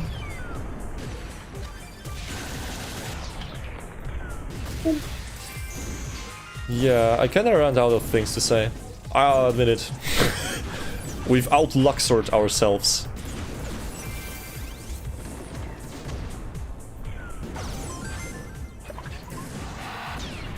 It's like, you know, like who has even heard about the game? But I was thinking like about hosting a tournament.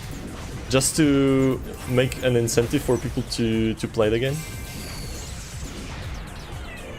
Because I'm curious, like, is it that difficult to learn? Because I've heard people say this game is unplayable.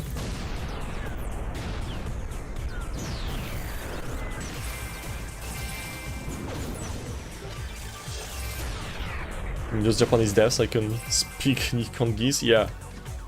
It's my favorite language.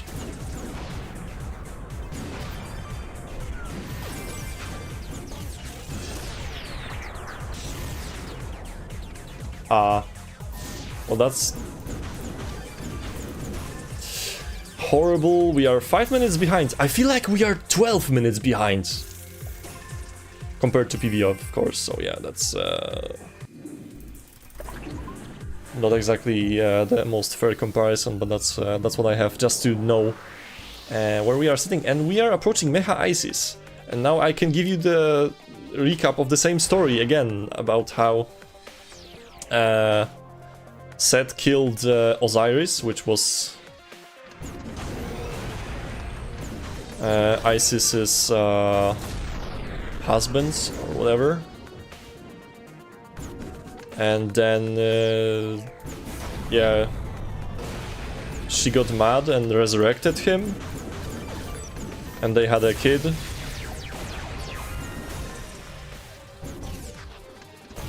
Which was Horus.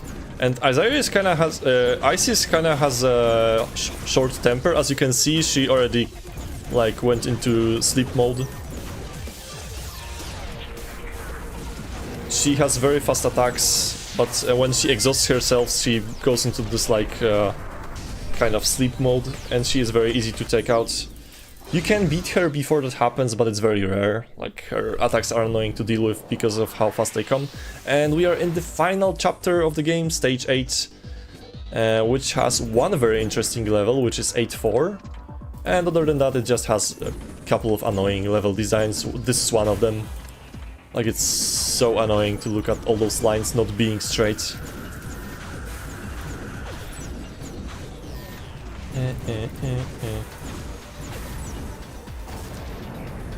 Oh, can we maybe get a... Yes!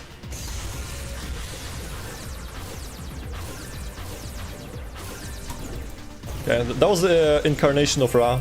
We just get infinite lasers. It's not really that powerful. But I sometimes never get it during a run, so... Because I kinda get it, like, really late. You unlock it at the end of stage 6. So you don't have that much more of the game left ahead of you. Fun fact about the game is that in the files you can find that the game had a stage 9 planned, and there are files for most of the levels, I believe. But it was never created for whatever reason. And now you can only read it about... and now we can only read about it in the wiki or here on the GSPS stream, I guess. The final 4 hours challenge, which we are gonna lose on purpose. Actually, I didn't mention this, but like all of the levels that are used in as 4 hours challenges are new levels. So like some of the previous levels were redesigns of older games levels, and then the 4 hours challenges are always new levels designed just for this game. And the portals that you see in the middle, they didn't exist in previous games because they weren't as futuristic as this one. They were based on Egypt. You had, like, you know, deserts, sands, camels, whatever have you, ruins. But there was something that resembled portals, because the spheres could go like underground and come out in a different place on the map. So the portals are actually not really a new feature, except that they look kinda new from the design perspective of the... Oh, chain lightning!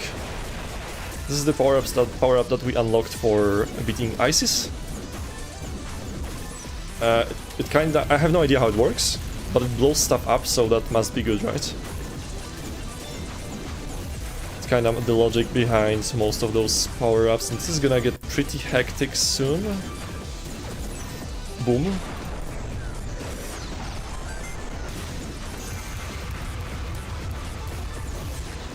This is gonna get pretty hectic soon, and like as if it wasn't hectic for the past 50 minutes or so.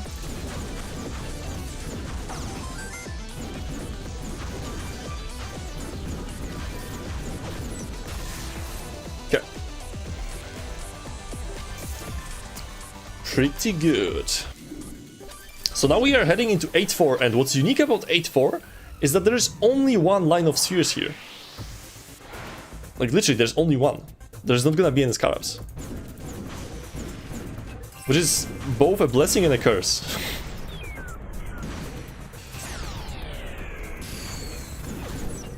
And it's also one of the more difficult levels.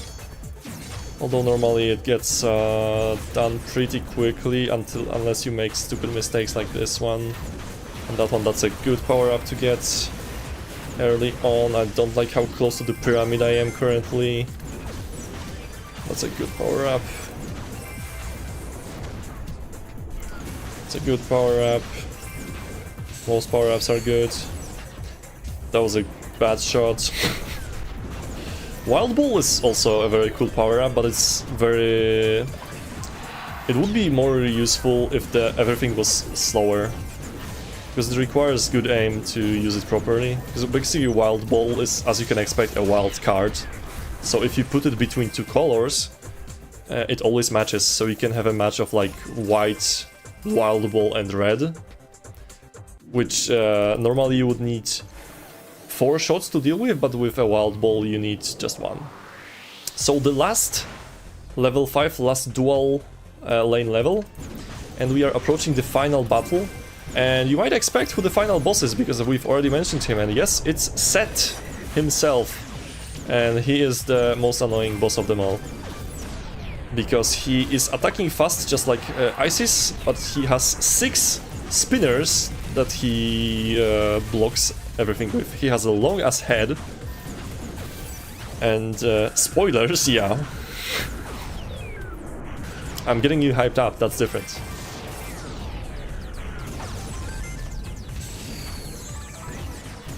I bet you're so hyped right now.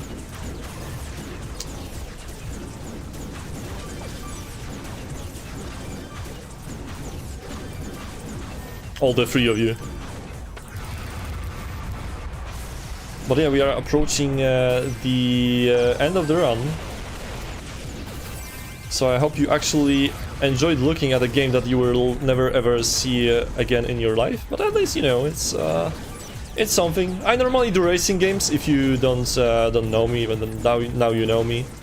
I normally do racing games, but this is a very HD inducing game. So I can't. Like I always enjoy it.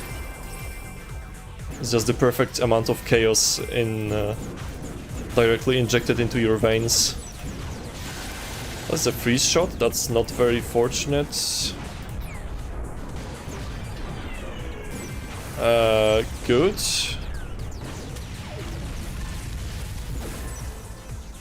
Nice.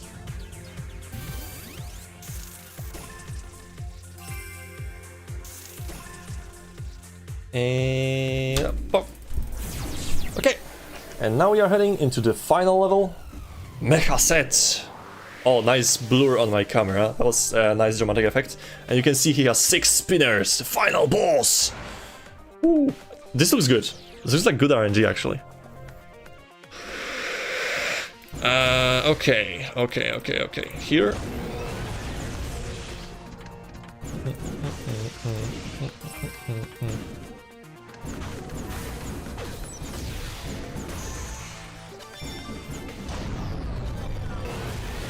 Yeah, he attacks so fast that you...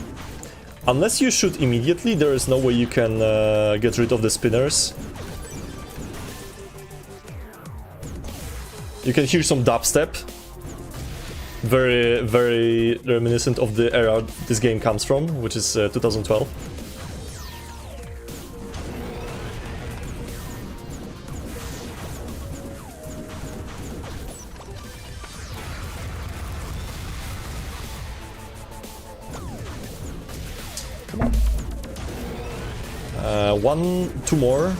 One more attack. We need orange. Give me orange. Give me orange. Give me orange. Give me orange. Give me orange. Orange, you glad I got... You know what, Set? Fuck you too.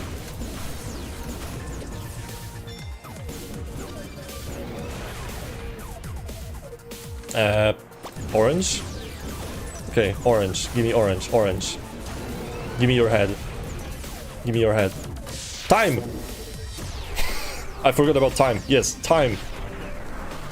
I don't know if you stopped it or not, but yeah, that was the end of the game. And now for the epilogue, because the epilogue is also like decently cool to show. I don't know what the time is on stream. I see a 1:06. So now the game shuts down because it's obviously like styled to be like an arcade machine. We got a reboot of the arcade machine.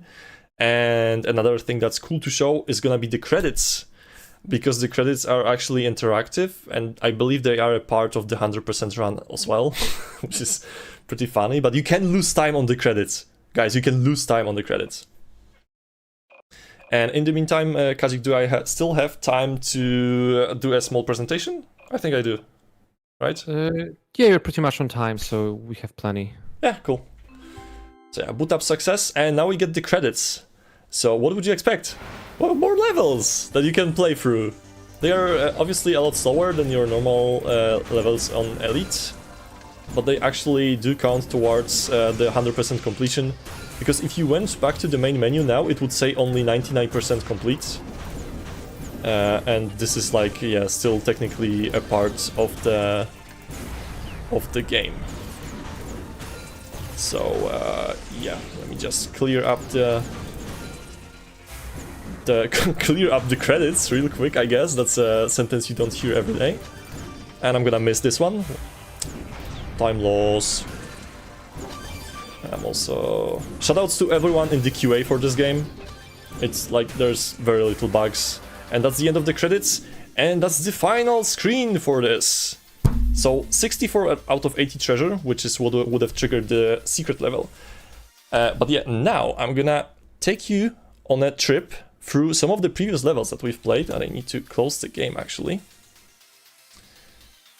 And yeah, welcome to the Luxor Evolved extra presentation, which is gonna where we're gonna talk a bit about the levels that we played, because I told you I was yapping that the levels are redesigns of the previous games, right? So why not look at those previous games? So this is the first level of the game, which is Call of Thoth. So that's how it looked like in the original Luxor 1.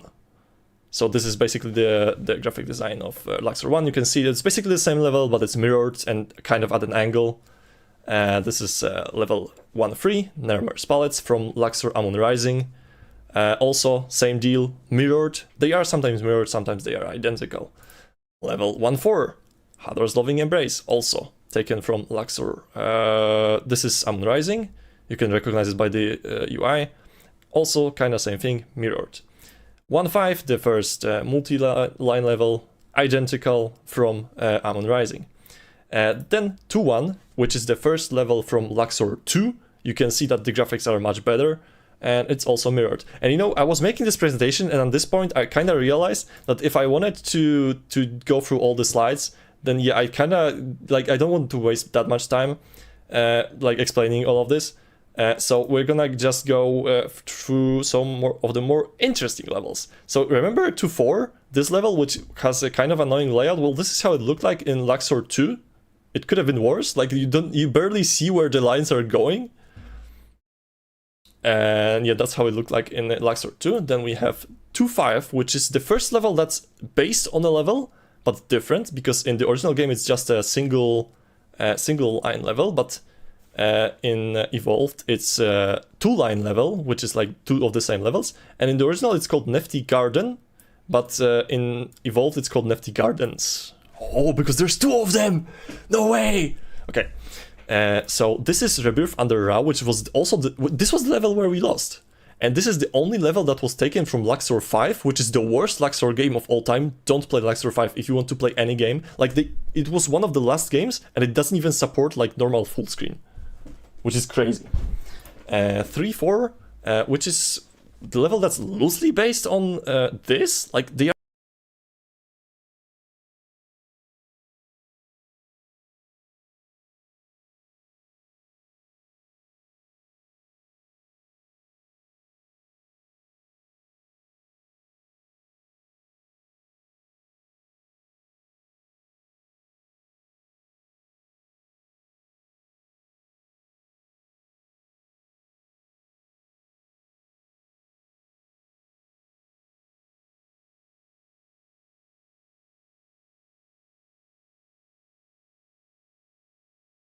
similar, but it's apparently based on it. Also one of the more annoying levels, but you can see that there are the portals, like I said before, you have the portals, and in the original game you had like the track would cross itself and like go underground. So that's that. Then you have the twin pyramids, which I also complained about, that it's an annoying design, and this is one of the 2 levels that are sourced from Luxor 3. So you have already Luxor 1, 2, Amun Rising, 3 and 5. And there are no levels from Luxor Quest for the Afterlife in this game, because I guess, yeah, get scammed. And the level is actually called different in the original game. Festival of Jubilee, which is another level which got an upgrade, because it's kinda like very basic in the original game, and it got kinda upgraded, like some extra curves here and there. Wings of Ra, another level from Luxor 3. You can see that the graphics are really good in Luxor 3 compared to the previous games. Yeah, it was a very fun level. Opening of the Mouth Ceremony, also another level that got a redesign, like the line is very, very long. Also, Opening of the Mouth Ceremony is like a traditional Egyptian ceremony that's done to the dead, Like the priest is touching the mouth, eyes, and ears of a dead person with a special tool for the ritual, and that helps them see, hear, and something in the afterlife. Like, it's basically like Egypt lore. So yeah, all the levels that I'm not mentioning are basically like the same as the original. So I had to mention Nefertiti cringe color because yeah, it's called Nefertari collar, but you don't see the collar. So this is how it looks like in the original. It's actually a collar. This is Nile Libations. And this is a level that you would never recognize how it looks like in the original game, because that's how it looks like in the original game. And to help you visualize it, this is how the path looks like. Oh, there was supposed to be a screenshot of this here. Oh, that's unfortunate. And one more thing I wanted to show you, because we didn't see this during the run, fortunately. The secret levels. And the secret levels are actually like loosely based on other arcade games. Which is like, you have Asteroids, you have, this is called like Insane, I don't know what the game is, Donkey Kong, Pac-Man, Centipede, Dig Dug, I don't remember the name, Pac-Man, and the Sphere thing. And I'm also gonna mention the Path of the Marble King, which is the third secret level, because it looks cool, it's like at an angle, and it's the only level that has a different pyramid in it, because it's like also 3D. And yeah, 2 of the levels in the game are completely original, except for the time trial ones, and that's it for the Lux representation, which you are never gonna see ever in your life. Nobody is ever gonna show you a Lux representation. So yeah, that's it from me. Thank you for the run. Thank you for the Lux PowerPoint presentation. Can I go to sleep? Kazik, let's wrap this up. Thank you so much for the run as well, and for some very important info about Luxor in general. I think that even though I've never played that game, I am so knowledgeable right now. I am carrying the Luxor speedrunning community solo, but I'm also the only member. It's hard to carry myself. Yeah. But you're doing a pretty good job so far, let me say. Okay, but that was it for us for this entire segment of GSPS at Marathon Alliance. We're gonna come back on Sunday at 6 p.m. or 18 if you're in Central Europe. So we're gonna be back with some more runs, but now we're gonna give it back to Germensch, which is gonna have a English restream or Marathon Alliance's channel, which we're gonna raid as soon as it's possible, because we have to wait for them to be online. So just be patient with us, and if you want to see more speedruns, just stay tuned, and we're gonna raid them soon enough. In the meantime, we're gonna go for a break screen just before the raid happens. So once again, thank you so much, Vortex, for the run. And from all of us at GSPS, the tech crew, the hosts, the mods, and the runners, thank you for watching, and see you in a bit. Bye!